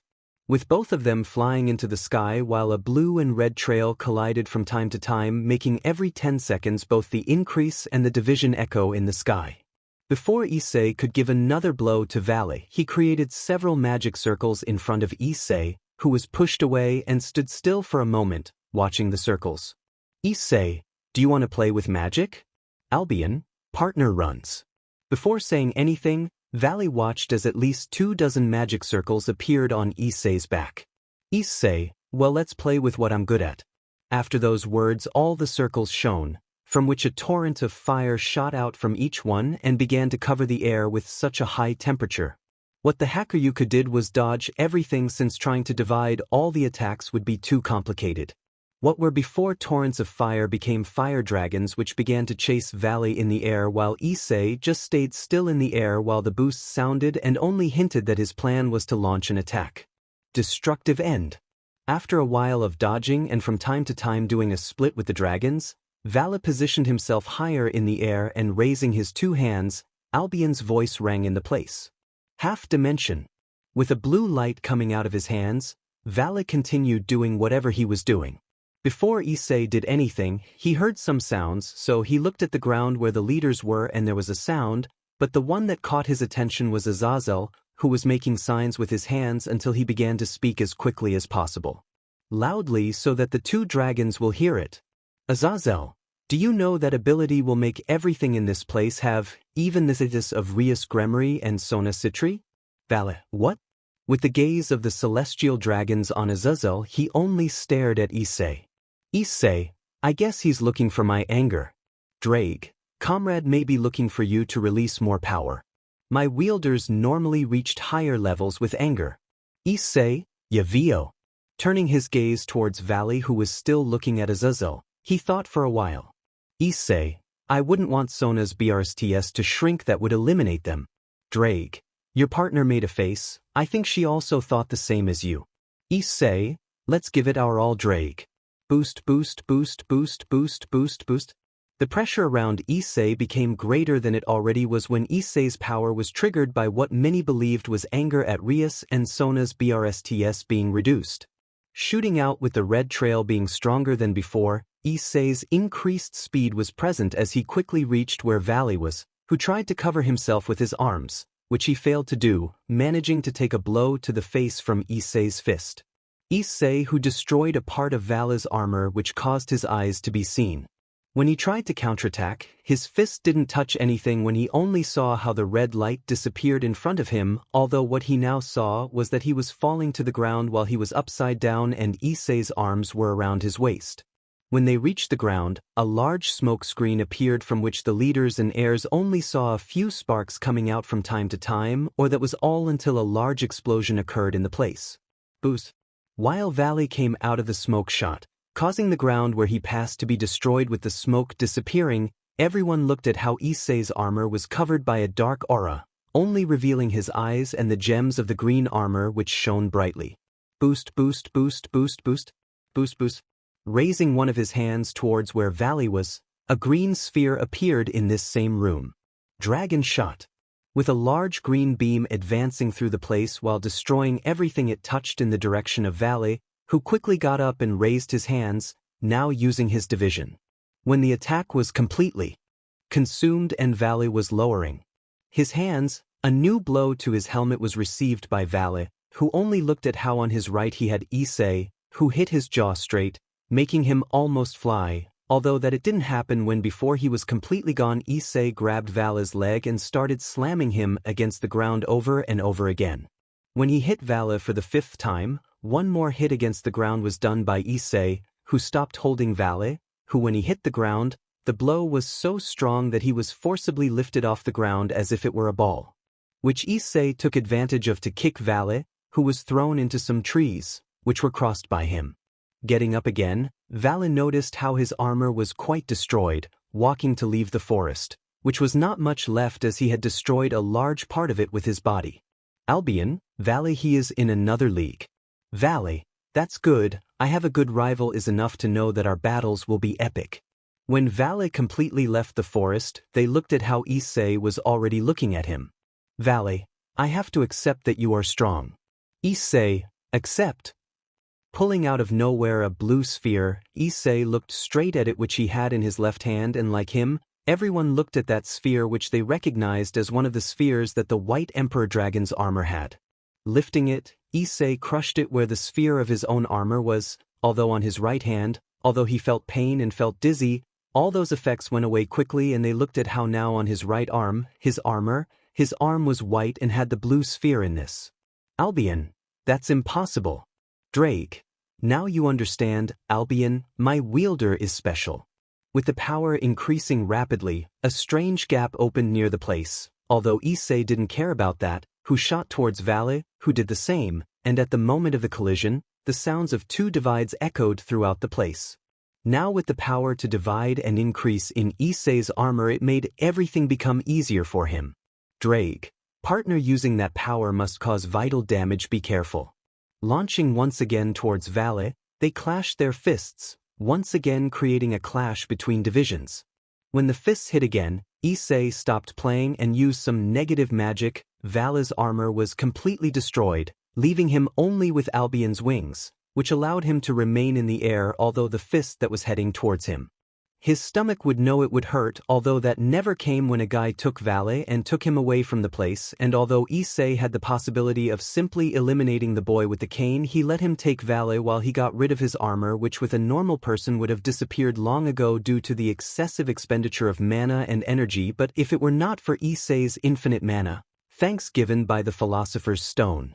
Issei, if I'm not mistaken, that is a descendant of Sun Wukong, from what his clone got. A descendant of the idiot Arthur should also be in his group.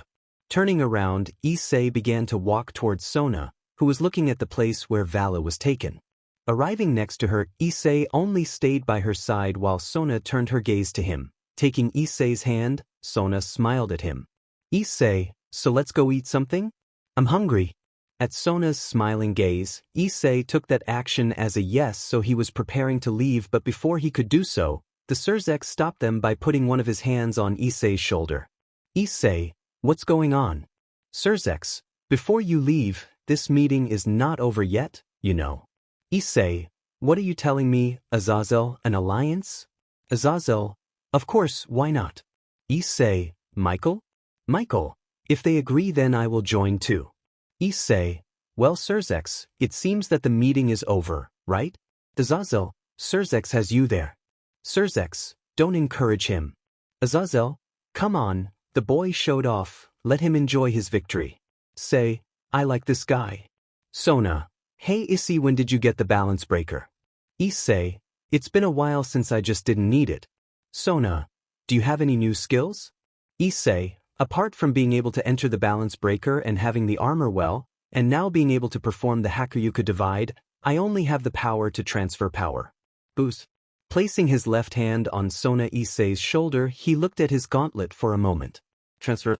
When the voice sounded loud, he felt his body heat up and the energy and raw mana entered his body in a very aggressive way that almost made him which he was able to avoid by putting his hand on his mouth, but still the blush couldn't hide it. Looking at Issei, who had a mocking smile, Sona gave him a small blow on his arm which did not take away Issei's smile at all, so Sona just ignored him and began to feel how the power continued inside her. Sona, it's so much and you only needed to launch a boost. Issei, my power is doubled and what is given to you is what I double. Example, if I have 100 and doubled it I will have 200 and when transferring I will give you 100. Now think about what happens when I do it. I have to lower my power so that it is not so much that I transfer to you. Sona, so right now I am being surrounded by your power. Issei, yes and no, it is largely my power but it also has the power of the boosted gear. After all, it is the duplication that was passed to you, so it is my power and at the same time it is not. Sona, Issei, what would happen if you gave me a duplicate with all your power? Issei, you would need to release the power immediately or it would damage you. The mana you would have to store would be so much that it would start to damage you little by little and could even damage you so much that it would make being able to control or store mana more complicated and in extreme cases impossible. Sona, I see. And about what happened? Issei, a side effect of feeling my power in you. Sona, we can go. Issei, sure Surzek, I'll leave you the rest of the work, goodbye. Disappearing with Sona in sparkles, Issei left the place, leaving behind the leaders of the factions, Rias' entourage and Sona's, which was no longer frozen after Gasper stopped using his power. Opening his eyes, Issei found a Sona on top of his sleeping while a smile adorned his face which was covered by a few strands of hair which he moved with one of his hands, clearing his face which continued with his smile. Peaceful. After having finished everything from yesterday and having seen Sona release the power that was transferred to her, they both went to sleep, where the first to fall into Morpheus's arms was Sona, who was hugged by Issei, who soon fell into his arms. Sleep just like Sona, who kept hugging and clinging as much as she could to Issei all night because of the cold air that came in through the bedroom window. Without ceasing to hug Sona, a clone was created by Issei who only looked at him for a moment until he left the place, teleporting from the place and appearing in a dark area. Leaving the dark area, which was an alley which was under a purple sky, thus implying that he was in the underworld, he found several people walking in different directions, all of them being criminals. Leaving the alley, it didn't take long for the eyes to reach him, so clarifying his voice he quickly spoke to everyone who was looking at him. Toby, hello. Criminal friends, how are you doing on this appealing day? My name is Toby and I hope we will be good friends. With murmurs quickly ringing through the place and one or another raising their mana level to intimidate what was once a place full of peace, and quite a few people bustling and walking around became what could only be described as a place of prayer all around. People who had once stood could now barely stay on their knees as the greatest pressure they had ever felt crushed them. Toby, come on, don't tell me you forgot the rules of the black market NO fights. When the pressure disappeared and everyone began to breathe normally and without difficulties, Toby only began to walk while occasionally jumping where he walked, causing an aura of flowers to appear around him. Walking around the place looking for anyone who had any information about the Cows Brigade or was looking for members for it was the second thing Toby found. Approaching a boy who was talking about things about a group where many strong people were found was what Toby found, and it was what caught his attention when that same boy reported how several high-level criminals were in that group, which made Toby come closer and touch the boy's shoulder. Toby, hello, I heard about your group and I was interested. Tell me how I can join? Boy, well, to join you have to introduce yourself to one of the leaders and talk. Toby, and will you tell me who he is and where to find him? Boy, I'll tell you who it is, but I can only take you, not being able to give much information just in case. Toby, how okay, and who is that leader you are talking about? Boy, you see, our leader is the dragon goddess of Infinity Office, but in reality our true leader is called Chow Chow. Toby, Cacao, haha, what a stupid name. Will it kill me making chocolate? Oh, I see, I don't know Cacao, but I want to join, so take me. Boy, Chow Chow, and of course just wait a while. When the sun comes and the sunset comes I will take you to my leader. Toby, sure. When dusk arrived and Toby approached again to see the boy he had been looking at, he tried to attract more people, only managing to have 2 other members who were looking at him since he was playing with some ants on the ground. Boy, well, follow me, I will take you to my leader who will talk to you. Approaching, the 3 watched as the boy made a teleportation circle, and when they appeared again they were in what seemed to be a room with several chairs like an interrogation, only for large groups, with a single door which opened while a horn turned on. Horn, the first pass. When the horn went off again the 3 looked at each other while Toby got up first. Toby, ho, me first. Toby is a good boy, and since he is a good boy, he will be the first. Running as if his life depended on it, Toby entered through the door and found a desk and a guy who was looking at him seriously. Chow Chow, and tell me why you want to join us. Toby, looks fun. Chow Chow, you understand that you can die.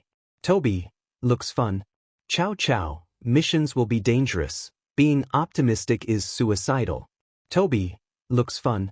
Chow Chow, are you listening to me? Toby, loud and clear, Mr. Coco. Chow Chow, what did you call me? Toby, Chow Chow, if you don't want to die, tell me, why do you call me that? Toby, the boy who told me about this told me that's your name. Chow Chow, I see, my name is Chow Chow, remember that. Toby, Chow Chow. Toby, I'm in. Chow Chow, yes, why not? Toby, great. Toby will not disappoint you. Entering through a door that was behind Chow Chow's desk, a guy took Toby with other groups, which were groups that were within the Cows Brigade. Among these groups was the Valley Grunt, whom he approached. Toby, it's good that I have my ring. Albion won't know who I am. Hello, my name is Toby. And I want us to be friends. Kuroka, ho, let's go. Valinaya looks like she's friendly.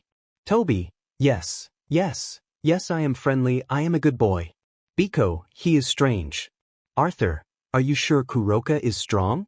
Lufei, you shouldn't underestimate him. Oniai-chan. Toby, yes, I am strong. Cacao interviewed me. This place is different. That door teleports you thinking about other things, so they are the descendants of Arturo and Morgana. Arthur, as long as you don't get close to my sister, we'll be fine. Lufei, Oniai-chan, don't say that. Arthur, I'm sorry, but I'm doing it for your own good. Toby, they both took out the color of their Arturo's hair, but the boy took out Morgana's eye color while the girl took out Arturo's. Kuroka, I'm not lying when I say he's strong. Toby, knowledge, understanding. Approaching Lufei, Toby's mask was about to touch Lufei's face due to the proximity of both of them, which made her surprised, but for some reason she didn't know. She didn't move from the spot and didn't stop looking at the hole in the mask like if something kept her hypnotized. Toby, you are a descendant of Arturo Pendragon, right? Lufei said. Toby, your hair and eyes are the same as his. I just hope you don't have the same attitude. When a sword approached his body, Toby's mask only moved to look at the cone.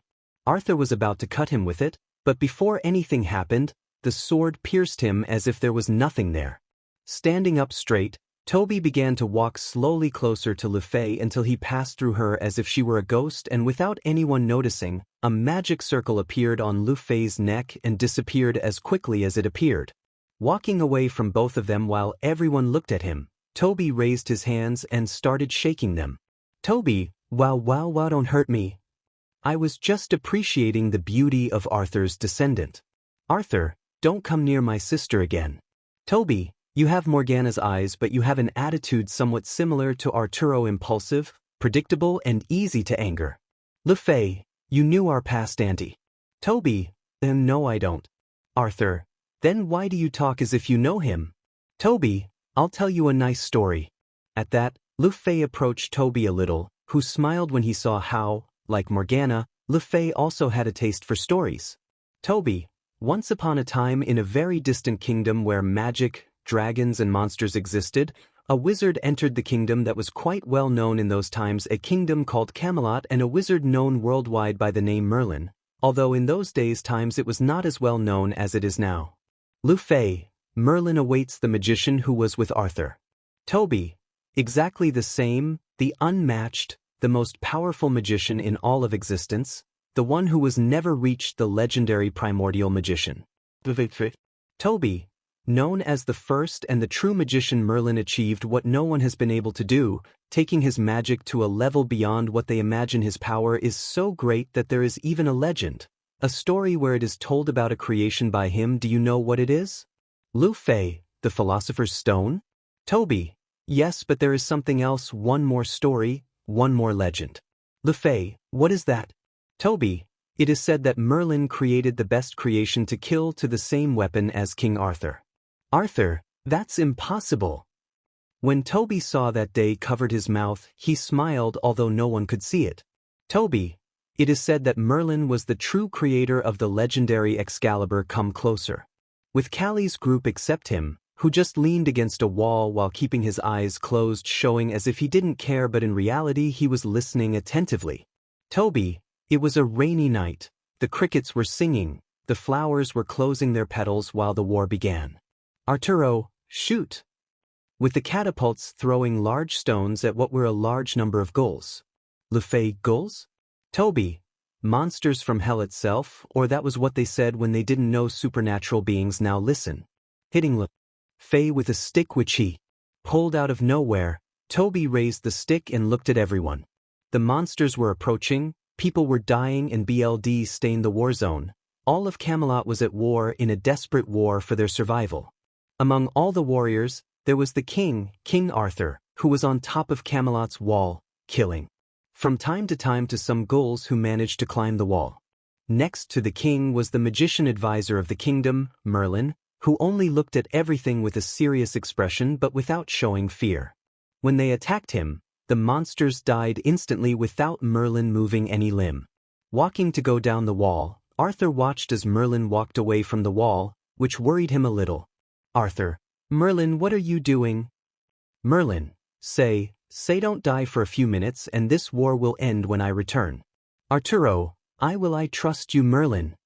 Arriving at what was a cave that Merlin entered, he found himself surrounded by two small dragons of two different colors. Merlin, Kuro Shiro, wake up Bahamut. When the dragons left and after a minute of walking, Merlin arrived at what was a large area where in the center was a giant dragon. Merlin, I need your help, I need your encouragement. Bahamut, it seems that the legendary Merlin needs the power of a dragon.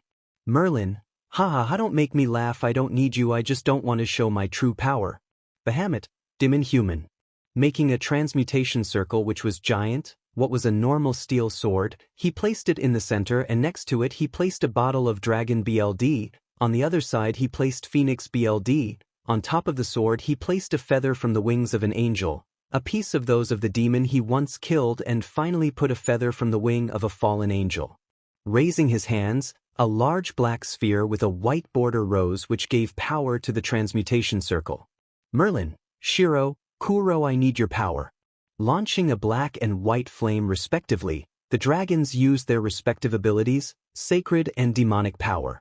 Throwing mercury, tungsten, plutonium, phenakite, fluorite, and for a stone, the large Manna stone that I once believed was thrown into the transmutation circle, which was now a large tornado of colors which released so much power that it was making the cave will be destroyed.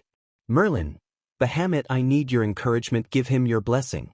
Opening his mouth, a large golden flame turned the tornado of colors into a large tornado of colored fire, where the one that attracted the most attention was the golden one. When the rays appeared and illuminated the entire cave and all the sound that had ever been in the cave disappeared, you could only see it as in the center of what was once a transmutation circle. There was a sword which was taken by the hands of Merlin. Arriving again at the wall, Merlin looked at how Arthur's head was bleeding, and he could see how his breathing was heavy, although that did not prevent him from decapitating one of the ghoul. Merlin, I have arrived, and I bring with me the salvation of the kingdom. Turning his gaze, Arthur, with a happy smile at seeing Merlin, realized what he had in his hands, a sword that the only way to describe it was magnificent. Merlin, meet Excalibur. Taking the sword, Arturo was witnessing the beauty of the sword that was touching his hands, but from one moment to the next, he just watched as everything turned black, and the next moment he found himself breathing heavily while around him there was white fire. Looking closely at where he was in the war zone, while around what could only be considered a massacre there were hundreds, not thousands, I would even say millions of dead ghouls torn to pieces around him. Lowering his gaze, the sword that Merlin gave him was completely shiny, as if not even a drop of blood touched the sword.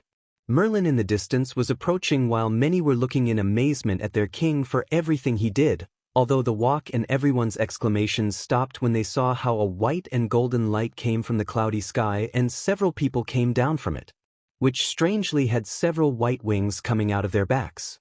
At that, Merlin quickly backed away and hid in the crowd. The leader of the angels who had come down looked at Arthur and his sword, or rather at Merlin's sword. Michael, you have been blessed by our father with that weapon. At that, many knelt before the sight of true angels. Even Arthur looked at his sword with more admiration, although deep down he was surprised since the sword was given to him by Merlin. Toby, those demon angels took what wasn't theirs. Faced with the gigantic explosion of power, everyone was scared, and those who were not worried about so much power expelled by the new. Even the leaders of the Cows Brigade arrived at the place, Chow Chow arriving through the door where Toby himself arrived, and Ophis arriving out of nowhere. Even Valet himself was sweating while his sacred gear was showing, and Albion himself asked Valet to leave the place. The Fae, Mr. Toby, calm down, I know. Toby, when those demon angels understand that they should not steal what is not theirs, I will laugh so much. The true creator will arrive soon, and when we see him he will be a sight to behold. Lu Fei, I'm glad you're no longer expelling that power. Kuroka, power? That cannot be considered power, that is something else, stronger, darker. Opening his arms, Toby took Lu Fei in a hug. Toby, you are so cute. You know, Toby wants revenge, and revenge is what he will get. Lu Fei, and I see Toby-sama can let me go. Toby, of course you're not very pretty and warm. Chow Chow, what happened here? Issei, so what do you want to do, Sona? Sona, well, I would like to have a date with you. The last one we had was lost because of Kokabeel. Issei, that's true, that guy, I had already forgotten about him, huh? Sona, let's go, where do you want to go? Issei, well, how about we go tomorrow, and this Saturday we stay at home enjoying each other's company. Sona, each other's company? Shiro, Maestro? Approaching both Rias, he took Issei's arm, whom he separated from Sona, who was blushing and had a little swollen lips, and although no one noticed, she was also somewhat wet, only that this was hidden thanks to her nightgown. Sitting Issei in the chair, Rias sat next to him with a forced smile and a frown on his face, while Kuro and Shiro sat in front of him, only they only looked at what was happening in a normal way. Rias, well, are you going to explain to me what you were doing? Issei, it wasn't obvious. Enjoying time with my fiance in my house, which you entered without permission, I think that's all. Ophis, then you plan to help me defeat the Great Red. Toby, is that your goal? Ophis, yes. Toby, Ophis, because I want my silence. Toby, and why do you want your silence? Ophis, because I want my silence. Toby, why do you want silence? Office, I like it. Toby, and you don't like non-silence? Office, it's annoying. Toby, really? Office, yes. Toby, aren't you bored? Office, no. Toby, I'm hungry. Office. Toby. Office, then you plan to help me defeat the Great Red. Toby, is that your goal? With the conversation starting once again between the dragon and Toby, a group which had to take both of them, which was Vala's group, was looking askance at both of them since they did not know what to do with both of them. Arthur, until when are they going to be like this? Kuroka, they've been like this for 2 hours now, 2 hours. Vala, how annoying. Luffy, I think it's funny how Tobi-sama and Office-sama are talking. Biko, they have been repeating the same conversation over and over and over again. Kuroka, a certain Naya starts with, then you will help me defeat the big red Naya. They continue with, that's your goal Naya, and then they end with something that had nothing to do with the conversation brought up by the mask boy Naya and start again new all the conversation Naya. Valet, how annoying. Arthur, you also keep saying the same thing Valet. Luffy, and what if we stop them? Kuroka, his crazy Estes. Turning their gaze from their group to the two who were previously talking, they found that they were now eating sweets and more things that no one knew where they got from while they were sitting watching the TV that was in the place. The Fae, Tobi-sama. Tobi, S.I. Dime Fei-chan. Luffy, Fei-chan. With a blush on her face, the girl who once dared to approach both of them was now completely motionless. Tobi, yes Fei-chan, tell me, do you need something? Luffy, I didn't just want to know what your goals are. Tobi, my own goals, well, they are simple: to see how the creator of Excalibur returns for his creation and have a little fun, just that. Luffy, I see. Valley, hey, you are someone who seems to be strong, do you want to fight? Tobi, Hakuryu, shouldn't you fight better with your rival? I know he kicked your butt PF, but hey, the Security is your rival in the end, right? Almost letting out a laugh, Tobi only added salt to the wound that Valley had after being defeated by the Security. Luffy, was Vala-sama defeated by the Security? Kuroka, wow, she must be strong Naya. Valley, he didn't beat me, he let me win. Tobi, when I saw you, you were pretty and at first glance he didn't have any damage, so what happened? Valley, a slide of luck, I wanted to let him win so that he would trust himself in our next battle. Tobi, the Hakuryuku is very smart to give him time to get stronger and thus have a better battle. Kuroka, how stupid. Arthur, worse strategy. Biko, the defeat affected him. Office, do you think the Security will help me with the big red one? Luffy, and I don't think it's the best idea, Office-sama. Tobi, I think. Taking Office's waist and putting it on his lap, Tobi pointed to the television where there was a movie, a Canteen Flask movie. Tobi, we should see that movie. With all the looks more frightened by Tobi's action, all the members of Vala's group, including him, moved away somewhat, expecting an attack from Office on Tobi, but in the end they only received a nod from her while she had 2 bars of chocolate. With a laugh, bowing for having entered the house without permission, he apologized, although his apology did not last long when he quickly stood up and said that it was a normal thing to do, and even more so when they were companions or something like that. Sona, by the way, what are you doing dressed like that? Rias, be well then yo. With her hands under hers she made them stand out more, which bothered Sona, who looked at her own bios. Rias, I wanted to know if you want to go out with me, to get to know each other so we can form a good team when we need to fight together.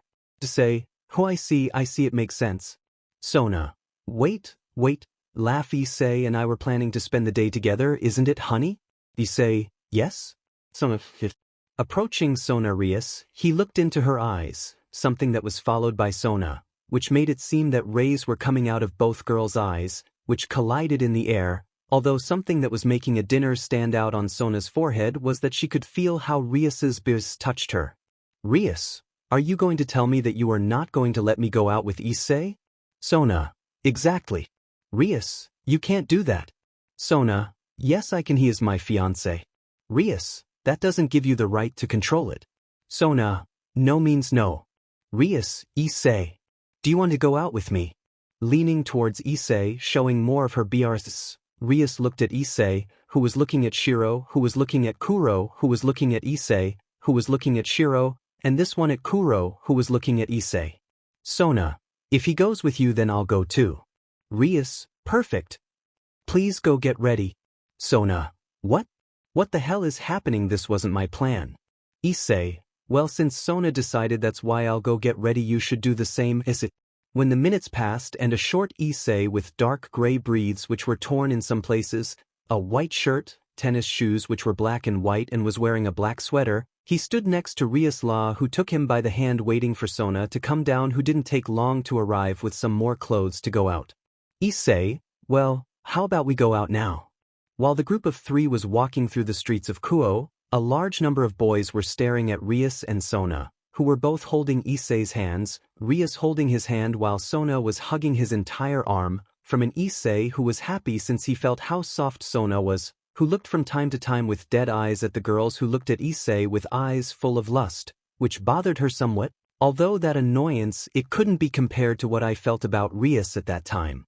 Looking out of the corner of her eye as her fiance's hand was intertwined with Rias's, it bothered her. Not bothering her was little of what she felt. She didn't know what Rias's plans were, but she wanted to stop her. She knew that her fiancé was handsome, cute, powerful, and many more things like cool and intelligent, and that possibly he would have a charm, something not very rare in the underworld, but just because it wasn't rare didn't mean he liked it.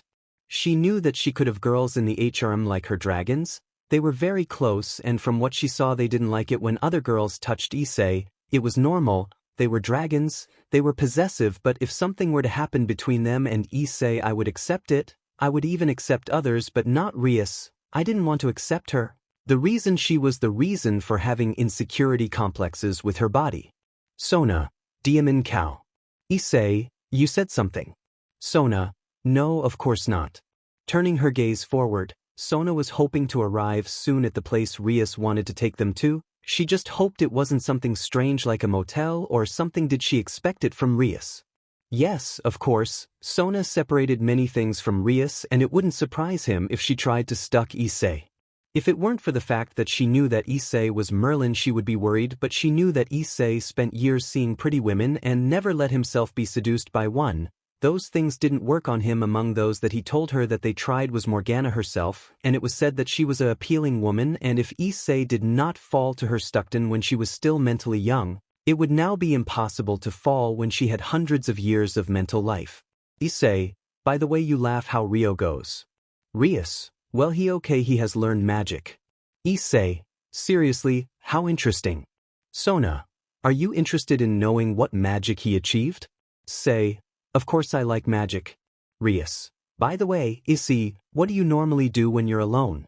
Issei, what a strange question. Well, I usually spend my time with Shiro and Kuro. Rias, are they also your partners? Issei, no, because the question. Rias, I thought you would have more than one partner since in the underworld it is normal for there to be. HRMS. Sona, that's what you want to do. Issei, no, they are not my partners. Rias, who I see, wouldn't you like to have a HRM? Sona, hey, where are we going? Rias, well, we're here. Looking ahead, they both found a cinema in which the movie that was showing was obviously a romance. Entering the cinema and after purchasing the same tickets, the 3 of them were about to enter the cinema, but before it happened, Sona let go of Issei's hand and grabbed Rias's shirt. Sona, go ahead Issei, I have to talk in the bathroom with Rias. Tilting his head slightly in confusion, Issei looked at Sona, who just smiled at him and gave him a small embrace on the lips. Sona, don't worry, it's just girl stuff. Issei, well, I'll wait for you. Sona, thank you darling. Taking Rias by the shoulders with some force, Sona took her to the bathrooms. Sona, well, tell me what you plan. Rias, what are you talking about? Sona, don't be funny with me, what do you want with my Issei? Rias, nothing, because you think I want something from him. Standing in front of Rias with a blank look, Sona looked at Rias in a way that called her stupid just with her look. Rias, my mother wants me to be more NTMT with Issei. Sona, subpoena. Rias, what happened is that my mother liked it and well, I said why not? Sona, laughs, I don't want you to play with my fiancé. Rias, it's not a game. Sona laughs. You said the same thing about the toy dolphin and look what happened. With tears in your eyes you laugh under your head. Rias, don't remind me of Delphi. Sona, you know what I mean now, would you tell me why you do it? Rias, I don't want to play with him, I want to get someone who understands me. Sona, Stuckton won't work, I won't say anything, laugh. But keep in mind that Issei is anything but a normal human or demon. Turning around and starting to walk out of the bathroom, Sona headed to the movie theater where Issei was, who was looking at the screen on which there was an advertisement for a movie that had zombies. Sitting on his right side, Sona took Issei's hand, which was on the armrest of the seat, while she watched as Rias approached and sat on Issei's left, taking a few breaths. Sona moved Issei's hand to her leg, so with her hand starting to caress her thighs, Sona watched as Issei, who was still looking at the screen, was smiling at what was happening.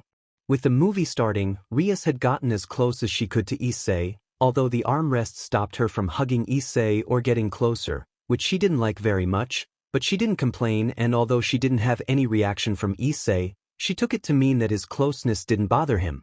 Although Rias was wrong in her thoughts, since Issei was focused on two things, the movie and how he continued caressing Sona's legs, who was blushing and sometimes tried to take her hand a little higher, which was stopped by Issei, who returned to lowering her hands, receiving annoyed looks from Sona, who, more than concentrating on the movie, looked with some longing at Issei's hand that went up and down her legs, sometimes getting lost in her skirt. As time passed and the movie went by, Rias was almost ignored by an Issei who was watching the movie while playing with Sona, who was between happy and angry, happy because of how she was with her partner and angry because he didn't want to advance more than she had already done, and she did not understand why. For a moment she thought about her body again, and without wanting to, her thoughts went to Rias's body, but after that, she denied those thoughts, knowing that Issei, or more good Merlin, if he had wanted to be with Rias, he would have joined her nobility from the beginning and not his own. Issei, well, come on, Rias leads the way. Rias, you are. Leaving Sona's hand, Issei passed his hands around Sona's waist slowly, bringing her closer to him, thus starting their walk together while Rias was a few steps in front of them walking. When the three arrived at the bakery and entered, they found three funny things. The first was that they took it to a table quickly. The second was that a boy gave them a small chocolate cake. It was funny since the cakes had a heart, and although Sona and Rias did not notice it, the boy's gaze was hopeful, although that hope died when Sona, with a fork, brought a piece of cake to Issei, who with a smile ate it while looking into someone's eyes, who gave him I was smiling, although his eyes strayed somewhat to the boy, who now looked sad, although his eyes retained some light when looking at Rias, which was watching Sona and Issei's interaction without any shame about the couple interactions that they both shared. Giving a nod to herself, Rias took a piece of the cake that was given to her, which made the boy smile and look expectantly at the red-haired beauty, who slowly approached her fork towards the boy, and again her smile disappeared, becoming sad, which was completely noticeable, which was only noticed in the place by Issei and another worker of the establishment, who put his hand on the boy's shoulder, who looked at him, receiving a shake of his head from the man.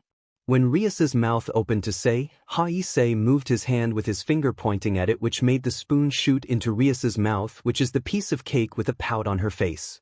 Placing his hand on the table and his cheek resting on his palm, Issei watched as Sona and aunties enjoyed the cake. Leaving the pastry shop, the three went to Issei's house, where only Sona arrived and fell onto the couch. Sona, it was very hot. With a little sweat on her, she quickly remembered what happened at the cinema, so she got up from the couch and quickly went to the shower that was in Issei's room, thus leaving Rias and Issei alone, who looked at her. Since she was also sweating, which gave a shine to her face because of the sweat she had, although she knew that Sona did not go to shower because of the sweat. Issei, tell me, laugh. Do you need anything? Rias, need? Issei, well, it seemed strange to me that he asked out. Rias, how rude, just because he asked you out doesn't mean he needs something from you. Looking at the window, Issei saw how it wasn't long before nightfall. Issei, sorry for the offensive, but this type of approach is strange for you when we haven't talked much. Rias, I'm sorry about that, Issei. Issei, yes? Rias, tell me. Issei, it's getting late, you should go back home and rest, this day was a bit hectic. With a sad smile and a few tears coming out of her eyes, Rias nodded as she moved away from Issei, so she bowed and left the house where she made a teleportation circle, disappearing into it, leaving behind a few small tears which came out of her eyes. Sighing, Issei began to walk towards the stairs, although he looked to his left when a girl came out of the room and looked with some sadness at where Rias came out. Issei, it was better to do it now than later. If he got attached it would be worse. Asia, I understand. Issei, how have you been? It's been a while since we talked. Asia, I've been good. It's been a while. We've had a lot of work. Issei, work? Asia, many street demons have appeared in the city and many times we have to go and do it together with the contracts is tiring. Issei. Approaching Asia, Issei put his hand on her head, caressing Asia, who, although she blushed, did not separate herself from Issei's hand. Asia, lowering his hand through Asia's hair which was very soft, Issei just smiled at her. Issei, have you eaten yet? Asia. Issei, do you want me to prepare something or do you want us to order? Asia, if it's not too much trouble, can I ask you to do something for me? Issei, and what would that be? Asia, it is an Italian food called ossobuco. Of course. Asia, do you know him? Issei, I have had many years learning many types of cuisines or different dishes. That dish is known as far as I know it, so Asia-chan, let's prepare it for you. Asia, thank you very much. Issei, there's no need to be grateful, let's go. Together with Asia, Issei went to the kitchen where he began to take out everything he needed to cook. Issei, I had planned to see Sona for a while and maybe continue our little game, but that can wait. Starting to apply his culinary skills, Issei with thoughts about Sona naked and from time to time with thoughts about Asia's powers, he concentrated more on the food since he needed it to look good. While Issei and Asia were preparing food, Sona was getting out of the shower with only a towel covering her body, which had a shine from the water that fell and slowly ran through Sona's curves. She approached where the closet was and opened a door where her underwear was, which she had put there when she started sleeping next to Issei. Taking a light purple pair, Sona put them on and then approached a mirror where she began to look at her body and began to run her hands over it, remembering how Issei touched her in the movie theater. Blushing because of her thoughts, Sona stopped. Walk over your body with your hands but not without stopping to see your body. Sona, I will take the offensive more times. Looking at the clothes that Donuts would wear, he put them on and left the room and then went down the stairs and headed to the kitchen where he could smell the smell of the food when he entered the kitchen and caught the gaze of the two who were in the room. Where she blushed and approached Issei, who gave Asia a blushing embrace on the cheek, who looked away and got a smile from Issei, who continued making dinner. When he finished making dinner, Issei served it on 5 plates which he placed on the table and then with a movement of his finger he made the chairs move to give the seat to Asia and Sona, who when they sat down were brought closer to the table. The same way the chairs were moved so they would sit. Seconds later, both Shiro and Kuro arrived at the table and sitting next to the others, everyone began to eat their dinner. While the 5 of them ate in the company of the others elsewhere, she found Rias arriving at her club room after having taken a walk after what she knew was a rejection from Issei. Entering the room with an obviously dejected expression, she found herself almost alone if it hadn't been for a voice. Rio, President, it's okay.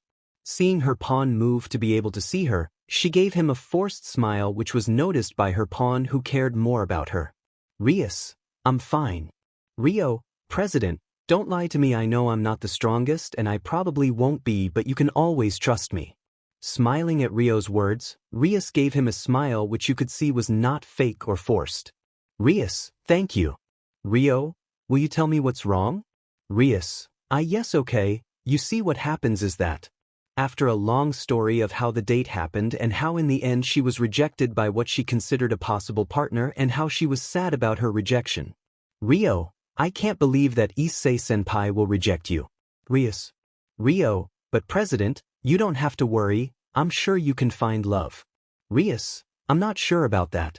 Rio, come on President, you are loved and admired at school, you don't think it will be like that elsewhere. She is appealing, kind and quite trustworthy, although she is somewhat capricious, that doesn't take away from what she really is.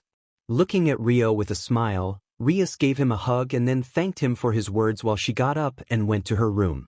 Although not before giving one last look to Rio, who continued cleaning. Or whatever I was doing. Returning to Issei, he and Asia were clearing the table while Sona washed the dishes they used.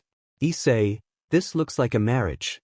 Those words were enough for Asia to blush like Sona and begin to have more robotic movements, and her nervousness will be instantly noticeable. Running to the room, Sona disappeared from the kitchen, leaving everyone else and an Asian girl who was still nervous in the place. When everything was finally over and Issei said he was going to go to his room, Issei went up the stairs and entered his room, finding a different sound than normal.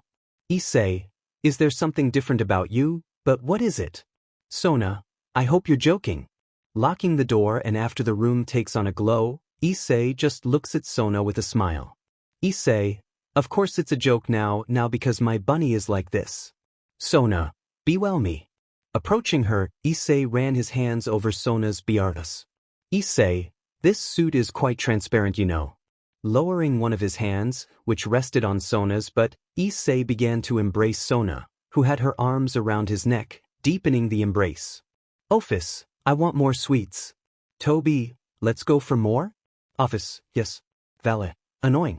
Opening a dimensional breach, Office left while Toby just stood looking where he went and then looked at Vala's entire team. Toby, he and well hello, how are you?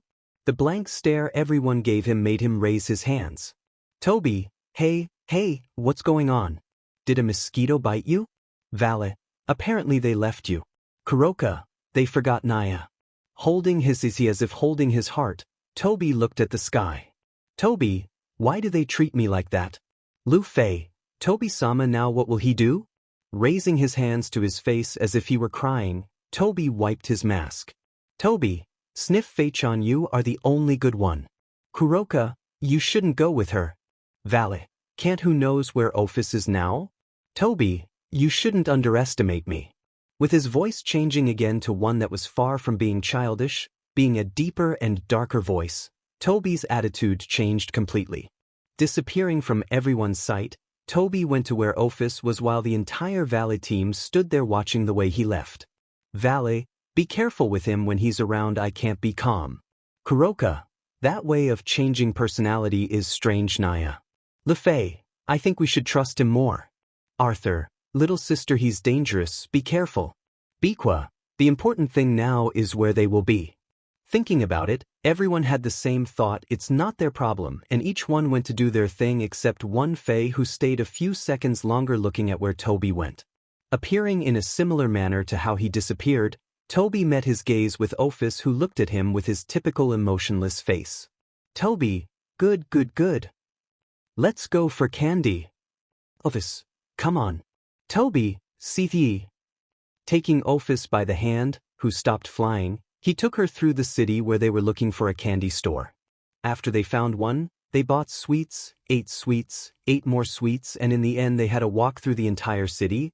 They both returned to where the rest of the Valet team were, hoping to find them all, which was not the case since apparently according to them Fei who stayed were in a meeting to which Toby wanted to go, so disappearing and appearing he arrived at this without anyone noticing. Chow, then Diodora. Diodora, yes I know what the plan is. Chow, Shalba, understood. Toby, hey. Don't leave me out, I want to play too. Chow, weren't you with Office? Toby, yes, but we're back, hello? Haha, then. Tell me. What will we do? Haha, it will be fun. Chow, Valet explicale. Valet, dim in. With everyone leaving the meeting except Valet and Toby, who approached him with some hearts around him. Toby, then Valet-senpai will tell me. Don't be shy.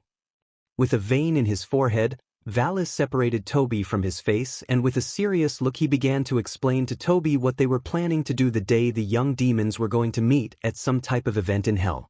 Toby, I see. Remove the DMN scum from existence. Issei, I already want to get to the Underworld. Sona, maybe if someone hadn't done this to me we would get there faster.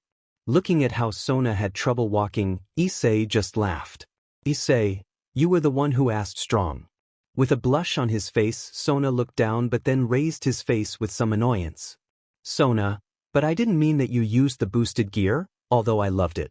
Issei, You say you didn't want that, but when we were in bed they weren't saying the opposite. Sona, are you bipolar? Only by lowering her head did Sona stick to Issei's body while she brought her lips closer to Issei's, where she gave him an embrace, although she almost fell because having to put on paint caused her legs to lose strength. But before she fell, Issei took her and carried her as a princess. Issei, come on, we'll be late and I want to see my in-laws. Although I hope they don't ask why their daughter is like this. I don't mean that you look like a rabbit. With a bigger blush, Sona lightly hit Issei's he, who was happier than normal. Sona, shut up. Looking up with boredom, a Toby was playing with a Rubik's Cube while ahead and on a throne was a god who looked at him while in his hands was his mythical weapon. Toby, then can you lend me to the oracle? Standing up while he had his lightning bolt in his hands, the room was filled with power and a pressure given by the god of Olympus. Zeus, because he should listen to a human.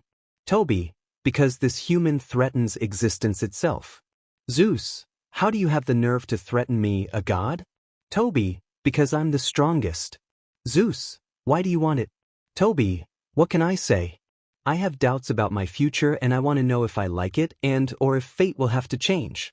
When Zeus was about to mock the human who claimed to have the power to change destiny, the door that led to his throne was quickly opened and two people known to both beings who were in the room came out.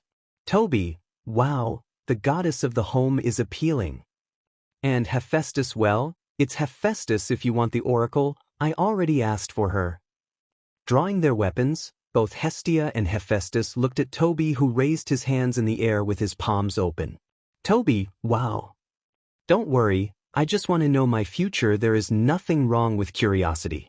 With a crash resounding throughout the place, the light of lightning began to travel through the air, quickly approaching Toby, who continued with his hands raised, although before the lightning hit him, he was able to turn his head slightly to see Zeus, who he observed, like his sister and Hephaestus, how the lightning went through the guy in the mask as if he were not there, who turned to look better at Zeus, who looked as if all the color of the surroundings were absorbed by darkness. Toby, let's stop playing Zeus games. The eyes that showed a thirst for BLD beyond even Ares himself that showed how serious Zeus was about what he was talking about. Zeus, good, you can ask to know about the future. Hestia, please take him to the oracle. Hestia, no? Zeus, yes you.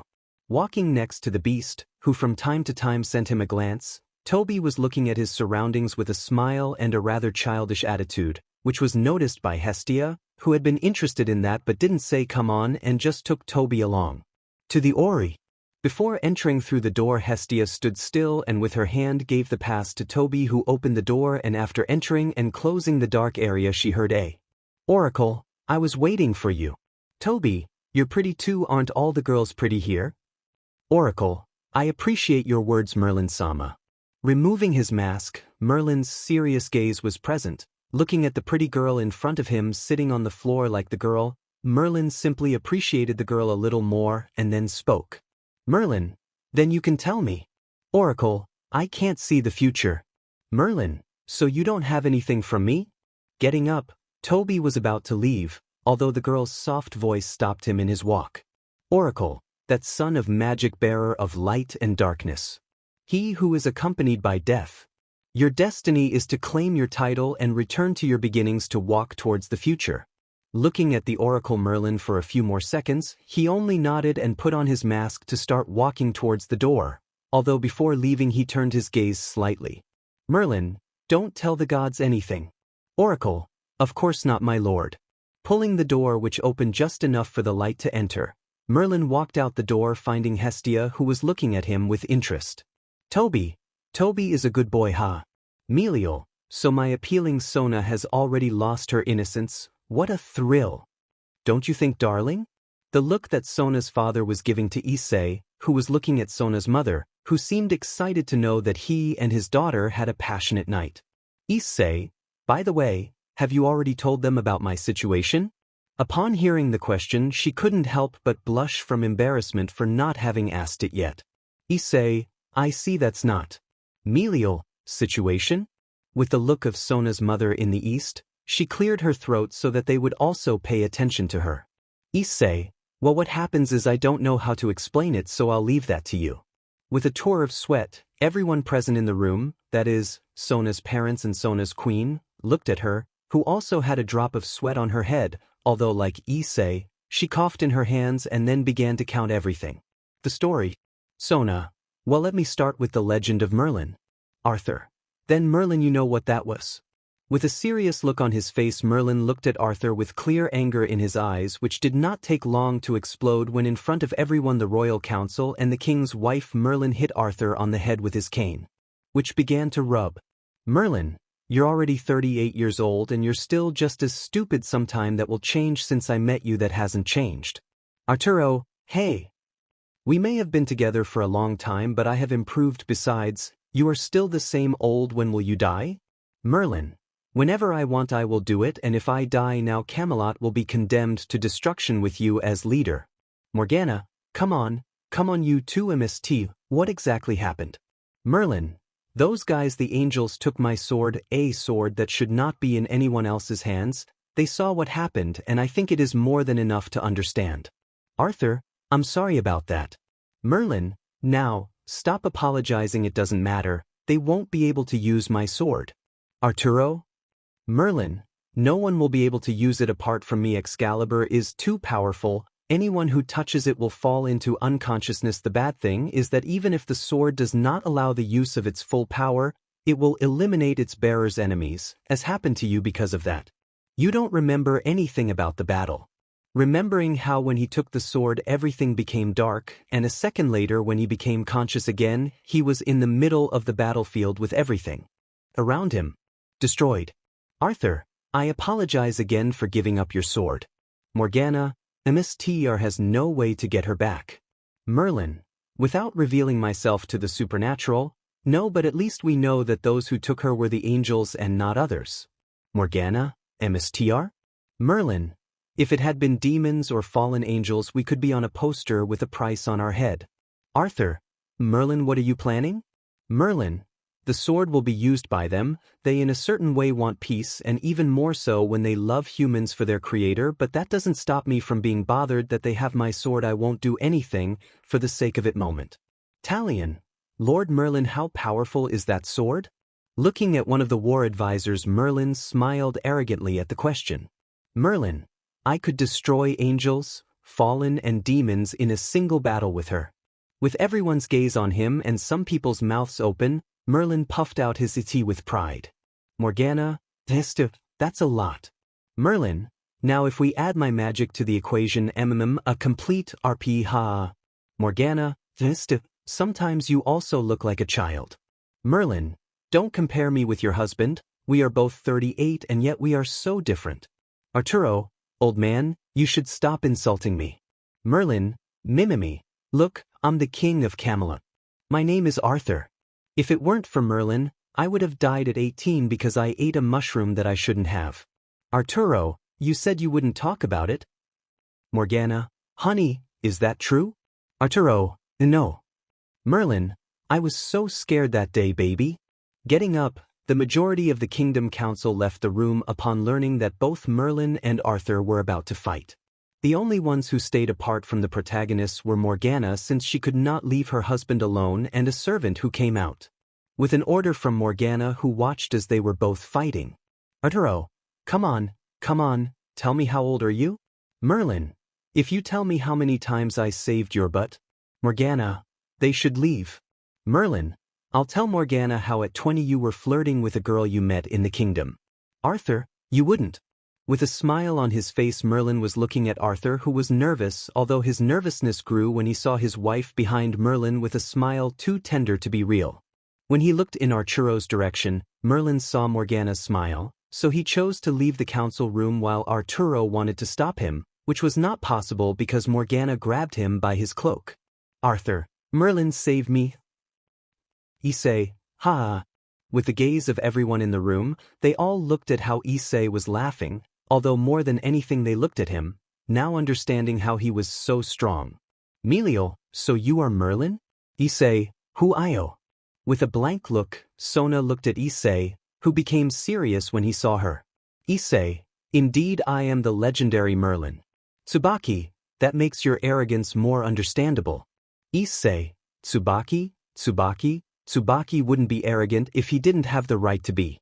Meliel, wait, that means how old are you? Issei, if he existed hundreds of age 17 a few weeks and turned 18. Melial, how is that possible? Before Sona said a word, Issei spoke up, addressing his mother-in-law.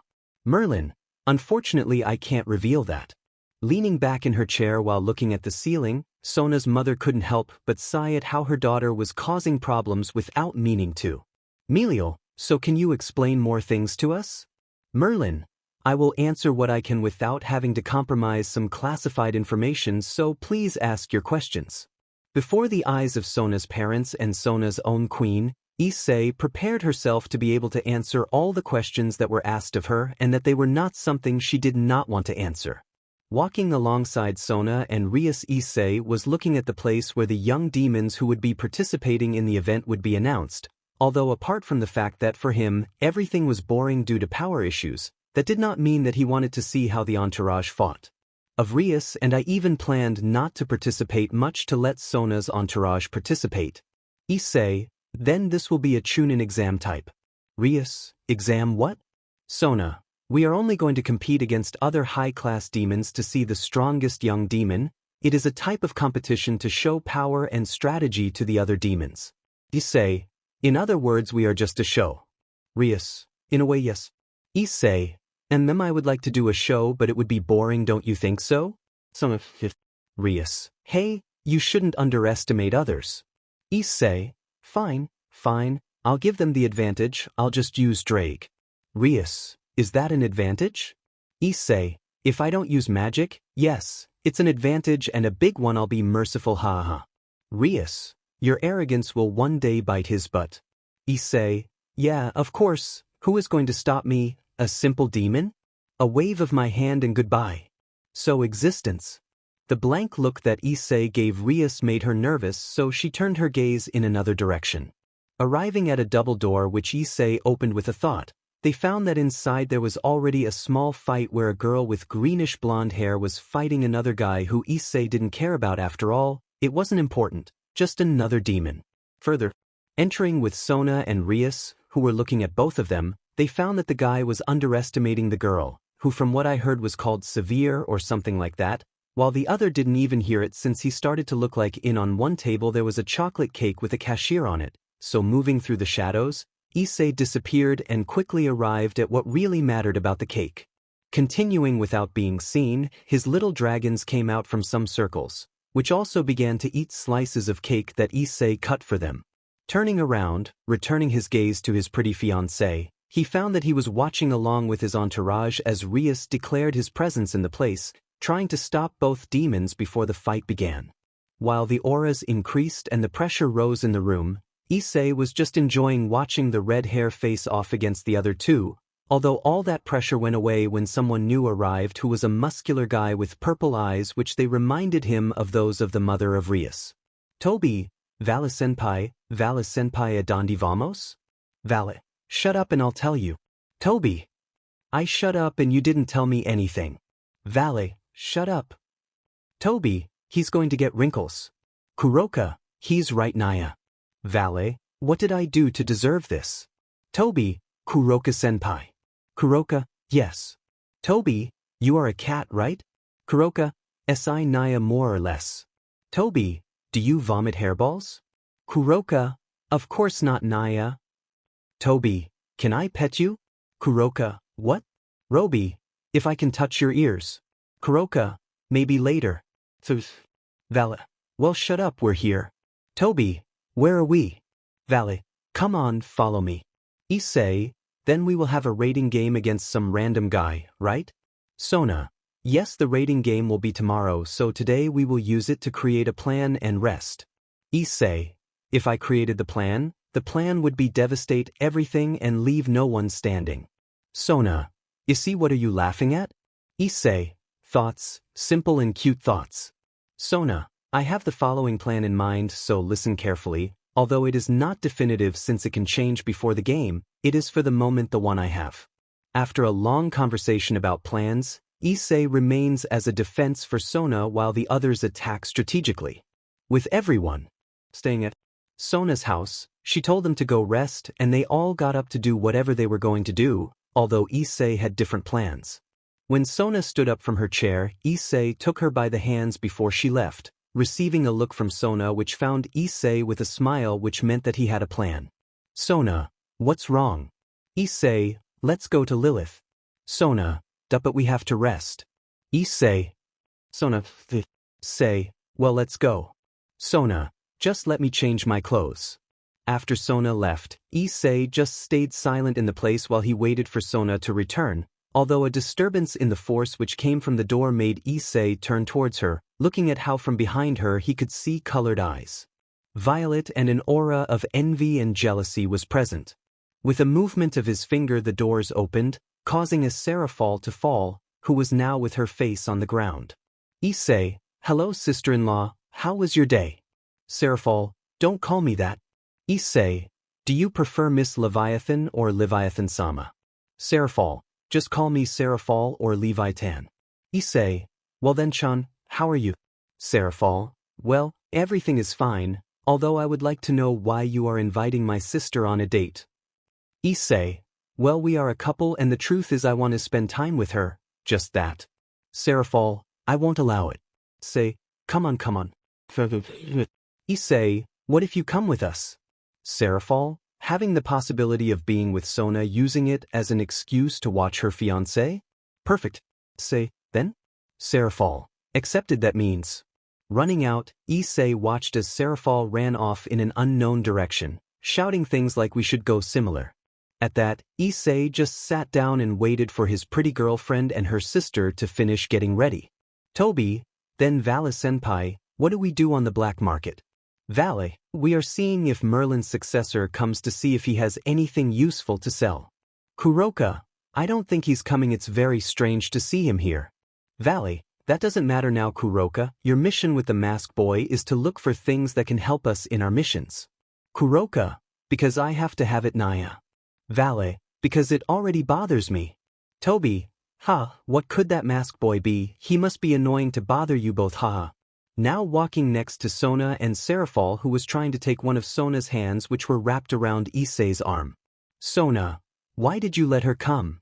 Issei, it would be interesting, plus it was worth it now I can see my pretty girlfriend in a dress. With a small blush, Sona pressed her body closer to Issei's arm, causing a pout to appear on Seraphal's face, who looked enviously at Issei. Seraphal, how unfair. Issei, don't be jealous, you look pretty too. Sona, are you trying to stalk my sister? Seraphal, I didn't think my sister's fiancé would love me too. Issei with his eyes blank simply ignored them as he walked alongside Sona and a Seraphal who sometimes tried to separate Sona from him. Where they were going he didn't know but he didn't care although the looks he received so much when he saw the Citri heiress stuck to his arm as if by being next to the Mao Leviathan, he even heard a whisper between two guys which was something like, he has the sisters, that made me laugh. Looking around, Issei found a restaurant which looked somewhat elegant, so taking Sona to it and being followed by Seraphal, the three entered. Sitting at a table, the looks didn't take long to arrive but when he knew who they were he didn't even try anything, which was perfectly understood when this time, unlike when he had the date with Rias and Sona, his companions didn't receive a cake and that made him laugh. But I understood that she was the heir too important and the fact that she was serious and had ended her marriage with a game of chess alienated many men and Seraphal was a Mao that was enough to alienate many but the fact that sometimes she had frozen guys who flirted with her, it made her less reachable and even though she was considered an appealing woman, she didn't have as many proposals because of her fear of her. Spending an afternoon between conversations, walks, hugs and occasionally funny moments that often came from Seraphal, the day flew by for the three of them and although when she realized it, Sona was a little worried since tomorrow they would have the Issei competition. I calmed her down by giving her shoulders a few light squeezes. When they arrived at the Citri mansion and Sona was about to go to her room, she asked Issei to accompany her since she had already gotten used to sleeping with him, which was accepted by Issei, who began to follow her although they were both arrested for Seraphal. Seraphal, if they are going to have Issei I want to be present and if I am allowed to join. Try Sona Those words were enough for his sister to run away with a blush on her cheeks while Issei who was being dragged laughed like a fool at Seraphal's words. When they got to her room, Sona locked the door, although she was afraid that her sister would come in, so by making puppy eyes at Issei, she managed to get him to create an anti-serafall barrier. When they both lay down on Sona's bed and she hugged Issei, they both spent a few minutes talking before they both fell asleep. After the hours passed, the car passed and the morning went away. The afternoon arrived at the supernatural world, and with it Sona Citri's fight against an unimportant young demon who only competed to be the filler since no one cared about his name or his existence. When the combat began, Sona's plan was, as stated, everyone attacked, although with elaborate strategies, and an Issei next to Sona eating a very tight marucha while his eyes shone a little as he was seeing what was happening throughout the battlefield with some magic. The first to fall were the pawns of both the enemy demon and Sona, although Sona's took a little longer to fall, the enemy's bishops, then the enemy's rooks, then Sona's knights, then the enemy's horses fell, and together they also lost Sona's bishops and Sona's knights due to an attack by the enemy queen. Then both the enemy queen and Sona's queen were eliminated, and in the end only the kings remained, and on Sona's side 7 pawns, which was Issei, who was looking at everything with an amused admiration because surely the demon wanted to be strong and will attack him without knowing that he was digging his own grave. Just as Issei predicted, a wild flying demon appeared and with demonic power attacked him and not Sona. He didn't even give her the relevance to move her head to where the attack was coming from since it stopped before touching Issei in the air and then disappeared while Issei inhaled some noodles that were on his chopsticks. Issei, do you want to see Sona play or do you want to play? Sona, I want to prove myself, but if you see me in trouble, help me. Issei, it's okay honey. Faced with Sona's blush for having been called that with so many people watching, she tried to hide her blush and control herself by adjusting her glasses, although it didn't work. Demon, you should respect your superiors more, after all you are just a reincarnate. Issei, correction, I am Merlin.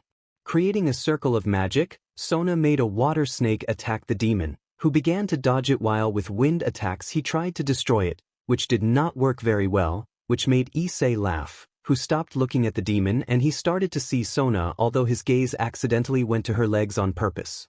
Issei, Sona, if you win, I will do what you asked me. When we were in bed.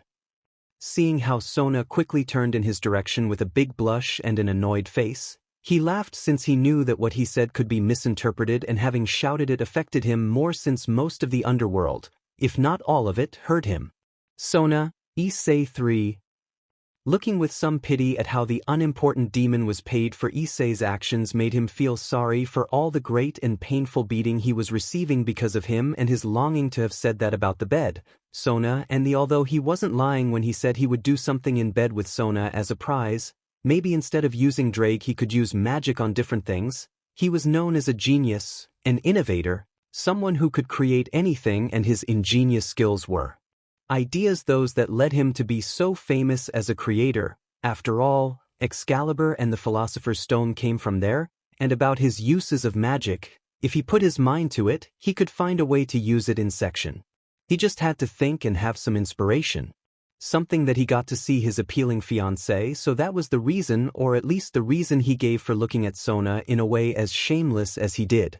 Issei, since I think about it the way it sounds, Serafall took photos of her, maybe I should ask for a few for my personal collection? How strange it is, almost always the other way around. Girls can't resist my angelic beauty, I may even be more of a god, that biblical god. You're effing you with me, Jesus. When a demon was flying in his direction at high speed while behind him he could see a Sona radiating anger, Issei decided to play with it a little before facing his destiny. Creating a metal bat, Issei prepared himself, gave a few movements, hit the bat on the ground, stopped the boy before he reached him in the air as if it were nothing. He his finger and raised it in the air to find out where it was coming from. The air came and then it hit the demon's entire face and Puum home run. Issei raised his hands to the sky, saluted and ran away while celebrating his great move, while he saw in the distance how the demon left the stadium, or what the area was, as it disappeared into the sky in a light, implying that it was returned to heal him. Approaching Sona, he quickly took her by the waist, lifting her into the air and then lowering her, bending her over and embracing her, while all the cameras recorded both young demons who embraced each other with love in front of and in view of all the beings who were watching that fight. parting somewhat from Sona with a blush on both of them from the embrace and a rising line joining their mouths from the embrace they gave each other. This did not end up marrying. Sona approached Issei and continued the embrace, which was just like Sona followed by Issei. Which he noticed how he sounded like he lost his shame of doing that kind of thing with expectation. Say, shall we? After Sona accepted his hands, both he and she began to disappear, as did the battle zone. When they disappeared completely and reappeared, but now with an audience around them which was completely silent, since well, it was quite uncomfortable to see how a couple embraced so lovingly, since although they were used to seeing more XBLCT things, there were still things like overly loving embraces that were somewhat uncomfortable to witness. So many looked away or tried to leave it aside, although a Seraphal with tears in her eyes came running next to Sona, waiting for an explanation for Issei's words, which were he escaped when Sona turned around, as he had remembered what he had said. In the place, a Rio who was looking with macho tears in his eyes shouted from the bottom of his heart, "Run Petra run, for his great senpai, for his idol." When his gaze landed on Rias, his look of admiration changed to one of hope and determination, which Rias noticed, who with a blush on her face looked at Rio. "Rias, don't even try." That made Rio lower his head, but a promise to his emissary was made in his mind, and that was to follow in his footsteps, follow in the footsteps of the youth that his emissary showed him daily. He would be the appealing beast of youth that faithfully followed his emissary to his idol, who achieved incredible things with people he never thought would happen with, and the clear example was the serious president of the student council. When Sona was about to leave to see her wounded entourage, she was stopped by the Council of Demons, although before anyone could digest anything, a dark mass emerged from the ground which began to surround Sona until slowly from below it began to appear. I know that it was Issei. He kept his arms around Sona's waist, pressing her back against his teeth.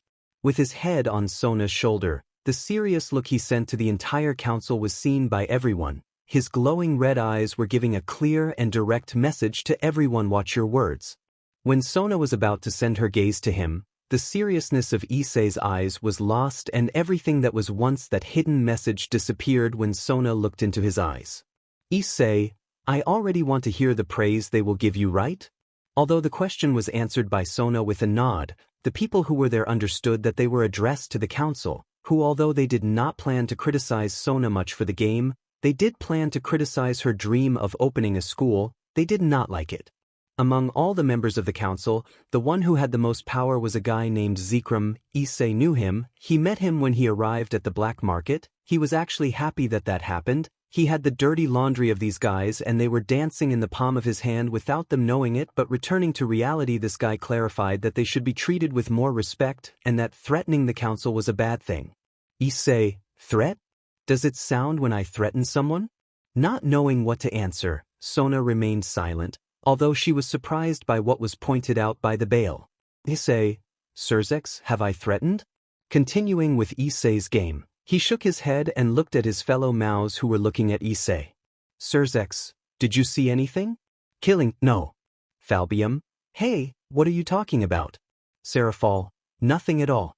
Looking at the Mao with a smile on his face, Issei only returned his smile, although now it was one full of pride.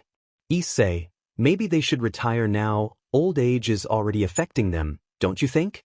The look the guys gave him now showed that if looks could kill, Issei wouldn't die since he is Merlin, but he would be targeted by guys who were easy to F with. Issei, it will be more fun than messing with Rio. Giving Rio a sidelong glance, Issei shook his head at his previous thought.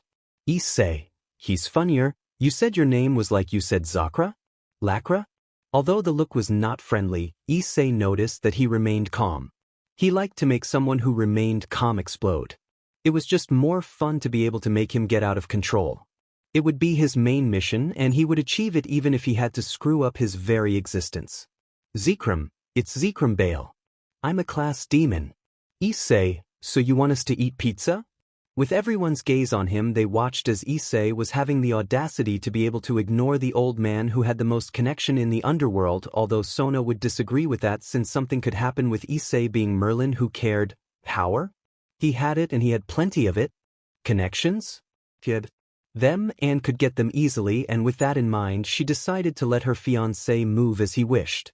Issei, ho, I'm sorry Zakra, don't pay attention. With a click that, if they had not been in such a closed area, would not have been heard, Zikram let out his annoyance.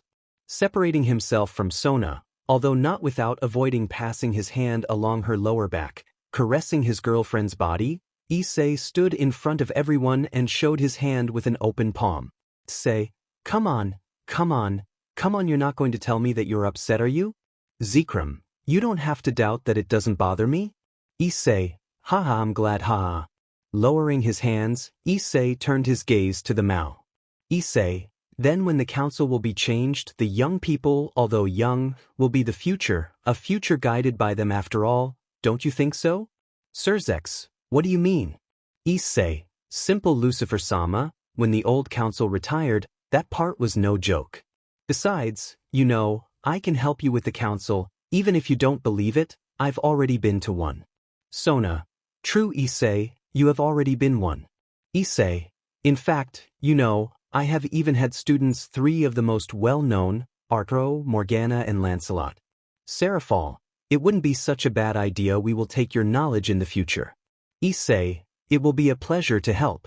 Issei, right Zakra? Zrikram, I believe that young people are not ready yet. Issei, so little trust in his heirs? If the logs are there, I don't want to imagine what the splinters will be like. Raising his shoulders in a sign of I'll do, he turned and looked at Sona.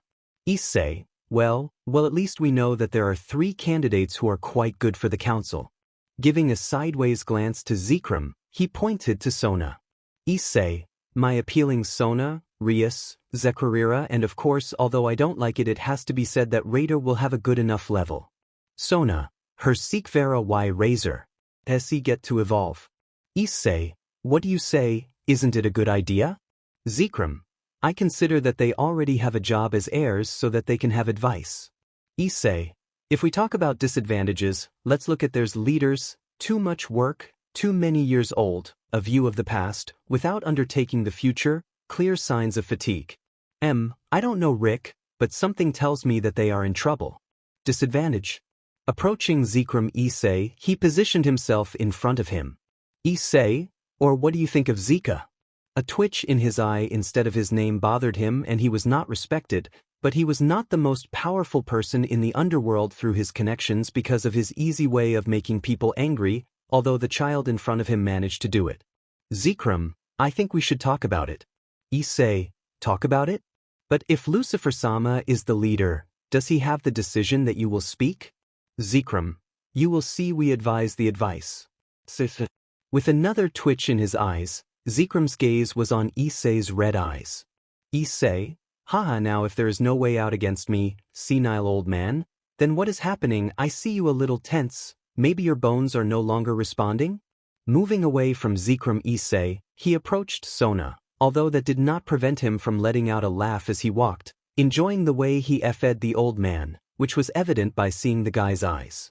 Approaching Sona, Issei grabbed her stomach and looked at Sona with puppy eyes since she was hungry and wanted to leave now. Creating a circle after sighing, Sona was about to take Issei, who sent one last look at everyone, although that look was not one of arrogance or a threat, it was simply a smile in eyes that showed him nothing: happiness, love, hatred, greed, arrogance. None of that existed in his eyes, and that is what most affected everyone. Eyes that showed absolutely nothing directed at everyone in the council, and although the Mao and the others in the place such as the entourage of Rias felt the chill on their backs.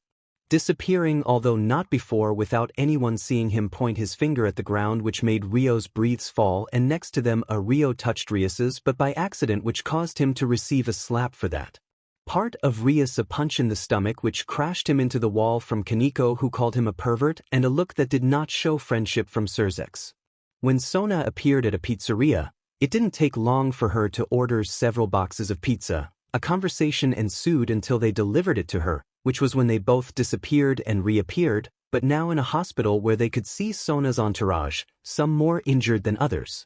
But they all had something in common: they were distracted watching television in the place, so Issei made an appearance, greeting at full volume, attracting everyone's gaze to his king and his fiance. Say, well, they hurt them. Tsubaki, could Issei-sen not do that? Issei, Tsubaki-chan is always so serious. Tsubaki-chan's smile more looks Sona, even she does it more. Sona, isn't that true? Issei, at night you had a very big smile, hee. With a blush that appeared on all the girls, they all looked away from their king, and Issei, who looked at how Sona was red and approached his entourage to see him in their beds. Approaching a table, Issei left the pizza boxes and took a slice, but when he saw them all he simply rolled his eyes since they were on the beds and he didn't like that. It was boring, so with a simple snap of his fingers the room was filled with green lights that danced throughout the room, causing the body of the members of the entourage to be surrounded by a green aura which closed any wound in them and even restored their energies, as did they, who were surprised. One Sona no longer felt the numbness in her legs at all, which Issei noticed, who smiled at her and asked her if her legs were feeling better, which made her blush again. When the light disappeared, the first to speak was Tsubaki, who, like the others, was looking at Issei. Tsubaki, seriously, you are amazing. Issei took several plates that Issei took out of nowhere. He put a slice on them and handed them to each girl. Issei, well, you will hear an incredible and magical story about a handsome and fabulous boy who was a genius, so pay attention. Toby, on board Senpai 3. Kuroka, yo también. Vale knew it, Vale understood it. One day he would lose his mind, his sanity with these two on his team. Toby, Kage, there is no one, let's go, you said it, no one knows when it's coming, it can take weeks, months and even years. Kuroka, are we going to be here for years? With a worried and panicked look, his head turned so quickly in their direction that both Ka and Toby thought he would break his neck. Vale, I will never be with you two for so long. Toby, that's ugly, senpai, I loved you so much. Kuroka, yes, it's ugly. Toby, although senpai is right, I wouldn't like to be here, I want to be with Fei-chan and any senpai, let's go, yes? Vale, well, stop bothering, let's go. Toby, Sithyi, that's not my senpai. Toby, hey, I'm hungry. With the two disappearing and leaving a Toby aside this single sigh. Toby, I'm getting bored, but what does it matter? Disappearing from the place, Toby appeared behind Vale and to the side, although they did not know it since Vale was hiding his presence while looking in front of where Chow Chow was, who did not give importance to his appearance and only listened to Vale's report about how he was not the nicknamed successor of Merlin. Which, although he did not like it, it was not something that he absolutely required for his plan. When he gave permission for everyone to leave the place, which was accepted by Kuroka and Vale, who left, he noticed him when they left. Leaving the place, only Chow Chow and Toby were left, who only looked at Chow Chow for a moment until he approached him. Time skip. Days passed since Sona's first confrontation, and in those moments both her entourage of Sona and the group of Rias were with her in a different dimension since a demon dared to take Asia, which was not allowed by Issei, who together the others went to save her. At that moment, Rio had Asia in his arms while Issei was destroying the arms of the demon called Shalba, who was shouting pleas for mercy that would not come. Before the hand touched Shalba again, everything around him was destroyed, and although he managed to protect himself and the groups of his fiance and Rias, he could not prevent the place from being left as just a large platform. Turning his gaze upwards, he found what could be considered a large army. Issei, hundreds? No, thousands? It's little, it's millions. Issei, they underestimate me too much. Chow Chow, let me introduce myself, my name is Chow Chow, the leader of the hero faction, and I present to you the entire Cows Brigade. Looking around, Issei found several descendants of heroes such as Hercules, or Joan of Arc, or people such as successor of the original Lucifer. There were also magicians and some fallen angels as well as humans, and so Issei, ancient demon king's faction, hero faction, clippeth a few evil dragons. Risavim. My name Risavim Levon Lucifer, and although this was not the final gold plan, we decided to give a combined attack to everyone and kill most of them in one hit. After you we are going to attack at once. Chow Chow, lose a great woman created by me. Issei, are you done?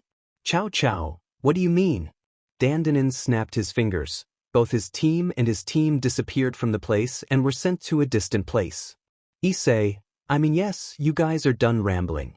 Looking out of the corner of his eye at where Sona jerked, he realized how Vala's team next to him and Toby arrived next to them, and a few seconds later an Ophis appeared next to them. Raising his right hand with his left, Issei began to slowly take off his ring. Issei, some simple humans, some simple demons, some simple dragons and some simple descendants want to confront me. Just that don't make me laugh. The pressure that was created was so much that many fell to the ground trying to breathe, which very few managed. The only thing that kept everyone equal in that place was that everyone was afraid, not fear. It was an emotion that was too simple for what they felt. It didn't take long for a teletransportation circle to appear, and the leaders of the factions came out of them, and some who were not from the biblical faction even came out, such as the Nordic Odin or the leader of the yokai. Even Zeus himself arrived to the place, and although some were not on the best terms, that was put aside because of the feeling of the raw power they were experiencing. A power that no one had felt in their lives, not even Zeus with his father. Along with Zeus, Hestia, possessed, Hades, Hera and Demeter appeared showing the brothers. And in the case of Odin, a Thor appeared looking at the boy who at that moment had an aura of extremely destructive power. Only Issei's aura was pulverizing the ground. Issei, don't make me laugh seriously, it's just you who wants to stop me. Ha ha ha. The laughter echoing in everyone's heads was something that was common, something that no one avoided, something that made no one nervous. Ophis, that demon, it's strange. Issei, you introduced yourself. I'm glad I will remember your insignificant existences. Feel flattered because when everyone dies few will remember you. Crushing Shalba's body with his foot, Issei raised one of his arms while his finger pointed to the sky. Issei, I am the one who rises above all existence. You can call me Majesty Merlin. Without further ado, lowering his hand with his finger now pointing at Shalba Issei, he just gave them an innocent smile. Merlin, let me introduce you to the power of an acquaintance. Gensi Atom. Before anyone could move a muscle or ask anything, Shalba's body exploded as the remains began to fade from existence. Releasing more of his aura, Issei looked at the entire Chaos Brigade as mere dirty cockroaches in his path. While Issei was having fun, Sona was currently answering questions while his entourage also confirmed what his king and her fiance were saying. A knock on the ground was what many heard, and when they looked to their sides they found Valley, who was on the ground looking at the ground. Albion, that's what Drake meant by saying there was no chance. Valley, this is great, I faced him, I faced the legendary Merlin. You don't understand, Albion. I faced a legend. Kuroka. He has lost his mind, Naya. Toby, Vala-senpai went crazy, ha. Luffy, I think it's not funny, Toby-sama. Toby, good for you, I won't laugh anymore, Fei-chan. Although the conversations continued in the place, everyone in the place turned to see how a great light appeared, and when they saw how a large magic circle surrounded Issei, they thought for a moment that it meant that he would use magic, but to the fear of some, the leaders of the angels and fallen knew it was that circle. So they quickly reported that it was the same one that their father used to seal the Trihexa.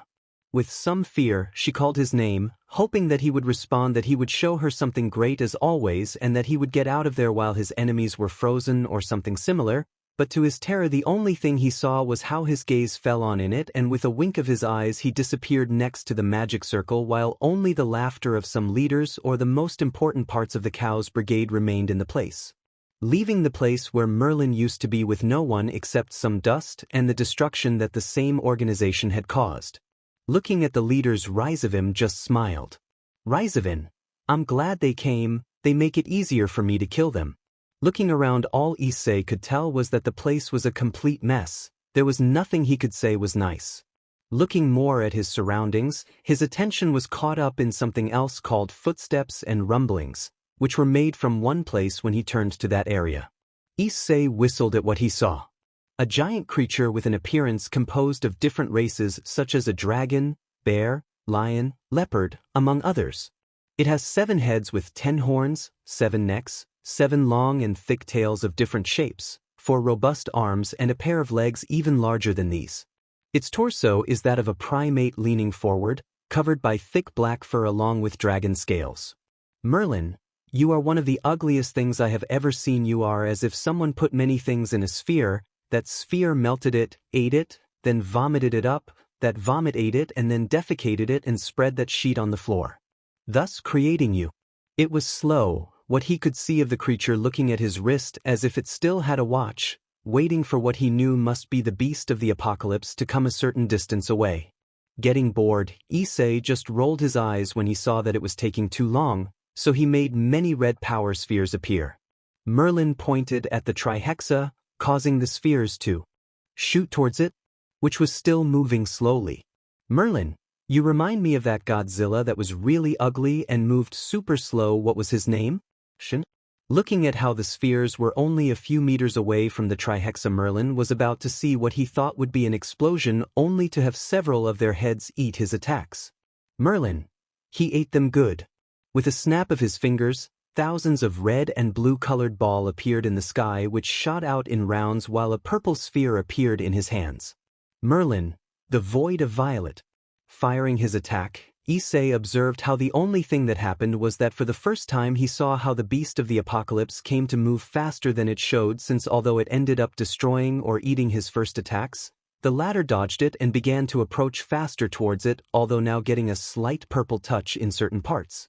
Seeing him better, Issei only prepared himself as he noticed how the purple began to concentrate in several points on one of his heads until he shot at Issei, which created a barrier around him to protect himself.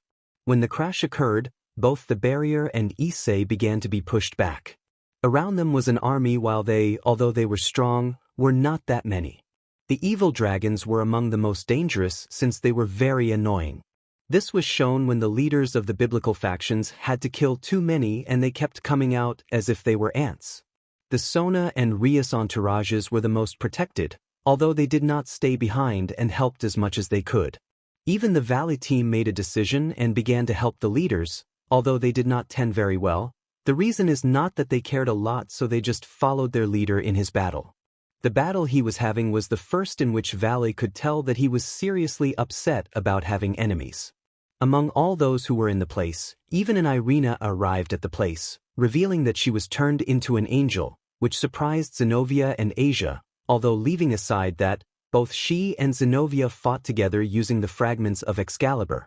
Although the battle was being more than anything exhausting due to so many enemies, none of those present were having much trouble facing their adversaries, although that was due to the fact that they were not facing the powerful ones such as those from the hero faction or Ryzavin, who he just kept watching, although from time to time he would cast a spell just to annoy. At a certain point in the battle, a Loki appeared who joined the Cow's brigade. Although he had not made it clear if he had already been united with them, he was not very good with his words in itself. It was just another annoyance, and even more so when next to him there was a Fenrir attacking. In the middle of the battle they were having, the swords of both Zenobia and Irina disappeared, and although the Cow's brigade also had doubts about what happened, they only took it as an action by one of them and continued fighting, although now Zenobia received a Kiba sword, while Irina received a sword from Michael which was Ascalon. Merlin. He shot me with his laser flash. Being surrounded by 7 figures of white light which danced around him, Merlin was smiling towards the Trihexa, although the smile did not prevent or even hide the damage he had received from the attack, since although his shield resisted quite well some cracks it did not. Could have been fixed. Raising one of his hands while listening to the beast give a roar that echoed the ground, Merlin brought his hand to his mouth and liked some of its BLD. Merlin's smile lengthened. Merlin, I haven't seen my BLD in a long time. With the same hand, Issei placed it in front as if he were taking something, which made one of the lights approach his hand, going from a white light to a golden one. Seconds after the first, a second white light joined the golden one. After the second came the third and then the fourth. A new attack from the Trihexa came towards Issei, creating an explosion which would have been seen by everyone in the place if there was anyone other than the two of them.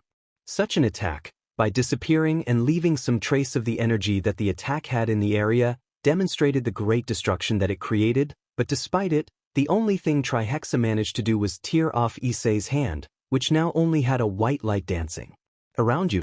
Merlin, then let's play.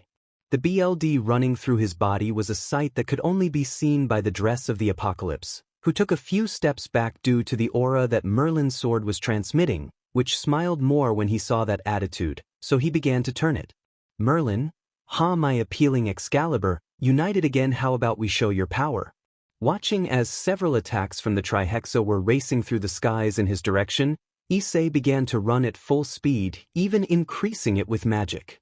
He gave himself a speed boost with reinforcement magic, removing much of his gravity and including some of his gravity magic. Wind and lightning to go faster.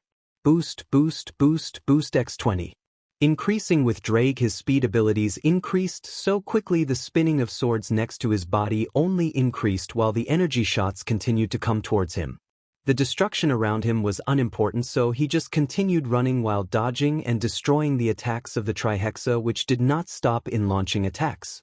While their heads continued sending attacks, one of them remained still while the purple energy was concentrated in it, so smiling, Issei's speed increased, and when he looked at the energy beam shooting towards him, but a few seconds before this is what issue will play. He made a diagonal cut with his sword in the attack, causing a bell to ring. Merlin, counterattack. All the purple energy that was ever directed towards Merlin turned completely around and shot towards the Trihexa, which only gave a roar as its head was being destroyed. Merlin, reverse rotation technique red. Giving her a red shot from her sword which destroyed all of the Trihexa's attacks, and for the first time the attack arrived and it destroyed 3 of her arms. Launching attacks from all sides and in all directions, the Trihexa seemed upset. He was worried for the first time a being had damaged him too much, and for this reason the attacks became more desperate. He sought a quick death. Merlin, so many attacks in so many places. How fun! Rotation technique, blue glow maximum release. Merlin, what's wrong, are you afraid? I understand. His attacks did not end and Merlin's speed only increased as more and more augmentations began to sound from Drake. Balance breaker. Entering the balance breaker, Issei jumped towards the Trihexa, causing the area where he was before to be destroyed in midair. Issei began to spin as if it were atop at full speed. He approached the dress of the apocalypse, which he tried to remove from the Issei's direction, only managing to dodge the attack on his heads, but he could not remove his tails in time, losing his 7 tails, which made him roar in pain. Walking away from his enemy, Issei smiled with joy. Merlin, fair enough, I don't have one of my arms, you don't have one of your heads, 3 of your arms and no tail, ha, what happened? You feel like you lost things, ha? Seeing how a large ball of energy was created by the heads of the Trihexa when it was launched, Issei prepared his attack with his attack to return the attack when the bell rang throughout the place. Everything finally turned white. Getting up, he found that his last arm was now not on his body, but looking towards where the beast of the apocalypse was, he found that it only had 1 head and 1 of its horns left. Everything else was destroyed, although that did not mean that it still had 1 of its horns. With his magic, he made his necklace begin to float, causing it to stop being under his clothes. Putting strength to his magic, he made the gold necklace that kept the philosopher's stone on his neck broken, making it crystal that was now in front of him. Merlin, claim your title and return to your beginnings. Merlin, walk into the future. Everything turning black and everything entering a true darkness, Issei's body only began to navigate uncontrollably through space. He was no longer where the Trihexa was. Merlin, what is this? His half sailing around him could see the Manna itself surrounding the place that was the Manna. In the realms of the Greek gods, a blindfolded girl smiled at what she could see, so she took out a king piece that was in her clothes, which was placed on the ground. Uncle, son of Manna. Breathing slowly around him, Merlin just let the Manna enter him and cover him, or was he accepting? Was he letting him do whatever he wanted? The Trihexa was completely still. It was regenerating some of its wounds, but it was so slow that it was completely still without moving an inch despite being so big, and although without moving it was looking at its surroundings after seeing that it was managing to hurt it so much now. I was completely afraid that someone would appear who still had similar or stronger power than that guy. Plus he was also alert since the guy he was fighting disappeared after doing something weird with a thing on his neck. Looking for a second at the crater where he was before, he noticed some flashes of light which made him nervous. No, it wasn't nervous, it was fear, it was panic that he felt if he was still alive and if he came again they could kill him the first time. He felt pain and the first time he was afraid of someone. Looking at that explosion of power, the Trihexa took steps back. Now fear returned. Fear began to eat away at his mind. When the light faded, a figure raised his golden eyes, showing absolute power. Merlin, let's do a second round. No jokes, no happiness, no sarcasm in his voice, no romanticism or comedy in his voice. Now it was just seriousness, and although he had come to show seriousness at other times, he always gave something that characterized him. Now there was none of it. Taking a step forward on his back, Excalibur appeared in a black sheath while he was glowing with happiness, and like his sword, an aura enveloped Merlin. Raising his hand, Merlin looked seriously at the Trihexa who, as best he could with his damage, prepared for the fight, although he noticed how the boy who was as damaged as him was now completely healed. Merlin, let's leave the games.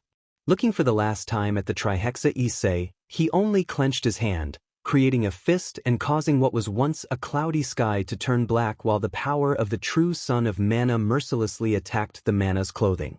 Apocalypse, which could not and did not want to move or try to do anything. Looking at how Vale was losing in his battle, hopes were lost, the enemies still had numbers, the mana was running out and the allies were slowly falling. Sona knew that they had little time and everything would end. She knew that everything was a matter of time, and the worst thing was that although she knew that they did not matter and she wanted to ask Issei for help, he was not with them. Although she wanted to have hope, it was impossible. She knew that if the Trihexa couldn't break out of that seal, no matter how strong her fiance couldn't either. She was clear about one thing: if everything would end that day, she hoped to die instead of being used against the other demons. She was clear about it: if she fell, she would fall dead in battle just like her fiance. The laughter, the words that came out of the Cow's brigade only made clear the helplessness that the leaders were having together with everyone in the place. They knew that little by little they were losing ground. Rise of him. You don't understand, you can't face me, face us, accept your fate and die. Everything was against the leaders, everything was at a disadvantage, everyone was helpless in their minds, knowing that if they continued like this they would lose and would not be able to protect the people in that place as well as in other places, since after them their kingdoms will follow. Among all those who had fallen were most of the nobility of Rias and Sona. Even Rio at that time was being chewed by a dragon, although it spat him out due to his bad taste. Among Vale's team, the only ones left were Vale, which was already on its last legs, Lufei and Kuroka, which was also very damaged, while Lufei was only fine since she was behind everyone. Falling to her knees, Sona ran out of mana and just watched as it wouldn't be long before the same thing would happen to Rias. She knew that her queen was next to her protecting her, but her strength was at its minimum. She was alone doing more than she should. Sona, Faye, Merlin. Rise of him. You shouldn't think that he will come to your aid. Chow Chow, if I'm not mistaken, you were his average. Rise of him, is that it? Chow Chow, I already remember you, you are the heiress of the Citri house. Rezavin, a pure demon. Chow Chow. What do you think if we turn her against her people? Rizavin, hit his mind more with it. I like the way you think, but how do we do it? Chow Chow. There are many ways to break minds. I ask if you are still a virgin. Sona's look changed to one which was one of fear, although that look was not only on her since her sister used her power to attack both leaders looking to kill them, but she only received an attack from a dragon preventing her from doing much and more when her attack was destroyed by both leaders. All flesh. It was what everyone looked at. They felt the presence, they felt the fear, they felt the power, and therefore everyone looked at the sky. The mana came out without control. The power was too much. Many fell just with that. Many suffocated by the power died in battle. Deaths and more deaths were what was happening just from the sensation of the power. Second flash. The mana came out in a more violent way than before. Now there was no existence that did not feel the power outside the dimension, and in the other earth, hell, heaven and gap, everyone felt the power, everyone felt the pressure. The gap showed nothing but power. Although that changed when what was a head came out of the same gap, and although no one knew what that head was, they couldn't help but think of the worst when an Ophis mentioned the beast of the apocalypse. The head coming out little by little showed its neck, while more and more it came out. The leaders of the Cow's brigade tried to laugh, knowing that one of their objectives was being completed, although all that attempt died when slowly the neck ended and showed how from the neck of the head began to disintegrate, and from that gap only the figure of someone emerged. The hair as white as snow or as the brightest light along with its white aura that surrounded the person meant that the person's eyes were what caught the most attention, the gold, a yellow color which just by seeing them you could say that they showed a power of more than biblical sizes. The serious look only made it clear that he was not up for raising one of his hands was enough to feel how the pressure moved as if it were being controlled by him. Everyone's bated breath left when 7 chess pieces fell from his hand until they touched the ground, creating a dry sound showing 7 pawns. Sona, Merlin. With his gaze moving for just a second, Merlin's gaze was directed at Sona, although that quickly changed to the Cow's Brigade. With a flash of his golden eyes, everything became quieter than it was before, and in the next second, thousands fell. Sona, something is happening, it is not the same. Rio, isn't the teacher making funny, sarcastic, or annoying comments? Is he angry? Hestia, keep your distance. With silence hitting the place, every sound seemed to be amplified, which was made clear when several slow footsteps sounded throughout the area, and when Toby's face turned, he had moved from place to place for the first time. The look left no doubt about being able to slowly remove the mask, revealing a horse black as onyx. Zeus, that boy is the one who went to our kingdom demanding to see the oracle. With his gaze on the leaders of the Cow's Brigade, he smiled. A disturbing smile, a dark smile was what was seen when the leaders knew something was wrong. Rizavim, what did you do? Chow Chow, what does this mean, Toby? Toby, what's wrong? They don't understand their decisions were truly mine. Every event is part of my plan. Disappearing, he only left some mana in its place, which was noticed by everyone, which turned to Merlin, who absorbed it the moment it touched his body. Turning his gaze to the descendant of Heracles, Merlin only moved and raised his hand. Taking a few thousand enemies and some dragons to hell, everything was destroyed, and along with the landscape the body of the descendant disappeared from existence. Appearing next to the ration leaders, everyone they were ever in the war zone with, Issei left the wounded next to the others and put up a dome of protection. Chow Chow, when did it move? Rizavim, this is dangerous. Taking a few steps, Merlin's right hand rose as did his fingers. Merlin, Domain Expansion Abyss. When darkness claimed the entire terrain, the thousands of enemies could not see anything but darkness around them, their companions and Merlin, who lowered his hand following with the same look with which he arrived. Taking a step forward and a snap, all the magical attacks that were being created by his enemies were deactivated. I can't use magic? And I don't feel the mana. What do we do? Taking a second step forward on his left arm, the boosted gear appeared. Merlin, I who am about to awaken, I am the Security who has discarded the principle of domination. I will walk the path of justice, carrying infinite dreams and indestructible hope. I will be the Emperor of the Crimson Dragon, and I promise all of you, I will show you the abyss of despair. In a flash at full speed, Merlin appeared in the middle of the enemies, starting the massacre. Exploding heads, bodies, limbs, BLD raining on the spot. Exploding areas and destroying bodies, the body parts of his enemies flew through the air. The battle was leaving no doubt who now had the advantage, and they knew that more, knowing that Merlin could use magic while they understood one of his abilities, manipulation, the ability to decide who has mana to use and who no. Dodging a move from a spear, Merlin did a few somersaults, dodging a few swords that came out of the ground. When he stopped dodging these, he stopped with one of his fingers the edge of the sword that was being wielded by Siegfried, which was lifted into the air while that he was trying to breathe, and put his hands on his neck.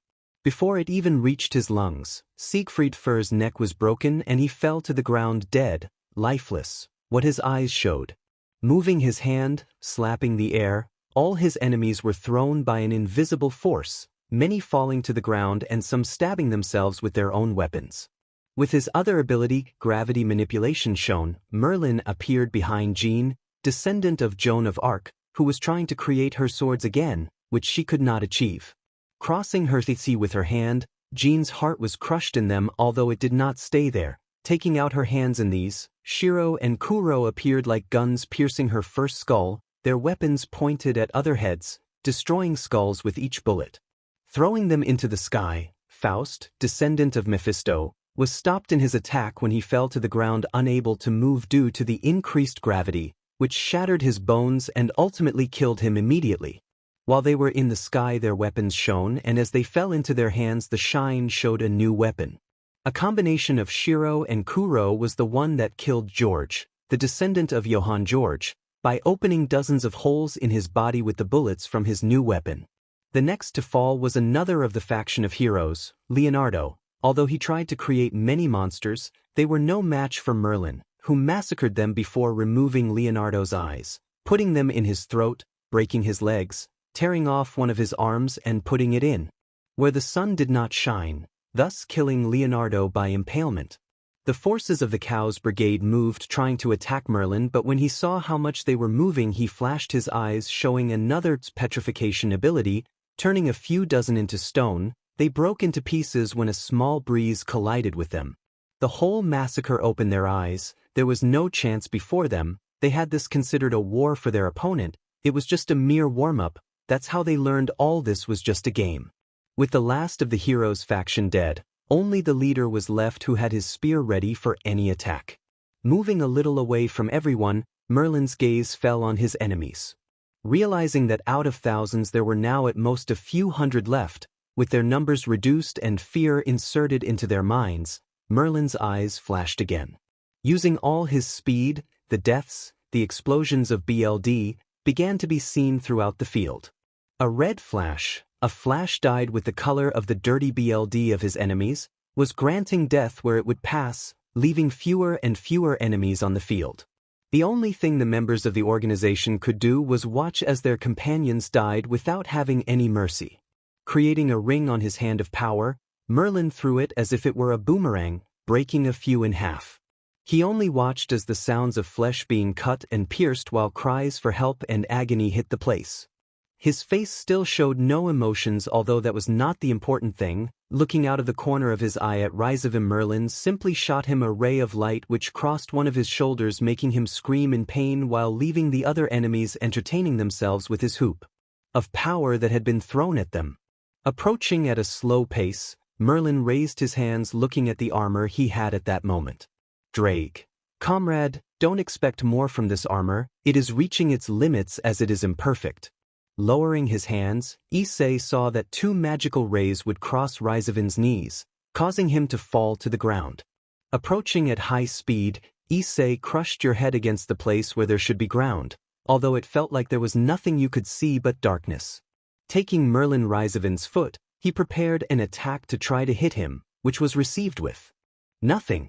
Taking a few steps back, Risavin's gaze remained on the lack of expressions that Merlin was showing, although that look passed when one of Merlin's hands rose, showing something that caught Risavin's attention so much that he just looked down at him. His own body, more precisely to his arm, looking to see that it was not there, thus confirming that the arm that was currently in Merlin's hands was his. Without even giving him the pleasure of being able to scream in pain for his lost arm again, Merlin's foot met Risavin's face, which returned to the ground, although now unconscious.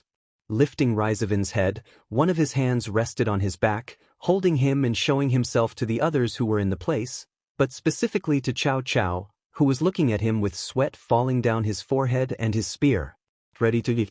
Putting one of his hands on Risavin's face, Merlin used the claws of his armor to tear the flesh, thus waking up Risavim, who, although he was bleeding from his face, his bones could be seen, giving a horrible appearance to many who came to see him.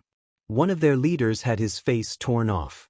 Without any compassion and a hand on the back of his neck, a laser beam passed through Risavim, leaving a hole in his face, only leaving the outline of what was once his head. Letting the body fall to the ground, Merlin only began to walk against Cao Cao, who took a few steps back. As Merlin's walk continued, the armor he had on faded into red glows, making Merlin stop and look at where his armor was before. Drake, I told you I couldn't take it anymore. I reached the limit. The sight made Cao Cao laugh. He thought that he had won, that Issei's forces were exhausted and therefore that he was now at an advantage. What could he do to kill him and get out of there? A stupid thought driven by desperation, hope and craziness. Cao Cao, I have won. Ha! Running with his spear which was grazing the floor to make an upward attack, Cao Cao approached Merlin, The worst mistake he could have made. When he got close enough and Merlin dodged the attack of his spear in less than a second, he drew his sword and the BLD spread across the ground. While the upper part of Cao Cao's body shot out and knocked one of the few remaining enemies to the ground, he fainted from seeing his leader dead, and that was the cause of his death since the ring of power hit him. Split in two. Seeing that there were only a few left, less than 50, Merlin actually made the ring of power disappear and made a snap, making everyone grab their CCS in pain and then fall to the ground dead, having been left heartless when Merlin made them explode. With Merlin's eyes ceasing to be gold, now becoming white, the expansion of his domain disappeared and he found himself on the battlefield where his fiancé was, with all the bodies behind him shown the great massacre he carried out on everyone else. Although for them it was only a few seconds, for Merlin it was minutes in that place. Walking slowly towards Sona, Merlin's footsteps were echoing around the place when he climbed the crater that separated Sona from him. Issei approached her, took her by the waist, and for the first time since he destroyed the philosopher's stone, he smiled, although more than destroying the word. Perfect was to fuse the philosopher's stone. Merlin, I have become the legendary human again. Hearing that arrogance in his sonorous voice, she smiled knowing that he had not changed that much, or at least that he was no longer as serious as before. Now that he showed that arrogance, she knew that everything was fine, and that made her very happy, giving him an embrace to Merlin that was long enough for the discomfort of some and for the pride of another who was on the floor drooling but quite fascinated by his Merlin, how about we go home? I'm hungry. Surzex, are you seriously hungry after this? Merlin, yes, enough. Surzex, I'm sorry to tell you that you have many questions to answer. Merlin, let me guess how I am Merlin, or how I am the true creator of the appealing and legendary sword Excalibur that the angels claimed their father was its creator. Looking at Michael in a bad way at that last thing, making him lower his head in shame for what happened. Surzex, yes, we have to talk about that. Merlin, well, here, this will tell you everything you need to know. Giving him a note that he took out of his new outfit, which was quite formal, Merlin smiled at Surzex, who took the note, although before leaving he looked at Lufei, who was blushing and looking everywhere, looking for a place to hide. Merlin, Feichan.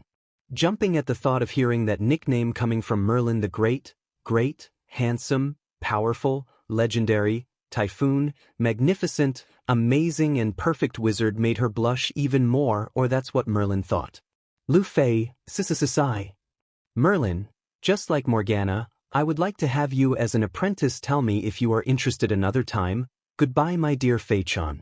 Disappearing next to Sona, Merlin did not look at how Feichan's head exploded in smoke, and she fell to the ground fainting when she knew that the great Merlin wanted to train her, although he did not manage to prevent Merlin from being able to hear the Kia that Fei released. Arthur, the Fei. While her sister looked at Fei, the leaders gathered together, and even Rias came to see the note that Merlin left them to see what it said, to find out how he was still alive despite having existed for so long without having been some supernatural being before.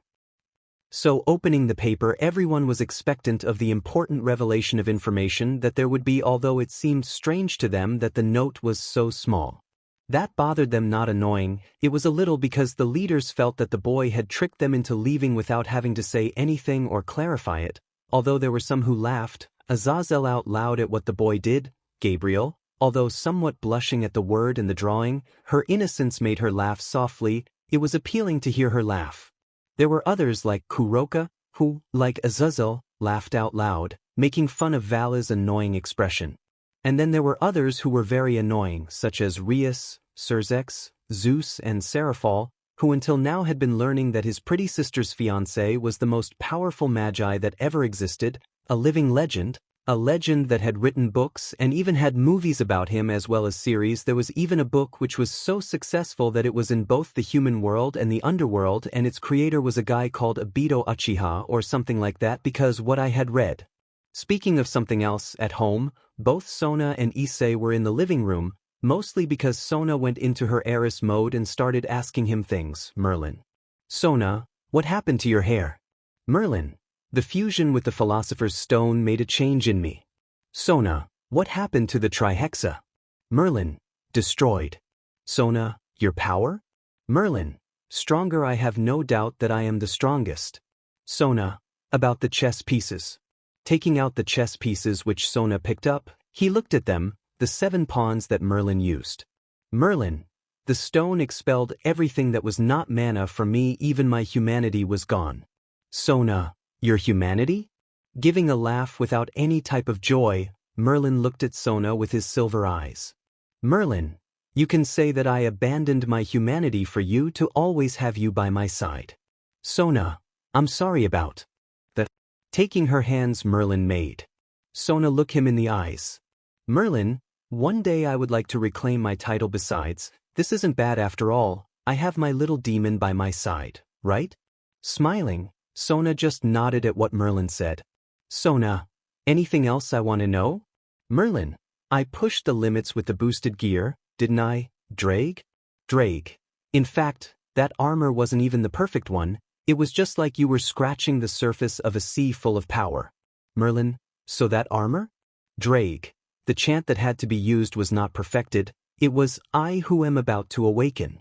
I am the security I who has discarded the principle of domination. I will walk the path of justice, carrying the infinite dreams and the indestructible hope. I will be the emperor of the Crimson Dragon, and I promise all of you, I will show you the future that shines in the true crimson light. Merlin, the change I made is very minimal. Drake, and that's why it's not complete now that you created a new chant. You need to finish it so I can use my full power without limits. Sona, a song? Merlin, I know one. Dragon? Sona, which one is it? Merlin, on the brightest day, on the darkest night, evil will not escape my sight. May those who worship evil fear my power, the light of Green Lantern. Drake, completely denied. Sona, because it's pretty cool. Drake, green. Green. I am red, I am the red dragon of domination, the Red Emperor. Sona. With a drop of sweat, Sona remained silent while Merlin only thought about another thing he heard. Merlin, what do you think? On the brightest day, overflowing with joy, the infinite darkness is coming at my expense. There is only chaos and destruction, for whoever tries to stop me, the darkest light of this Green Lantern. Sona, it has a similarity with the previous one. Drake, still green. Sona, where did you get it from? Merlin, a song. Drake, think of another. Merlin, I already have one, we just have to find time to use it. Drake, good, but I hope it doesn't have green. Merlin, don't worry, it doesn't have green. Sighing, Sona got up from her seat. Sona, I'll make you eat. Taking out the submachine gun that he used to kill a few enemies, Merlin separated Kuro and Shiro so they could make dual pistols again. Throwing them into the air, they transformed into their human forms, although now they had something different. Merlin, they have grown. Shiro, Maestro. Kuro, now we are physically his age. Shiro, teacher, we will have to eat what she makes. Merlin, calm down. Putting one of his hands on his cheeks, Merlin looked at where Sona was preparing the food.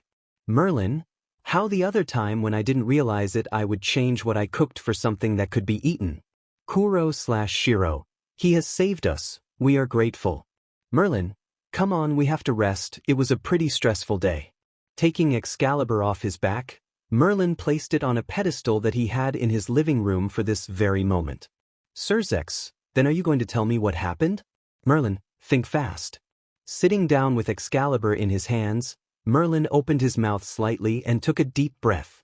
Merlin, I met the Trihexane in front of the sack to Excalibur in confrontations with the almost dead one. I survive for certain reasons. I return to your dimension after destroying the Trihexa. I kill the enemies and I return home where we talk about things and have a nice night together and that's all. Surzex, I didn't understand anything. Merlin, that's not my fault anymore. Sona, please be kind to Lucifer.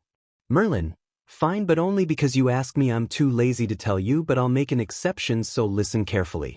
Getting up from the couch, moving the furniture away, some lights came out of nowhere and pointed like spotlights at Merlin, who played epic music. The truth is, I only played the music for the sake of playing it, but if you didn't know it, then if you like the song, if you listen to it, I hope you like it.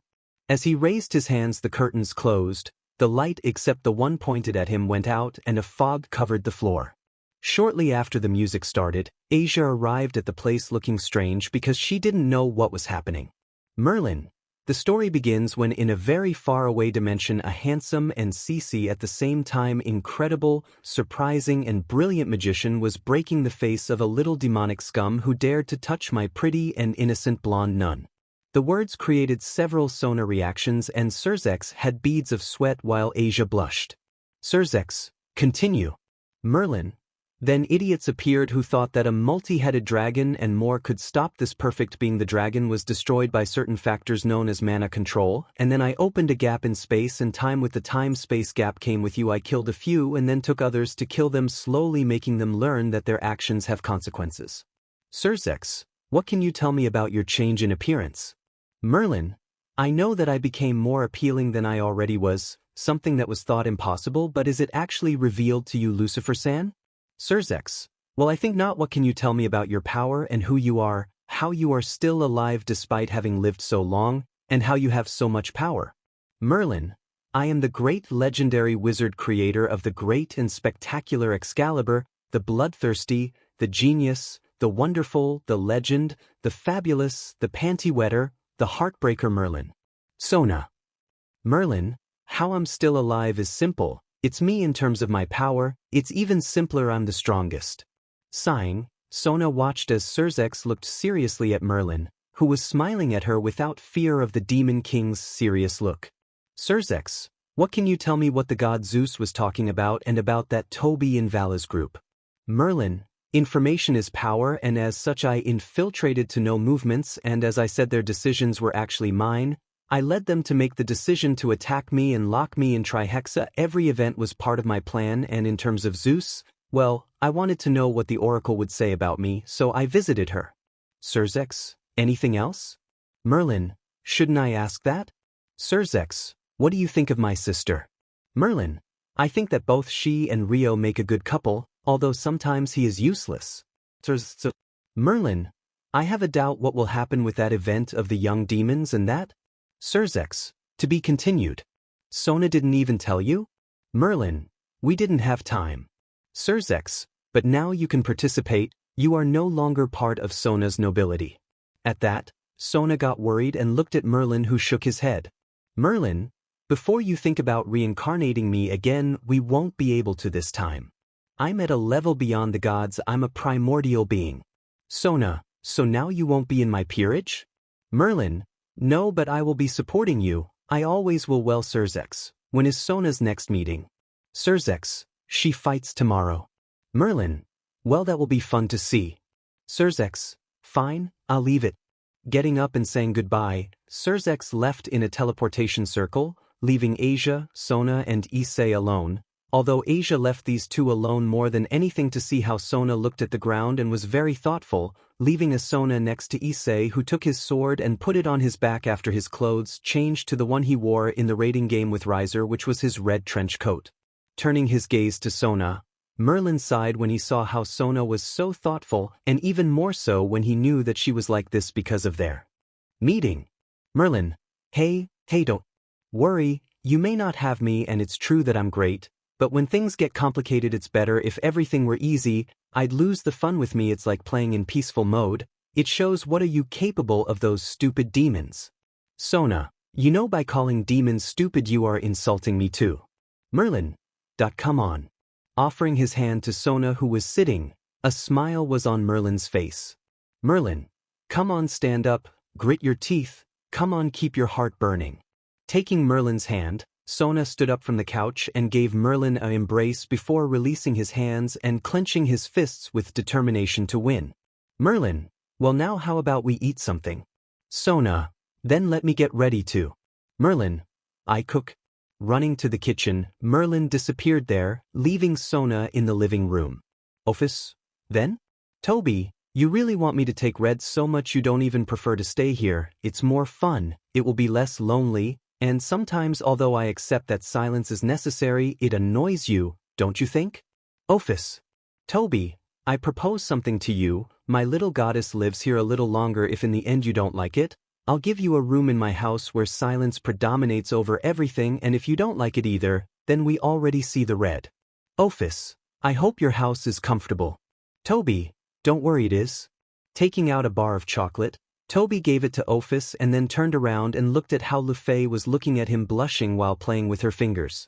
Toby, Hinata, is that you? Well, Fei-chan, do you want me, magnificence itself, to teach you some magic? Lufei, of course, although I have a doubt. Toby, I'll answer your question. Lufei, why do you wear that mask? Toby, I like it. Fei, Merlin-sama can tell me about my ancestors and you. Toby, it will be a long story, are you sure? At full speed, Fei sat next to Merlin while Ophis sat on Merlin's lap to also hear the story. Merlin, well, in a land far, far away, a great, fabulous, spectacular wizard began to walk towards the doors of a kingdom, a great kingdom, a kingdom known as Camelot. After a day of Surzek's conversation and other things, several things happened. Fei and Ophis moved to Merlin's house. Ophis because she wanted to be with him so much and be silent with him, and on Fei's part she was a pupil. In the magic of the great Merlin, according to the words of Lufei, as Merlin to be taught by the same teacher that his ancestor had. At that moment, everyone was in the underworld watching as Sona arrived at a different dimension in which another demon was already there with his nobility to begin the duel. Most of the people were there, or at least the important ones like Rias and her entourage. Lufei and Ophis were in a room where the leaders of the factions were watching Sona's fight while talking about other things about the alliance between those guys. There was the leader of the yokai, the god Odin, and even the god Zeus, who was looking for Merlin, who was not there. Zeus, leaving aside everything about the alliance where the magic brat is. Lufei, Merlin-sama told me it would arrive in seconds. Just finishing, Merlin appeared in fire, although he had something different than usual with a strange yellow and red suit. Merlin had his arms crossed, although he opened them while exclaiming, Merlin, I am the flame that burns brightest, a flame that illuminates the night, a flame that brings back the darkness. I am Molter's El Guajalote Messias.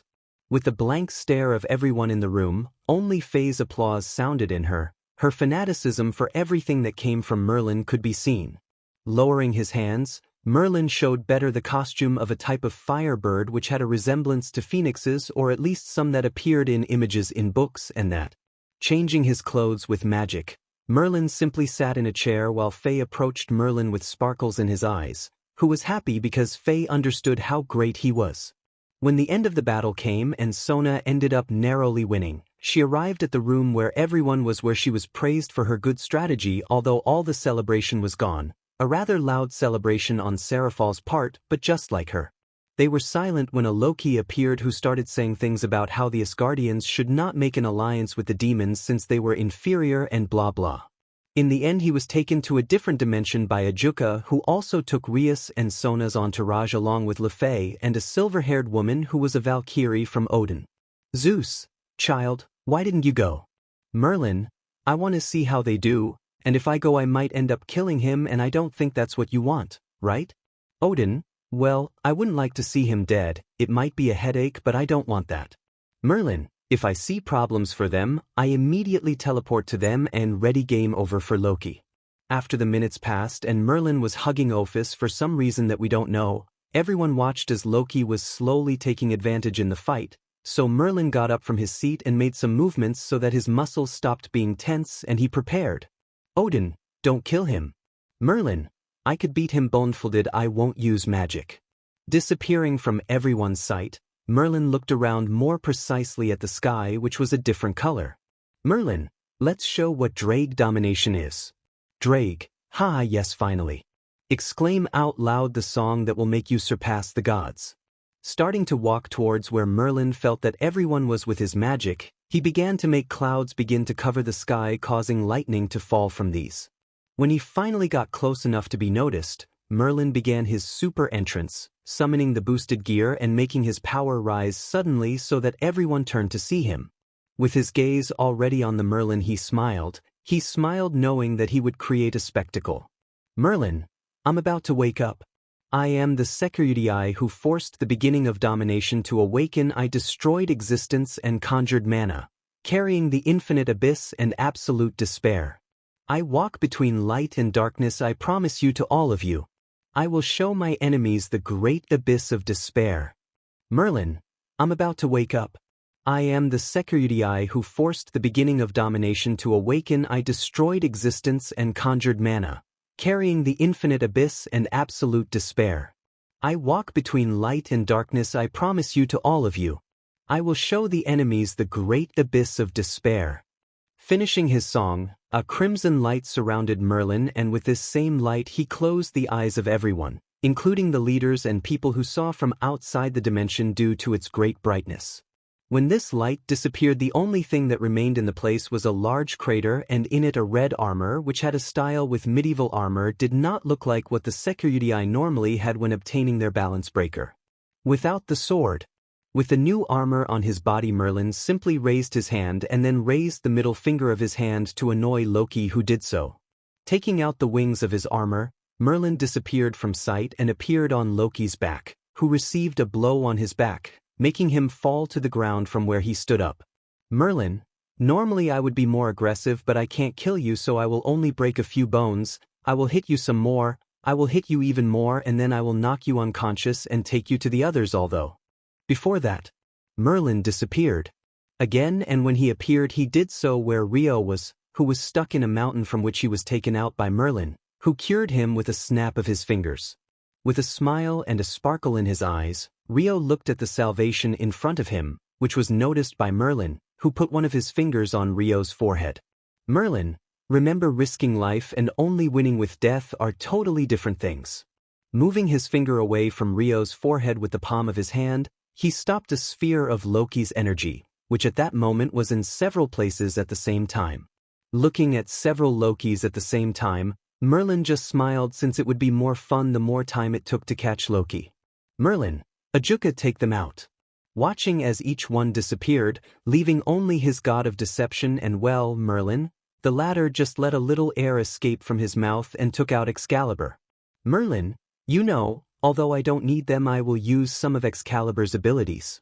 When Excalibur began to shine gold, that was when the battle began on behalf of Merlin, while Loki, simply as his title defined him, created clones of himself, launching himself at the Issei clones, killing them as slowly as he could, just to make it clear to Loki that if I didn't have to leave him alive, something similar would happen to him. By attacking him with magic, Loki hoped that his fire would consume Merlin, which, although it seemed to have happened, the only thing that happened was that Merlin absorbed the fire that Loki threw at him, or rather his mana, passively, something that his body did without the need for him. Merlin will need it. He consumed mana from the environment and from everything that approached him passively, although unless that mana was hostile towards him, the consumption was so minimal that it did not seem to exist. Cutting off the head of one of the clones, Merlin began to spin Excalibur in one of his hands while the other brought it closer to his Issei in the shape of a fist, although he only reached his Issei and raised his ring and index finger. With a small flash of Excalibur, 4 clones appeared doing the same pose as Merlin, who smiled at Loki. Shooting out, Merlin's clones scattered in different directions to fight Loki, while the original Merlin nailed Excalibur to the ground to rest on its hilt while looking at the real Loki with boredom. Merlin, do you know something interesting? Loki.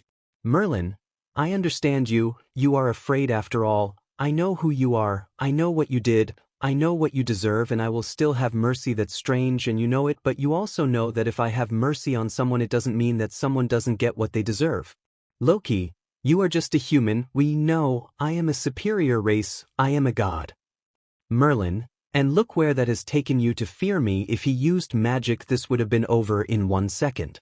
Stopping recharging, Merlin took out the sword from the ground. Merlin, it's sad, isn't it? A god defeated by a human. Crouching so that the attack of a clone of Loki with his dagger did not hit him, he made the clone open his eyes while he lowered his gaze, observing how Merlin's sword was passing through his throat, although before he could fade away, he felt how the sword came out of him. His throat and fit into his body 10 more times, although he could not see the movements. Merlin, your army killed several of my kingdom. I accept that it was a good attack, but in exchange for that they all died in seconds by my hand when I returned to Camelot. Merlin, if an inferior race, a human, a magician massacred an army, the army of a god, how sad, they were weak. Making the available Lokis attack Merlin, Loki watched as a dome of BLD was created around Merlin, who yawned. When the dome disappeared, he showed the other Merlin clones next to him with their swords raised as they dropped BLD from their blade. Making all the same movement from the cardinal points, they created a great destruction around Merlin while the Loki clones were cut in half or directly destroyed, causing a rain of BLD to appear and the BLD to cover the bodies of other Loki clones. Raising one of his fingers, Merlin looked at Loki. Merlin, first, cloning. Excalibur allows you to clone yourself using your will as power. They created more clones which each one went against Loki's, creating a war between two people. Raising another of his fingers, Merlin raised his sword. Merlin, second, absorption, causing energy to begin to swirl around Excalibur, it began to shine. Fitting Excalibur back into the ground. Merlin, third, love. With the sword on the ground, he made the entire floor of the dimension light up, causing an aura of power to begin to be created in each Merlin that was in the dimension. Merlin, fourth, purity. With all the Merlins going through the weapons and magics of the Lokis like they were butter. Merlin, fifth, metamorphosis. Changing the shape of their weapons, the previous swords became different weapons with which they were releasing the BLD from the bodies of Loki's clones, who looked angrily and released his magic to all the clones who were killing his clones. Sixth, without caring about the fall of their own, the clones continued fighting. Merlin, seventh, right? Creating mirages from their attacks, the Lokis did not know when an attack was real. Even the original Loki saw from time to time when magic attacked him, so he was moving in the sky as if he wanted or was dodging things. Merlin, eighth, rest.